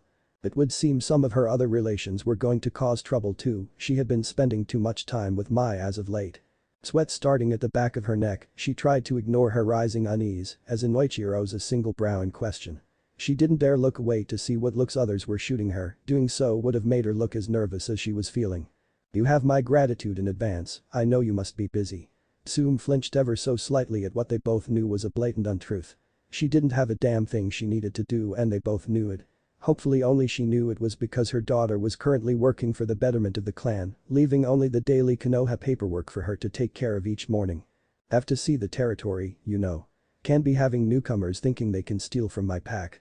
Making up something and passing it off as a unique clan matter was the best she could come up with on such short notice, but it was also arguably the best considering her clan and her usual actions. He seemed surprised at first, taking the bait, but then he seemed to realize something about her words and narrowed his eyes. Ah, yes, your pack. There must have been quite a few more births than normal these recent years, he commented almost offhandedly. It seems to have increased rather drastically. Damn him and his insight. Still, she had to give him props for that. It was a good catch of words she hadn't realized slipped. And for him to think of her words from the perspective of the Inyazuka to come to a true conclusion with barely a moment's pause. There was a damn good reason the Yamanaka had always dominated the T&I department. The only other person who should have made that connection would have been Narashikaku, simply because he would analyze everything he heard 100 different ways and have a full conversation with you before he even replied. Thank the gods the Nara clan had never really had a political drive, or any discussion with them would have been a nightmare of a political minefield. It was a daunting enough thought that she was sure the Inyazuka wouldn't be the only clan deeming the political game too troublesome for them to even dare attempt. I suppose it has. She replied. I hardly keep track of numbers, it's simply family. Not really, the wolves weren't that close, but they were all working together, and that was enough to consider both the wolves and the Inyazuka as one pack. Not a tight-knit pack, but a pack nonetheless. Calling them family was weird, but it was likely to happen in time. The chances of mating between the two was just far too high for her to think otherwise. Maybe this was what getting to know your future in-laws was like. You didn't know them and weren't close, but you knew that was soon to change, if only for the sake of your family. Fortunately, she was rather fond of the wolves and didn't mind the thought too much. She should probably consider herself lucky, gods knew whatever woman Kiba married would have the absolute weirdest family. They'd have to if they were getting with her son, after all. Of course. He nodded. Your home is in the forests, but I have to ask, have you ever considered the mountain range? The reference to his own clan was not lost on her, nor was what he was implying. He wanted to know of her thoughts of the Yamanaka and, more than that, how the entire pack wolves included felt about them. There was only one reason for him to inquire of such, something supported by his clan's misfortune when they had been against Naruto, and by extension the wolves she was now allied with. He wanted to join them. The nervousness almost completely left her, but she was still cautious. I hadn't, but it certainly sounds like an excellent idea for a hunting trip. We'll have to try it out sometime. Would you care to continue this conversation elsewhere? She was still well aware that they were standing within the council chambers, not the best place for a conversation of this nature. That sounds perfectly agreeable. He answered with a nod, moving to lead her out of the room. As the two left to speak of Konoha's newest official occupants, neither noticed a black pineapple sitting innocently on one of the tables, a pineapple that rose to show the face of one Nara Shikaku. Her shoes practically flew off her feet before impacting the entryway wall with a solid thud, but she hardly paid any notice to that. She had known about them, Naruto and the Yamanaka had seen to hat, but still she held tightly to the hope that they were nothing but an urban legend, that they would be, at most, no more than a loose collection of souls that had fallen on hard times and unfortunately turned to petty crimes to support themselves. That would have been okay, she could have accepted that her son was part of a close-knit group of survivors who looked out for each other and came to see themselves as a family. But this? Not just an organization but an actual noble house.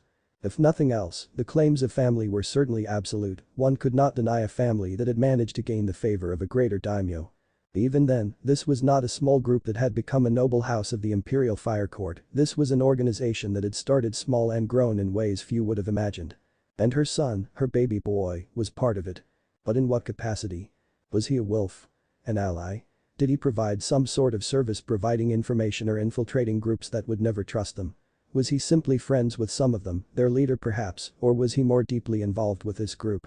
Could he possibly be their leader, this Tsukuyomi, the one who had built them up from nothing? She desperately wanted that to not be the case, but were it to be true, she would still be unable to keep herself from being proud of him and his accomplishments. It would explain a lot about his relationship with the Yamanaka too. Leader or not, however, there was something far more important on her mind at the moment. The wolves couldn't be that bad if the daimyo was showing them so much favor as to instantly grant them a house on his court, and that same status as a noble house would ensure her son, regardless of the exact manner in which he was involved, would be well taken care of. No, what she had to focus on was the trouble here in Konoha.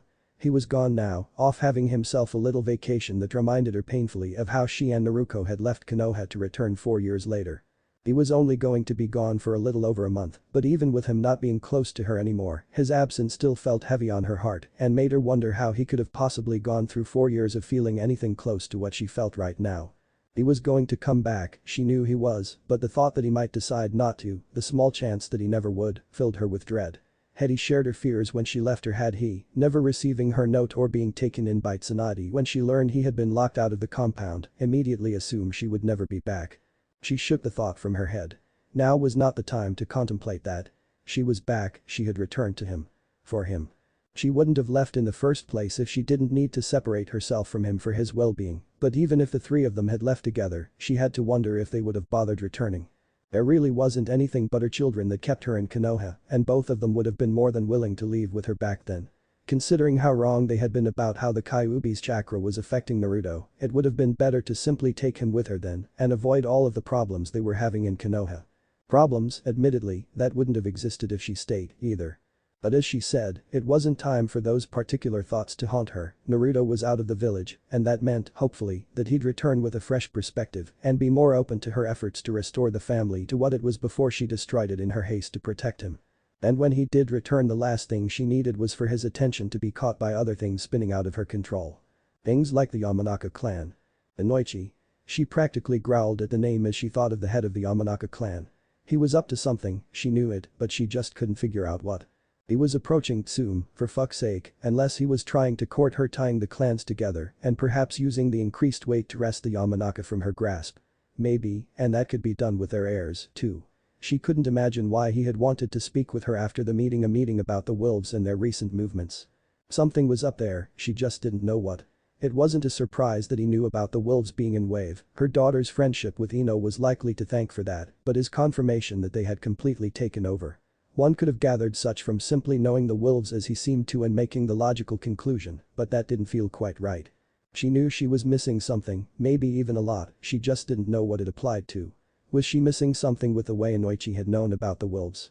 He had seemed just as surprised as the rest by the fact that they had become a noble house. That couldn't have been it, not fully. Was it his actions with Tsume? What could he actually do that might affect her, or, rather, what might he be trying to hide from her? A frown crossed her lips. He was definitely trying to hide something, but what was it? And, more importantly, how would it affect her son? Slowly the carriage rolled to a halt just off the main roadway. It was always odd how little use it seemed to receive, considering it connected Konohagakure no Sato with the capital of Hai no Kuni. Then again, not many traveled between the two regularly, and those that did were usually messengers that moved by foot. Carriages and horses simply weren't readily available for the average traveler. It also helped that the trade routes, for some strange reason, were not the same as the main roads. Why they didn't just make one larger road he'd never understand. The warm body pressed itself deeper into his side as the wolves began setting up a perimeter around what was to be their temporary camp, but other than that made no signs of waking. That, however, could be attributed to the fact that the person curled into his side wasn't asleep and hadn't been for several hours. With his journey nearing its end and their inevitable separation approaching, it had been harder and harder for her to drift off to sleep. Of course, while sleep was nice when you had almost nothing else to do, he doubted she wanted to spend her limited time with him sleeping. She much preferred, he had found, spending her time cuddling with her last precious person. And there was simply no way he could not indulge her. She mumbled something into his side, but whatever words left her lips were drowned in his shirt. What was that, Mikoto Kachan? He could feel her smile even before she turned to show it to him, her black eyes almost shining with happiness. Well, they were shining with unspent tears, but tears of happiness, so he supposed that was close enough. I love it when you call me that, Naruto-kun. Giving a chuckle, he ran his fingers through her hair. I know, Kachan, I know. What was it you were trying to say? Her smile turned into a frown, though even then it was more of a pout in his eyes. I don't want to go. Almost as if she believed they were to be separated at that very moment, her arms wrapped around his torso and pulled her body closer to his. If he minded at all, he didn't show it. You know that's not a choice, you're not a wanted criminal. She was considered dead, after all. But they'll do whatever they can to eliminate you. Her pout deepened. Are you sure? I could be used to restart the clan, they wouldn't want to pass up on that. At her words, a growl left the back of his throat. He would be the first to admit he was rather possessive of what he had, and right now she was his. Of course, that caused some problems. It was hard for her to stay away from him, and when they were together like now, it was hard for her to leave.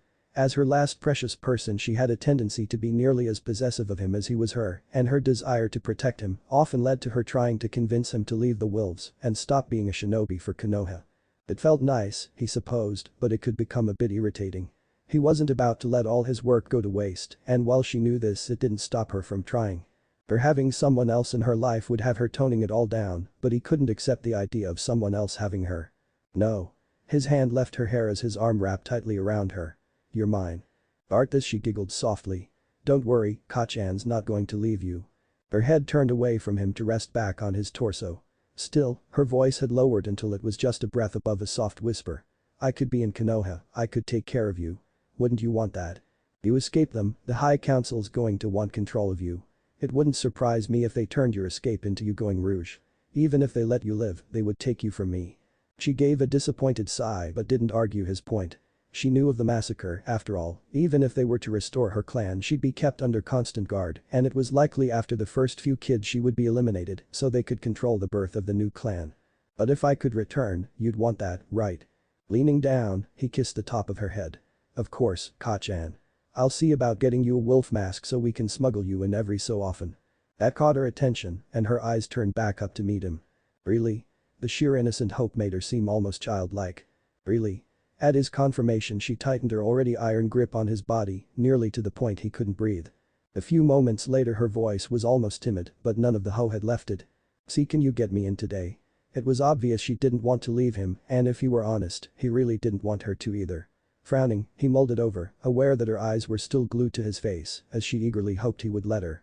While it was because he held the key to getting her in, the thought that she was deferring to him for permission reminded him of his pet lamb and only further endeared her to him.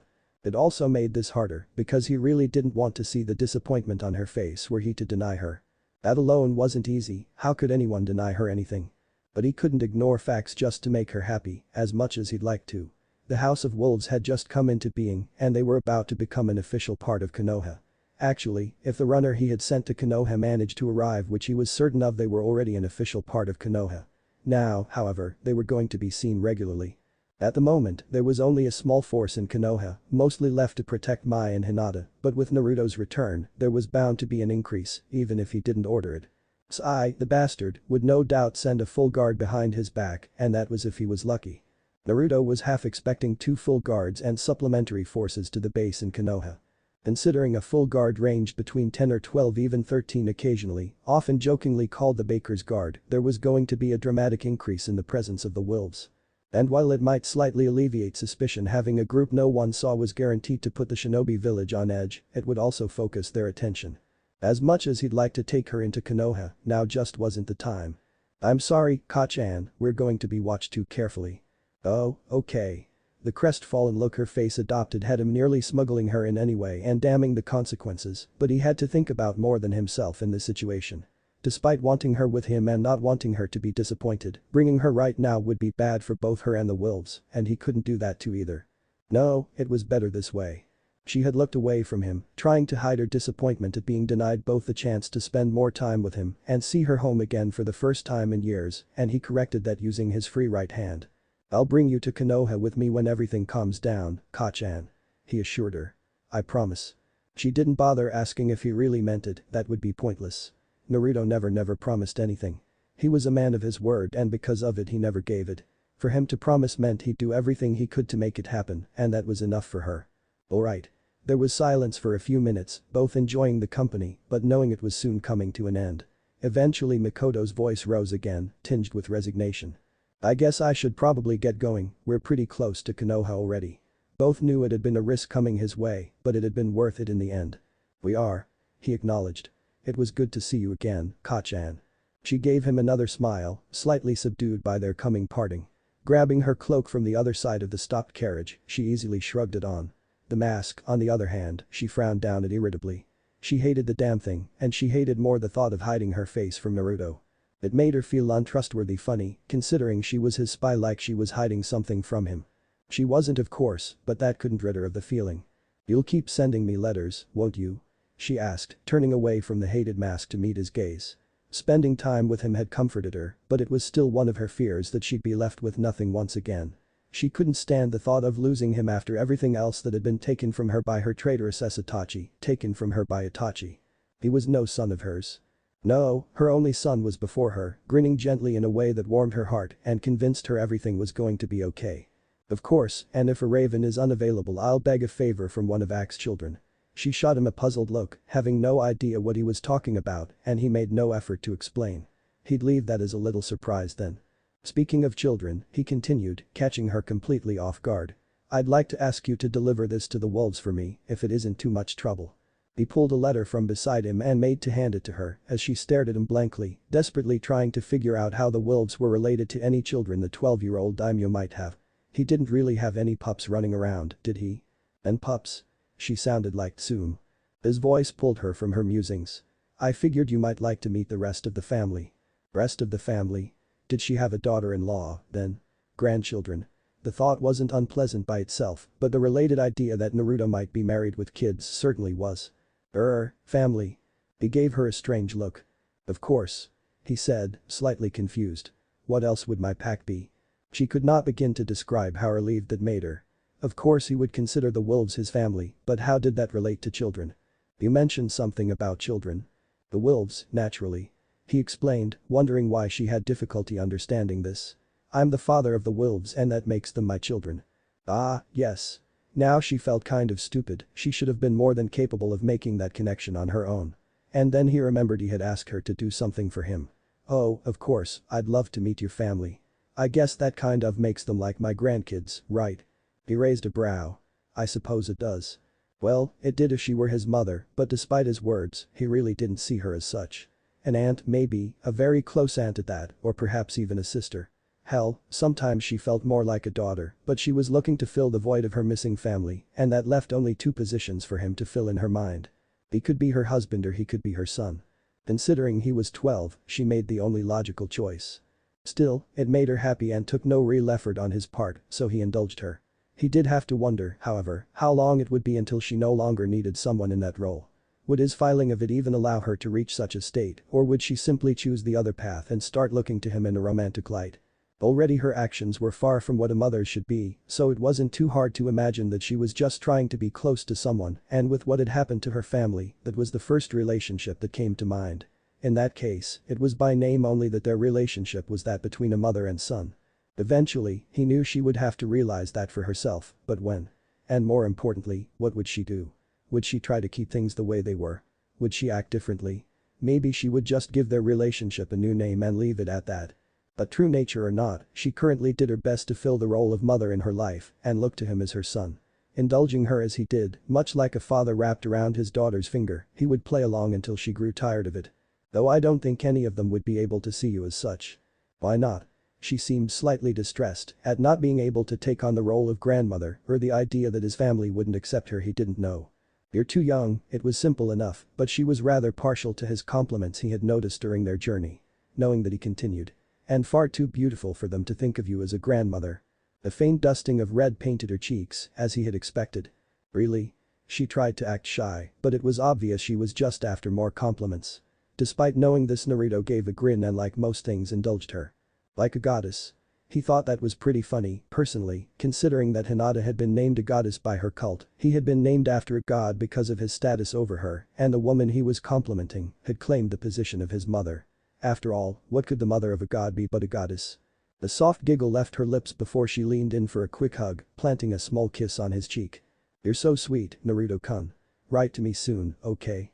He gave her a single nod, and with a smile she left his carriage.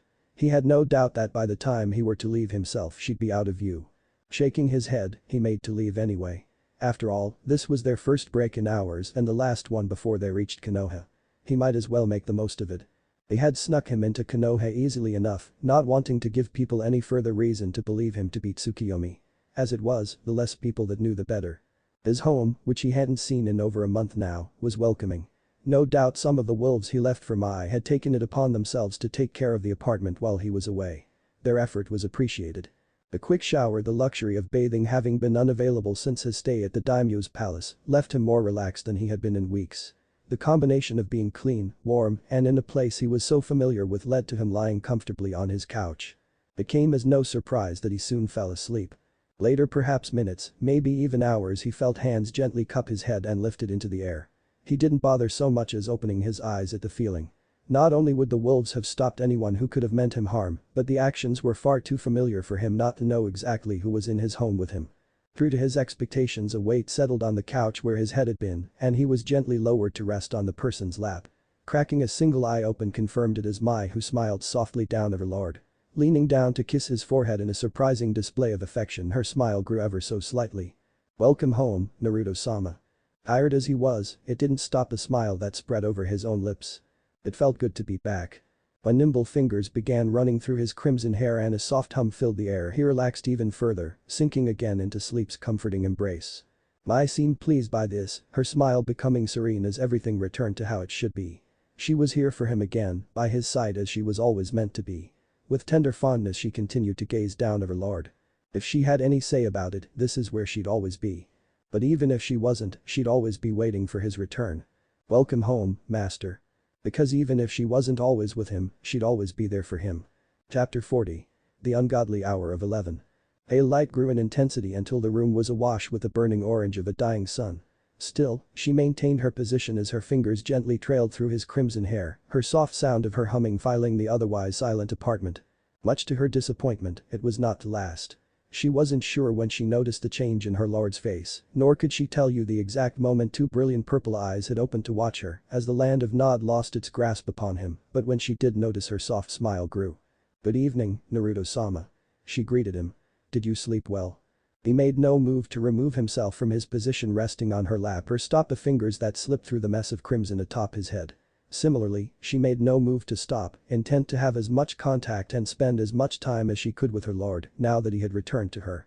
Her humming, too, did not stop, pausing only long enough for her to greet him before resuming the soothing sounds in hopes of keeping him as relaxed as she could. "I did." His voice, like her humming, was soft, having lost the commanding nature it usually possessed. Whether that was due to her presence, the fact that he had just awoken, or in some effort to not drown out her humming, neither could say for certain. "Anything that requires my attention." He did not miss the frown that momentarily crossed her face. "Perhaps." She kept from giving him a straight answer, knowing that the news would not please him. Having just gotten him back, she was loath to upset him, and she was absolutely certain he would immediately throw himself into his work until everything was sorted out to his satisfaction. Unfortunately, that meant she'd get very little Naruto time. "Are you sure you want to know now?" she asked. "You only just got back, you should rest." He raised a brow in inquiry, noting that she, for some reason, didn't want to tell him what had happened. Whether it was because he needn't bother with trivial matters at this time or because something big had happened, he wasn't quite sure. But if he had to guess, it would probably be the latter. "What happened?" "Nothing that can't wait until at least morning," she insisted, one hand moving from his hair down to his neck and shoulders, noting the rising tenseness. Putting off telling him was already making him agitated, but how much worse would it be to tell him what news a runner brought only hours before his return? Hoping to relax him, she began lightly rubbing his muscles as her humming resumed. It wasn't working. "My." The softness in his voice had been drained away completely, replaced by a hard commanding tone he so rarely took with her. "We caught 2 spies in wave." She answered, and she sighed slightly in relief when she felt him relax beneath her. It wasn't much, but it was noticeable. "Spies? Is that all? To whom did they belong, Danzo?" Spies were common throughout the elemental nation, and there had been a respectable number hovering around Wave ever since his takeover. Their presence would never disappear, but the numbers would decrease soon enough. It was nothing to be worried or upset about, and he momentarily questioned Mai's hesitance to tell him. Perhaps it had been the first option, something so common and unimportant that there was no use bothering him with it quite yet. "Not as far as we can tell, no. Rude has been rather open about their identity, which I think is so Danzo can taunt us if one of his agents gets deeper into Wave than we've been allowing them." Naruto nodded. He thought of doing the same thing to Root just because he knew his wolves had the same training and were familiar with the shadow organization. "Then do we know who?" "Not completely," she answered. "The first was captured, the second killed." Her voice trailed off, not sure what part to mention about the situation first. Does she get the bigger part over with first so the other isn't so bad, or does she build up so she can stop if he gets too angered? "And?" the father of the wolves prompted. His eyes had closed again as he enjoyed the gentle ministrations of her nimble fingers. The bigger news first, she decided. When he asked for more, she'd give him the details they knew and he could direct his anger accordingly. And there was a third. She stopped there, waiting to see how he'd react. A single eye opened to stare deep into her own. "A third?" There was a growl to his voice, one so subtle it was nearly inaudible. "Why yes, there was a third spy." She paused for a quick breath. He got away, Naruto-sama." There was a deep breath and heavy tensing of coiled muscle beneath her fingers, but other than that he did not speak. Fists, held to his side, tightened and relaxed almost to the beat of his heart as he did his best to bleed off his rage. "He got away, you said?" Naruto confirmed. She gave a nod. That's right, Naruto-sama." Another deep breath was taken before his fists relaxed and fingers splayed against the soft blue fabric of his couch. "Alright, continue." She looked at him hesitantly, wondering if it was really such a good idea. She knew, however, that disobeying a direct order would be an even worse one. He gave her a lot of leeway, an unbelievable amount that let her do almost anything she pleased, and with his own forces, no less, but in the end she still answered to him. She still belonged to him. "They were all wearing tags," he growled beneath her, already sensing where this was going. Even civilians knew that tags was short for exploding tags, arguably the most dangerous of a shinobi's tools. The third managed to remove his own right before the detonation, but our wolves weren't able to react in time. The way she referred to them as our wolves, as if shared equally between them, was not lost on him. That did not, however, keep it from being effective. She cared for the wolves too. She had been one, and they were both working to take care of them. She wasn't just the bearer of bad news, she was one equally or almost equally affected by it. It helped him calm himself, if only a small fraction. He couldn't let emotion rule him right now, his wolves needed his leadership, and he couldn't do his best for them if his judgment was impaired in any way. There would be time to rage and mourn later. A sudden calm came over his body, all tension melting away as his voice lost every hint of emotion. It was not the soft, friendly voice he had used when he woke, nor the commanding voice that replaced it when she hesitated to answer him. There was nothing, no rage, no sadness, no way to tell what he was thinking. This was, without a doubt, far more terrifying than the risk of him having an explosive outburst. His frozen fury, the calm anger that had become infamous within the pack, left no signs of its presence. Serenity on the inside, a raging inferno within. She had never actually borne witness to this, but she had heard of it. The first time it was observed had been on the day he graduated the academy, and nearby wolves had mentioned it when he met his mother for the first time in 4 years. Their words hadn't done it any justice. While there was no outside sign that he was displeased in any way, there was still a feeling of imminent danger that surrounded him and a cold that seemed to grasp her heart. Perhaps it was just her who felt it, though, as she had come to know him well over the past few years, and the utter serenity he exuded at the moment was completely wrong. He shouldn't be calm, not after hearing what he had, and she knew that well enough that the complete lack of reaction he was now showing sent shivers down her spine. This being resting on her lap was not a Naruto-sama, not at the moment. He had fallen from his pedestal to temporarily prowl as a wolf once more. It was horrible. It was beautiful. A man to a beast, and yet he did not seem a beast. But she knew better, she knew him, and this falseness was not a lord. But it would do her lord's bidding until he could return. How many did we lose? The half-guard of 7 was caught in the blast, only 2 made it out. I see. And we don't have any idea who did this. She tried hard not to cringe at the complete casualness in his voice, as if talking about the weather. She knew he was furious, more upset than she and Sai combined could match, but knowing this without being able to see it made her skin crawl. Perhaps this had been a bad idea, they should have left this to the wolves to manage an internal issue sorted out by Sai and, if they could have convinced them which wouldn't have proven too difficult, Orochimaru. She was sure the snake sage would be happy to help deal with those who sent the spies against his godson. And oh, as she continued before he jumped to the wrong conclusions. But we're not sure who's behind it. One of the survivors was close enough to the captured spy before the detonation to identify him as a Yamanaka clan member, but we don't know about the other 2. Is that so? Well, I guess I'm going to be paying Inoichi a visit, then. We'll have to get to the bottom of this. She could have tried to convince him not to, or perhaps even to put it off until tomorrow, after he'd had a better chance to think it over, but she knew it would be pointless. Instead she nodded lightly in agreement. Of course, Naruto-sama. I'll notify the guard. One had a chance of stopping a wall of fire, even slightly, but there was no way to stop a glacier. His anger was frozen solid, a wave of ice ready to crush all those who brought upon themselves his ire, and though he moved more slowly than the burning flames, his terrible might held far more power in the end. She almost pitied Inoichi whether they were his spies or not. While she had nothing against him personally, she was quite pleased when he left her home. Normally a meeting between clan heads was nothing special and was to be expected on a semi-regular basis as part of one's duties to the clan. Inoichi, however, couldn't even be considered a real clan head due to his clan's current position, and that meant there was little he could actually do. In the end, they could talk for a week straight organizing plans to benefit them both, but without Kushina's input, it would be little more than wasted time. And her time certainly felt wasted.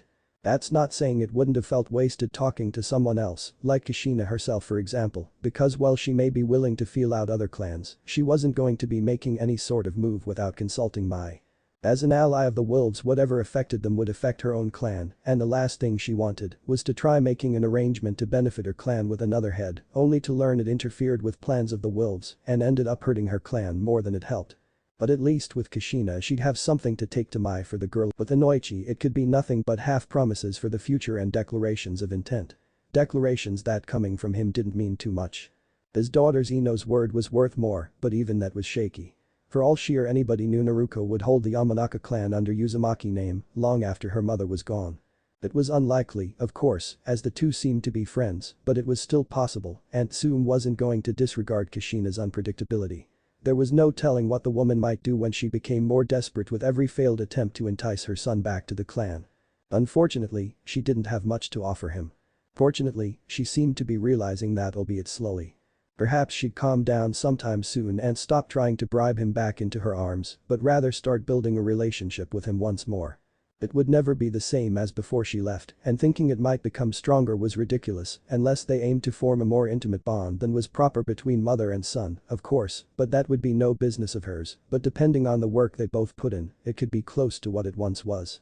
But clans aside, there was an even bigger, far more important reason she was glad to see him go. Because of him she had to cancel a date with Mai. Of all days, the bastard had to pick today. Soom was never a fan of politics, and even less so of council meetings where it was all condensed into a single room. Knowing this, she and Mai had planned to meet for lunch afterwards. Instead, she'd been forced to discuss the political sea with Yamanaka Inoichi, a man whom she had never really been close to or friendly with. And they hadn't gotten anything done. The information he had shown himself to be all that he knew, or, at the very least, all he was letting her know he was aware of. He had been looking for the allies of the wolves for a while now, but had only recently discovered it was them. How he wouldn't say. That said, it was understandable he'd aimed to maneuver his clan into a favorable position with her own, in hopes of gaining the favor of the wolves. Understandable, but not appreciated. Mai had been here, in the house, waiting as he droned on about what their clans could do if they worked together, which, honestly, wasn't much. Their clans just weren't that compatible, and if she didn't know his entire goal was to be aligned in some way with the wolves, she'd have thought him an idiot. Now, however, Mai was long gone. Hours had passed since she smelled one of the young women's guards nearby. Soon afterwards both scents vanished. Evidently something had come up and stolen away any chance of them getting dinner instead. It wasn't that big of a deal, it wasn't like their relationship was in any way romantic, and it was only as sexual as their teasing. The relationship was a friendly one, a companionship where they could both spend time with someone they enjoyed being around and take a break from the stress of the world around them. That didn't make her any less irritated about them not going out though. With a deep sigh, Soom closed the door to her home. Even without the date she'd have enjoyed Mai's company, either curled up on the couch or the two of them cuddled together to sleep. Unfortunately, it looked like it was going to be a lonely night. I promised you, didn't I? But even now my mind wanders away from you. He shook his head. You really deserve better than that. His voice was a soft murmur, barely audible should someone be standing nearby. The area around him, however, was empty. No, not empty, but certainly devoid of people. Pale fingers trailed gently over rough stone. They never bothered smoothing it, nature would take care of that within the next few years. He couldn't see the name carved into its face, as the sun had finished its descent earlier that day, but he didn't need to, he knew exactly what it read. Yamanaka Tatsuki. His voice had dropped even lower, a faint whisper that even he couldn't hear. The grin that came to his face was tiny, an almost unnoticeable upturning of his lips. You know, you've probably been the source of most of my trouble. If I hadn't met you, Minato wouldn't have become jealous, I would never have gone against the Yamanaka, the House of Wolves wouldn't exist, and the closest thing to family I'd have would be a nine-tailed chakra construct. He continued, his grin faltering. And above all, you might still be alive. His small smile returned. Then again, that wouldn't mean much to me if we had never met, yeah. Fingers trailed over the cold stone once more, the moon casting pale light against the gray pillar that almost made it glow. I suppose in the end I'm grateful for the trouble you've brought me, it's made me who I am and given me both family and purpose once more, though I suppose it would be more accurate to say I'm thankful of the sacrifice you made. His fingers fell away to rest by his side. You may not have given your life willingly, but neither did you curse me for what I did to you. I like to think I was trying to be kind to you in your last moments, indulging your fantasies as the light dimmed in your eyes, but in the end I know it was you who showed the most kindness that night. Had you not been so accepting, so forgiving, I don't know what person I'd be today, and I doubt I would have dared to make myself a family in the wolves. A deep sigh pulled itself from his lips. But now I stand before you, ready to go against your family once more. What must you think of me, I wonder, do you look down upon me and regret having ever crossed my path? Once before I brought your clan to its knees, ruining its reputation and leaving them barely able to support themselves, do you hate me for that? There was no answer, only the silence of the falling night. I suppose I'll never know, or you simply aren't capable of hating me when you no longer draw breath, either way, I hope you'd be able to forgive me for what I've done and for what I'm willing to do, even if I look at what's become of my actions and can't find it within me to regret their results. Were I to get a chance to try again, I don't think I could bring myself to change a thing. And for that, more than anything else, I pray for your forgiveness. The light bitter laugh left him. I think I've finally gotten over you, Tatsuki, I think I've come to terms with your death and my own hand in it. And that, he admitted, probably scares me more than anything else. Because now I risk going through it all again. That had not gone very well, he'd be the first to admit it. He shouldn't be surprised, really, he had gone in hurried and half-cocked and had honestly expected something to come of it. Of course, he had overlooked his own position and the true extent of how much it really crippled him and his ability to ensure his family was cared for. He had been desperate and immediately tried to make something of a plan that wasn't fully formed. By the gods, he had made the same mistakes Kushina was making. He, of all people, should have known better with her having taken over his clan and interacting with him on an almost daily basis to go over legal matters that were still being sorted. He, more than anyone, was exposed to the woman and what she was becoming as desperation grasped her more tightly by the day. And yet he had done exactly what she was doing, the exact same thing that was leading to each one of her recent failures. If he was honest about it, he was a bit sick of himself. She had been a respectable kunoichi, a great woman and a loving mother, but now she was very nearly broken with her family slipping further away each day. And if he wasn't careful, he may just find himself doing the same. That was something he'd very much like to avoid, thank you. Of course, like her, he was desperate and he was, in a way, losing his family. In the end they weren't too different and he had to wonder if it wasn't his extensive training and experience with the human mind that separated the two of them. Were she trained, would she be better off? Were he not, would he be as she was? Despite their recent hardships, that thought alone made him very glad to be a Yamanaka. The powerlessness when it came to his clan and what he could do to them, however, was not something he enjoyed. He could and had spent hours upon hours talking, but in the end he could do little more than make others sympathetic to the plight of his clan. And that meant just about nothing. Tsume, he knew, hadn't been pleased with him. Even if she hadn't had anything to do that day, though, judging by the way her irritation exponentially increased with each passing hour, it was very possible she did in fact have things to take care of. He had still taken it from her in its entirety. No one would appreciate that, even if it did bring about results.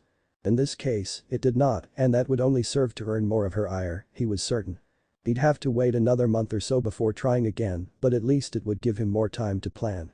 He just hoped it would be soon enough to ensure his clan wouldn't suffer at the hands of the wolves once more. Such had been his original intention, of course, but back when he first thought of aligning himself with a common ally to curry some favor with the wolves, he hadn't been planning on sending spies to their new country. The information was valuable, but there was no denying it had been a horrible idea. A Kushina-level idea. Hopefully, if nothing else, Naruto and the wolves would find him at fault and leave the clan itself alone. Or, were he to be completely honest in his base desires, he would ask that Ino be spared their wrath. Maybe Kushina was onto something during that dinner. A marriage between the two would protect the clan and, more importantly, protect his precious daughter. Of course, now he really sounded like Kushina and his plan was worthy of being called one of her own. Hell, it was one of her own. It was just that it didn't sound like such a bad idea anymore and that probably wasn't a good sign. Was he really turning into a second Kushina? He was nearly sick at the very notion. Before she left, he wouldn't have minded much at all being compared to her, in fact, he would have likely taken it as a compliment. Now, however, he could think of a few worse insults, and he honestly hoped she managed to return to what she once was, before that Kushina, the Kushina so many had looked up to and admired, was lost forever. Only time would tell. Still, he was having trouble accepting how stupid he had been both with Tsume and when he sent spies into Nami no Kuni. At least one of them, very possibly both, was going to come back to bite him in the ass later, he just knew it. Almost as if the gods agreed and were eager to get started, he ended up approaching the compound from the northeastern side on the path that cut through the clan cemetery and would eventually lead to the home of the clan head. He no longer lived there regularly, having taken a guest house with his wife to leave his daughter feeling more like the clan head for her punishment and life lesson, but the guest house was the closest building to the head home. And because of that, the cemetery path didn't seem like such a bad idea. After his realization that his recent ideas seemed a bit too much like Kushina's for his comfort, that should have been a red flag for him. Unfortunately, he didn't make the connection. Almost certainly the shortest path, it also provided a bit of extra time and brought him close to his sister's grave. In that case, a visit was probably in order and that too sounded like a good idea. That was his second mistake on his walk back home. When he stopped walking upon seeing someone else standing near her grave instead of bolting away, that was his third. If the crimson hair hadn't been identifying enough, the young man turned to face the newcomer, purple eyes oddly subdued. There was a brief spark of burning rage, but it lasted only a moment, replaced almost immediately by a calm apathy that, well lordly, did not seem to suit the young man. Or, rather, it suited him too well, but it wasn't what he had come to know from the leader of the wolves. Had he been a more ignorant man, he might have dared wonder what could have changed with the boy. Most unfortunately, he knew very well what could have made that which stood before his sister's grave. And he was the one to blame for it. The question, then, was just how much did Naruto know? The voice was drawn out with a dying breath, as if time itself had been slowed by his apparent serenity. Despite the calm, it had a most disturbing effect. One fitting, he had to admit, for one who commanded an army of Bujiman. Itchy. The light chuckle that should have been warm and pleasant but was anything but escaped the young man's lips. "How convenient," he commented. "I was on my way to find you." His eyes, still hiding whatever rage had been felt earlier, hardened noticeably and the neutrally drawn lips turned into a displeased frown. "We need to talk." Those were not the words Inoichi wanted to hear ever, but knowing what he did they sounded more like the tolling of a death bell. He was not so lucky that this was all a coincidence, but perhaps he had enough favor with Lady Fortune to somehow escape this. And if he did, well, he'd most certainly be seeing that she received a suitable offering of thanks. "Oh? Is there something I or the Yamanaka clan could help you with?" He was exceedingly careful not to say anything about there being a problem, lest the boy suspect something. He may not be lucky enough for this to all be a coincidence, but he certainly didn't need to try what little luck he did have.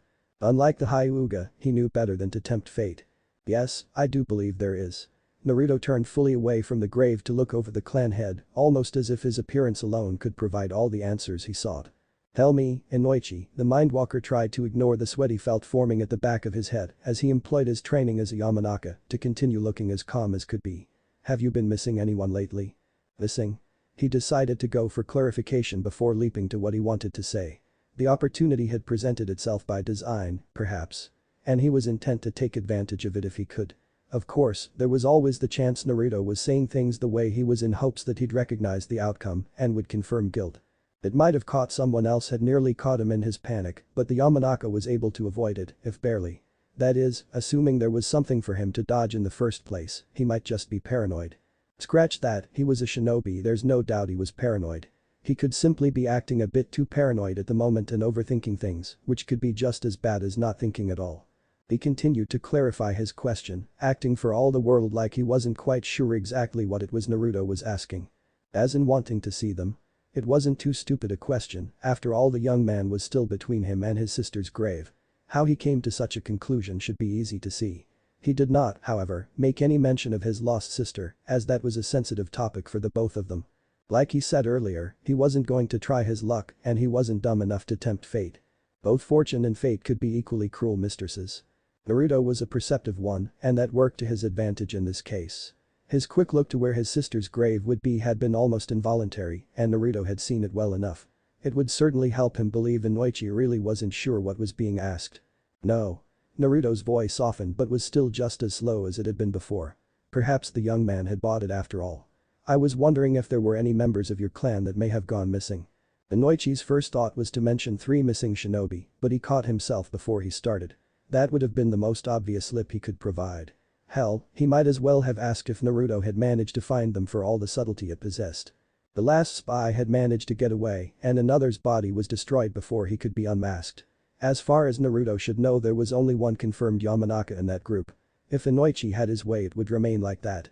Unless Naruto had access to the clan registry which he might actually and had checked it against presences within the entirety of Konoha and any missions currently active which he very much doubted the young man could retrieve the information on.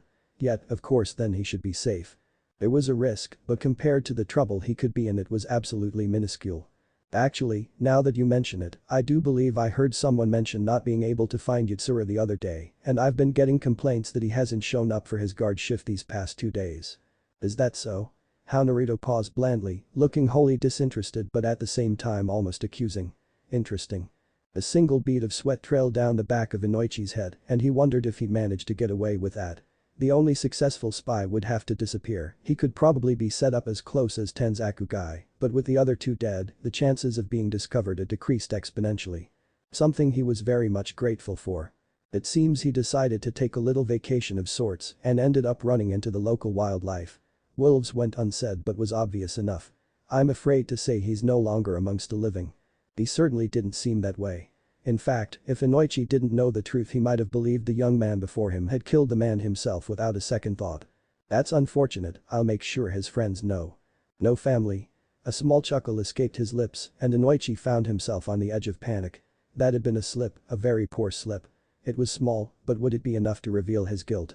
No, mumbled the lead wolf. Of course there isn't any immediate family, it's only natural. He stared directly into the mindwalker's eyes. Your friend was most definitely in the wrong place, and he paid the price for it.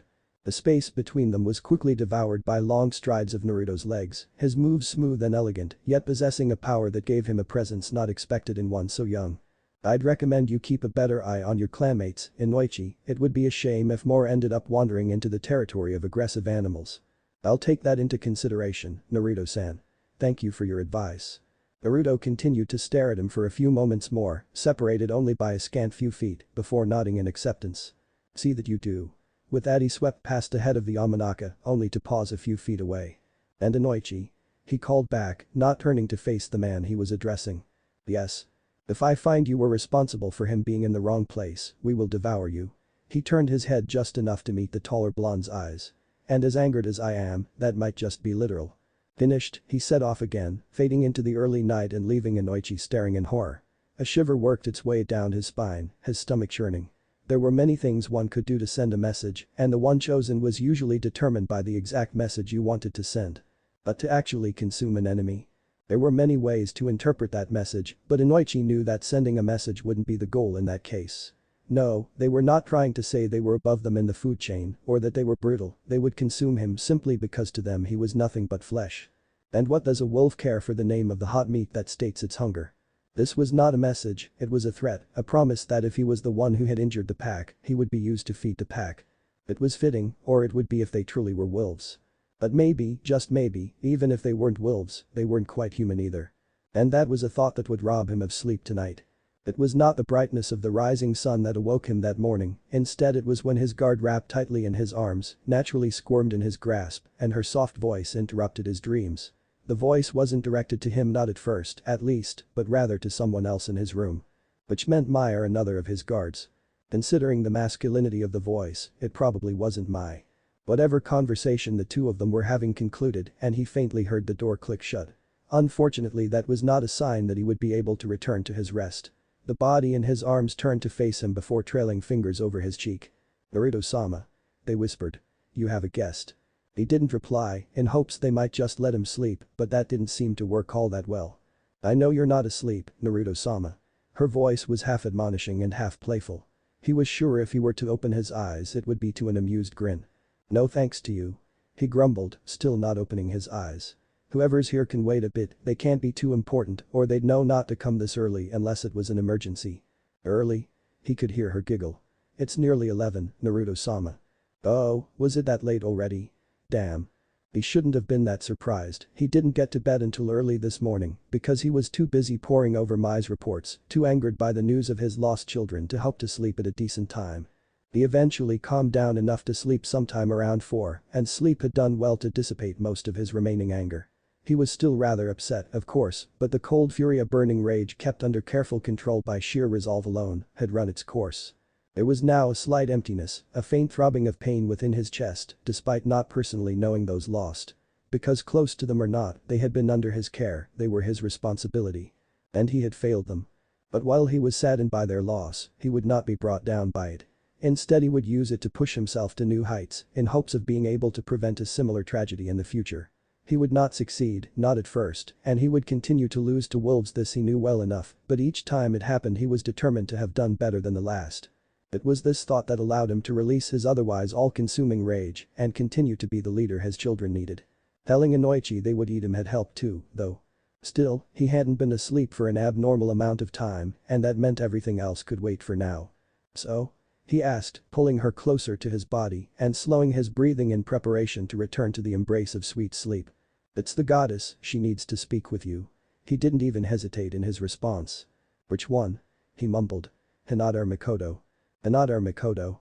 Ah, that's right, she wouldn't know about Makoto, would she? She had been part of his group when she visited, but her name hadn't been spoken, and she exited and entered his carriage wearing her mask to protect her identity. Don't you mean Hinata no Makoto? No, Hinata or Makoto. There's two. Oh. She paused momentarily, not having expected that, but quickly resumed speaking. Well, it's Hinata no Makoto who's here for a visit. And she can't just join us for now. We can talk later. Join us? She's like 12. At that he did open his eyes, one brow rising in question. You realize I'm 12 too, right? Her embarrassed blush was well worth the effort of moving his eyelids. My apologies, Naruto-sama, it's so easy to forget sometimes. She hesitated before continuing. Did you still want me to invite her to your bed? Naruto blinked a few times as he processed her words. They just sounded so dirty despite remaining proper.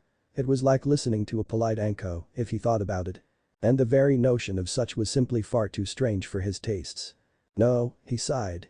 It's fine, I'll get up. With Anko on the brain, he half expected his current companion to make some comment about being able to help him get up. Instead she simply nodded before slipping out of his bed and quickly making her way out of the room. He didn't think to mention the fact that her uniform was still here on the floor. Rolling out of bed with a groan, he contemplated throwing on a shirt before deciding not to bother. Hopefully his wolf had left to start some coffee because he was not yet ready for today. Stretching as he walked, he left the room and headed to the kitchen. Much to his delight, she was indeed making coffee. Slipping into a seat at his table, he gave a nod of greeting to the former Hyuga era sitting across from him. After a mug had been placed before him and he had taken his first glorious sip, he turned his attention fully to the young woman who had come to visit him at the ungodly hour of 11. There was really nothing different about her, he noted idly, other than the size of her current blush.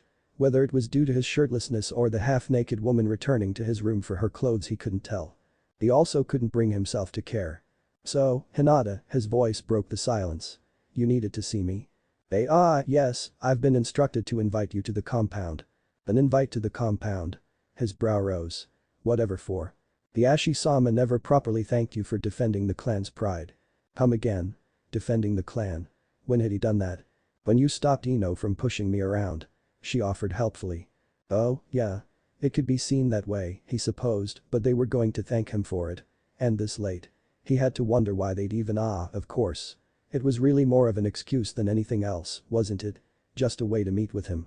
Very well, he wasn't opposed. So they want me to visit sometime? Tonight, if you're available. She answered. Hiashi-sama was planning on hosting a dinner for you. I guess I should notify Mai and see about finding something to wear then. Thank you for bringing this to my attention, Hinata, let your father know I accept his invitation. Of course, Naruto-san, her face lights up and read once more, this time in panic. I'm sorry, I let him know about Naruto-sama. He waved her off, unconcerned. It's not like he had ever instructed anyone as to how he wished to be addressed, people just did it on their own. It's fine, don't worry about it. You can address me however you like. She nodded in acceptance but wasn't about to tell him she liked calling him Naruto-sama. Besides, he had just given her permission to do so, hadn't he? He whistled a jaunty tune as he strolled down the streets, one hand in his pocket and the other holding open his favorite literature. He didn't go out much when he didn't have too much, preferring the privacy of his apartment, but last night he had learned the most interesting bit of news. Apparently the wolves were to be openly present here in Konoha. From what he had heard, they were already here. In his book, the one that was a figure of speech, not his actual book. He would never dare put anything personal within the glorious pages of Jiraiya-sama's writing. That was a good thing. A very good thing. Because that meant all he had to do to track down Naruto, who had become more and more elusive as of late, was find a wolf and ask for directions. How convenient. Of course, he didn't have any confirmation that Naruto really was Tsukuyomi or even that he was associated with the wolves, but this would serve as a perfect opportunity to find out. He'd like to have been able to just ask Tsunami, who should have met with him, but most unfortunately he had not been able to visit the beauty again yet. Taking leave so soon after an escalated mission that was stretched longer than it was supposed to without proper authorization or even notice was, he had been told, rather frowned upon. Or at least those were the words the Hokage had used. The message had been more of, so help me, if you pull anything like this shit again, I swear by the gods above I will personally castrate you and shove your manhood so far up your ass, you'll fucking choke, understood? Personally, he enjoyed the translation more. Pussyfooting around was just a waste of time, it was better to just say what's on your mind to ensure the message is properly received and understood. Other than that, the only thing that he didn't like about what the Hokage had really meant to say was that he was under the impression his entire manhood would fit up his rectum before he started choking on it. He was Kakashi fucking Haddock, after all. Horses cried in shame at his very passing. Or that's what he liked to think, anyway. Tsunami certainly hadn't disagreed, and neither had anyone else he had ever slept with, either. That was a pretty good sign that he wasn't full of himself if he did say so himself. But if he pissed the Hokage off again, he likely would be. That wasn't the most pleasant of thoughts. Banishing it from his mind with memories of Tsunami's wonderful ass and all the fun they had, he continued on his merry way, his single eye occasionally peeking up from his book to scan his surroundings for wolves. Admittedly, he wasn't trying all too hard to find them, he'd run into one eventually, after all, but he was looking for him. The problem was that his book, regardless of how many times he had read it, 1709, but who's counting, was just as good as when he was first gifted it by the student of its author. Choosing to read it was probably the best decision of his life. No, make it second best. Tsunami came in first place without question.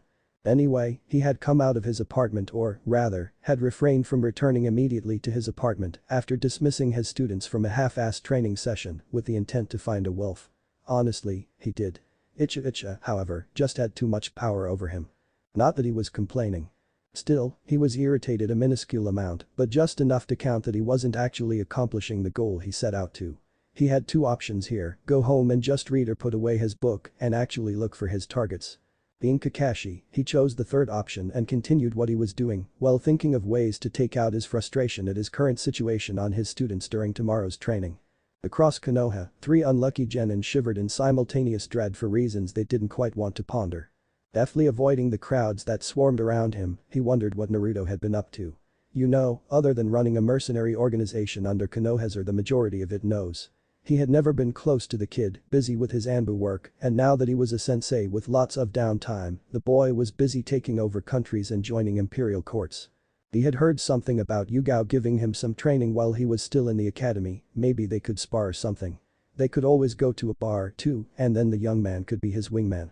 No, that was probably a bad idea. But he could be Naruto's wingman, he supposed. That might work. And again, maybe that was a bit much when they had previously only ran into one another on the street occasionally. He'd have to start somewhere more mild, maybe a strip club. Actually, he didn't know how innocent Naruto was, did he? Anko hung around him, but he didn't know for certain if she'd shown him the light or just how much light she had shown him. Perhaps it would be best to start at the beginning. Okay, not the beginning, he wasn't giving the talk, but the next logical step. Uchiha. He could give the boy his first copy to start his collection off, just as his sensei had given him his first Uchiha. It would be a bonding experience, something good for the boy. Now, was hiring a pair of whores to act out scenes too much? Yeah, it probably was. Just one, then, to read it to the both of them. Naked, of course.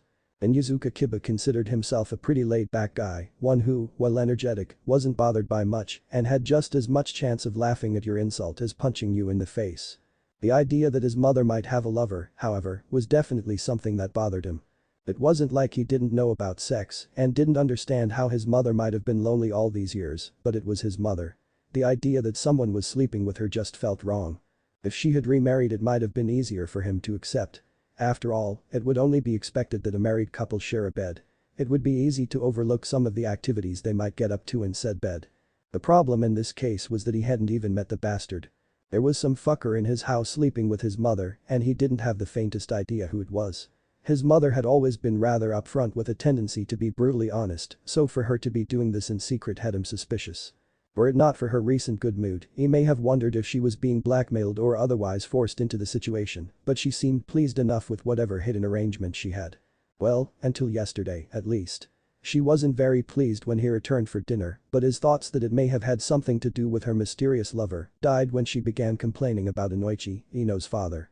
Normally she'd be irritated, but this went beyond every other time he had seen her, ticked off even those times he did something really stupid. So while he was fairly certain her bad mood wasn't directly related to her secret lover, it was likely caused because she hadn't been able to meet with him due to an extremely long meeting with the Yamanaka head. Was she, perhaps, getting close to her lover? Might this not be some casual fling? Knowing she'd be continuing in the future still felt weird to him, but the promise of stability for his mother was equally as comforting in this situation. And then there was the third part he wasn't too sure about if this was going to become a permanent thing. Would he be meeting the fucker? It would put his mind at ease to have a face to associate with her lover and a way to track the bastard down if he hurt her, but if they were important enough to her for her to introduce him to her family, would he be able to refrain from slugging him? Mentally, he cursed a habit he picked up being on Kurenai's team and having lived his life around two women with exceptional hearing. They may not have minded as much as his sensei did, but you really couldn't mutter anything under your breath when those two could probably hear a butterfly's wings beat. Or, they could when you said something bad about them, at least. This would be so much easier if he didn't know anything about what his mother was getting up to when he was out training. At first he hadn't thought much of her wearing pants again before noon, he only saw her in passing when he had to run home to pick something up, after all. The fact that she wasn't lounging on the couch or sitting behind her desk in a bathrobe didn't seem important at the time. Then came the dishes. He didn't do them very often, but even he could recognize when there were more dirty dishes than there should be with a family of 3, especially when he was only here for 2 meals and his sister was usually here for just 1. Someone had been over, it was easy enough to see, but it could have been an old friend of hers stopping by for a visit or a meeting between clan heads. But as the extra dishes became a more frequent occurrence and his mother stopped wearing pants regularly, he had started to become suspicious. With Hana gone doing something for the clan, something he, as the child of the head, would usually be informed of, and him spending most of his time training and doing missions with his team, the house was mostly empty for the better part of each day. And that had him realizing that ever since he had started at the academy the house had only his mother within it. Only his mother and whoever had been visiting her. The connection had been made then, and everything started to make just a bit more sense. Her happy mood, her work being done more quickly, she even left food in the fridge a few times because she was out with friends. She never went out with friends. He had cursed himself then for being so blind and again for choosing now to start seeing what was really going on. Blissful ignorance lost, he had to face the fact that some asshole was getting with his mom regularly for who knows how long now. There was really nothing to Kit now, though, was there? She had a lover and he wasn't going to try to stop that, it wasn't good for his health, you know. He'd put him in his place, of course, that was his mother, but he would let her make her own decisions. Unless she was getting with Hyuga Hiashi. That's where he drew the line. The man was a huge ass and his mother deserved better. The fact that he liked Hinata, who very well might become his sister-in-law in that situation, had nothing to do with his adverseness to it. No, not at all. Seriously? Okay, maybe a little bit. She was a woman on a mission, or so she liked to think, sneaking her way to her target to fulfill her objective. She paid no mind to all who stared at her, ranging anywhere from veteran Anbu to the most unaware civilian child, as far as she was concerned not a single one actually saw her as she dived from roof to roof. She was a ninja kunoichi, specifically, and that meant she was sneaky even when she wasn't trying to be sneaky. This wasn't really the case, but no one was about to break it to her. Slipping through the shadows which weren't really there, considering she was out in the open and was bathed in the bright glow of Hai no Kuni's afternoon sun, she was like a whisper of the wind, a whisper of rather loud expletives, as she tripped over another potted plant hidden just beyond the wall of a rooftop garden. It didn't matter though, even her cursing was sneaky. Nearby Anbu, watching her in amusement and shaking their heads in mirth, wouldn't quite agree, but neither were they foolish enough to voice their opinions to the woman. She could be damn scary when you pissed her off. Well, she could be damn scary when she liked you too, so it was probably safest to say the woman was damn scary, and pissing her off simply made her downright terrifying. They liked their balls just where they were, thank you. Amused, and more than a bit confused as to what exactly she was doing, they watched as she vaulted over a small wall and onto the streets below. Out of view, she slipped into an alleyway, completely hidden from everyone including the civilian shopkeep who had been putting out the trash. Brushing past the oblivious man, one who was more than happy to watch as she walked away, she continued to her destination with utmost confidence in her ability to complete her self-given mission. She paused behind a crate, one that barely came up to her knees, as she neared the location of her mark. Ignoring the fact that even crouching her cover did almost nothing to hide her from view, she scoped out the surrounding area. The position was well enough defended for having been designed as a civilian dwelling, she supposed. There were guards posted in ways that kept regular citizens from taking note, but ensured anyone with training would be able to see them. It was a warning of sorts, security that could work simply by dissuading anyone who might try anything. Unfortunately for them and fortunately for her, it made them easy to locate, so she could find some way to avoid them. Even now they had no idea she was there, watching and waiting to slip past them and get to the one protected inside like the chewy center of a hard candy. She pointedly ignored the polite clearing of a throat behind her as one of the very guards she was trying to avoid attempted to get her attention. Digging through one of her pouches, curse her lack of pockets. She retrieved her key quite literally to get in. With a quick look in every direction but behind her where there was still a guard she was ignoring, she dashed from her cover and to the main and only door to the residence. With deft fingers she quickly broke in by using the key so thoughtfully given to her and closed the door behind her. She caught her breath as she leaned against the door, hoping she hadn't been seen by any of the guards. When they didn't come, still trying to figure out exactly what it was she was doing, she gave a sigh of relief. Remembering her objective, she dropped to a crouch, her weight resting on the balls of her feet as she began creeping through the small apartment. She made no noise except for when she dropped her key and slunk through the main room like death herself. The bedroom was the first place she went, but her target wasn't there. A pout fell over her lips, she had really hoped they would be in here. Turning back, she made for the kitchen. They weren't even trying to be quiet as they moved about, which begged the question why hadn't she heard them while passing through the main room. Which meant she could still complete her mission. Dishes clinked in the sink as footsteps drew closer. Retreating back to the bedroom, she slipped into the doorway to hide herself from sight. When they exited the kitchen, she would strike her target completely unaware. Tile, tile, tile carpet. They were in the main room. With a mighty battle cry of surprise attack, she launched herself from the bedroom to tackle her target. With a pleased grin, she looked down at her fallen foe currently smothered between her breasts, but it quickly melted from her face, replaced once more with a pout. Black hair. Her target didn't have black hair. Oh, it's you. The young woman under her hadn't looked too pleased when she was brought down to the floor, but her comments certainly didn't improve that. As she sat up, releasing her victim from the weight of her breasts, it was easy to see the frown on her face. Well, it's nice to see you too, Mitarashi-san. She said dryly. Banko just rubbed the back of her head as a nervous laugh escaped her lips. Sorry, I was just hoping for Naruto-kun. I heard he returned recently. Where did you know? Wait, never mind. I don't really care how you found out. So what? Asked Mai. Where is he? He just left to have dinner with Hinata-san and her family. What? He went to see her first, not the great and sexy Mitarashi Anko. She crossed her arms and huffed in annoyance. That's bullshit. Her tone still dry and her body still pinned by the Takebetsu jounin, Mai blandly commented quite. And thus the operation welcome Naruto-kun back by crushing him with my boobs and making him treat me to dango ended in failure.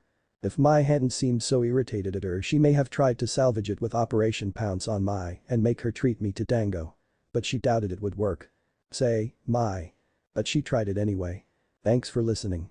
I do hope you enjoy it. If you want the next part of this video, turn on that bell notification. Like, subscribe and comment down below.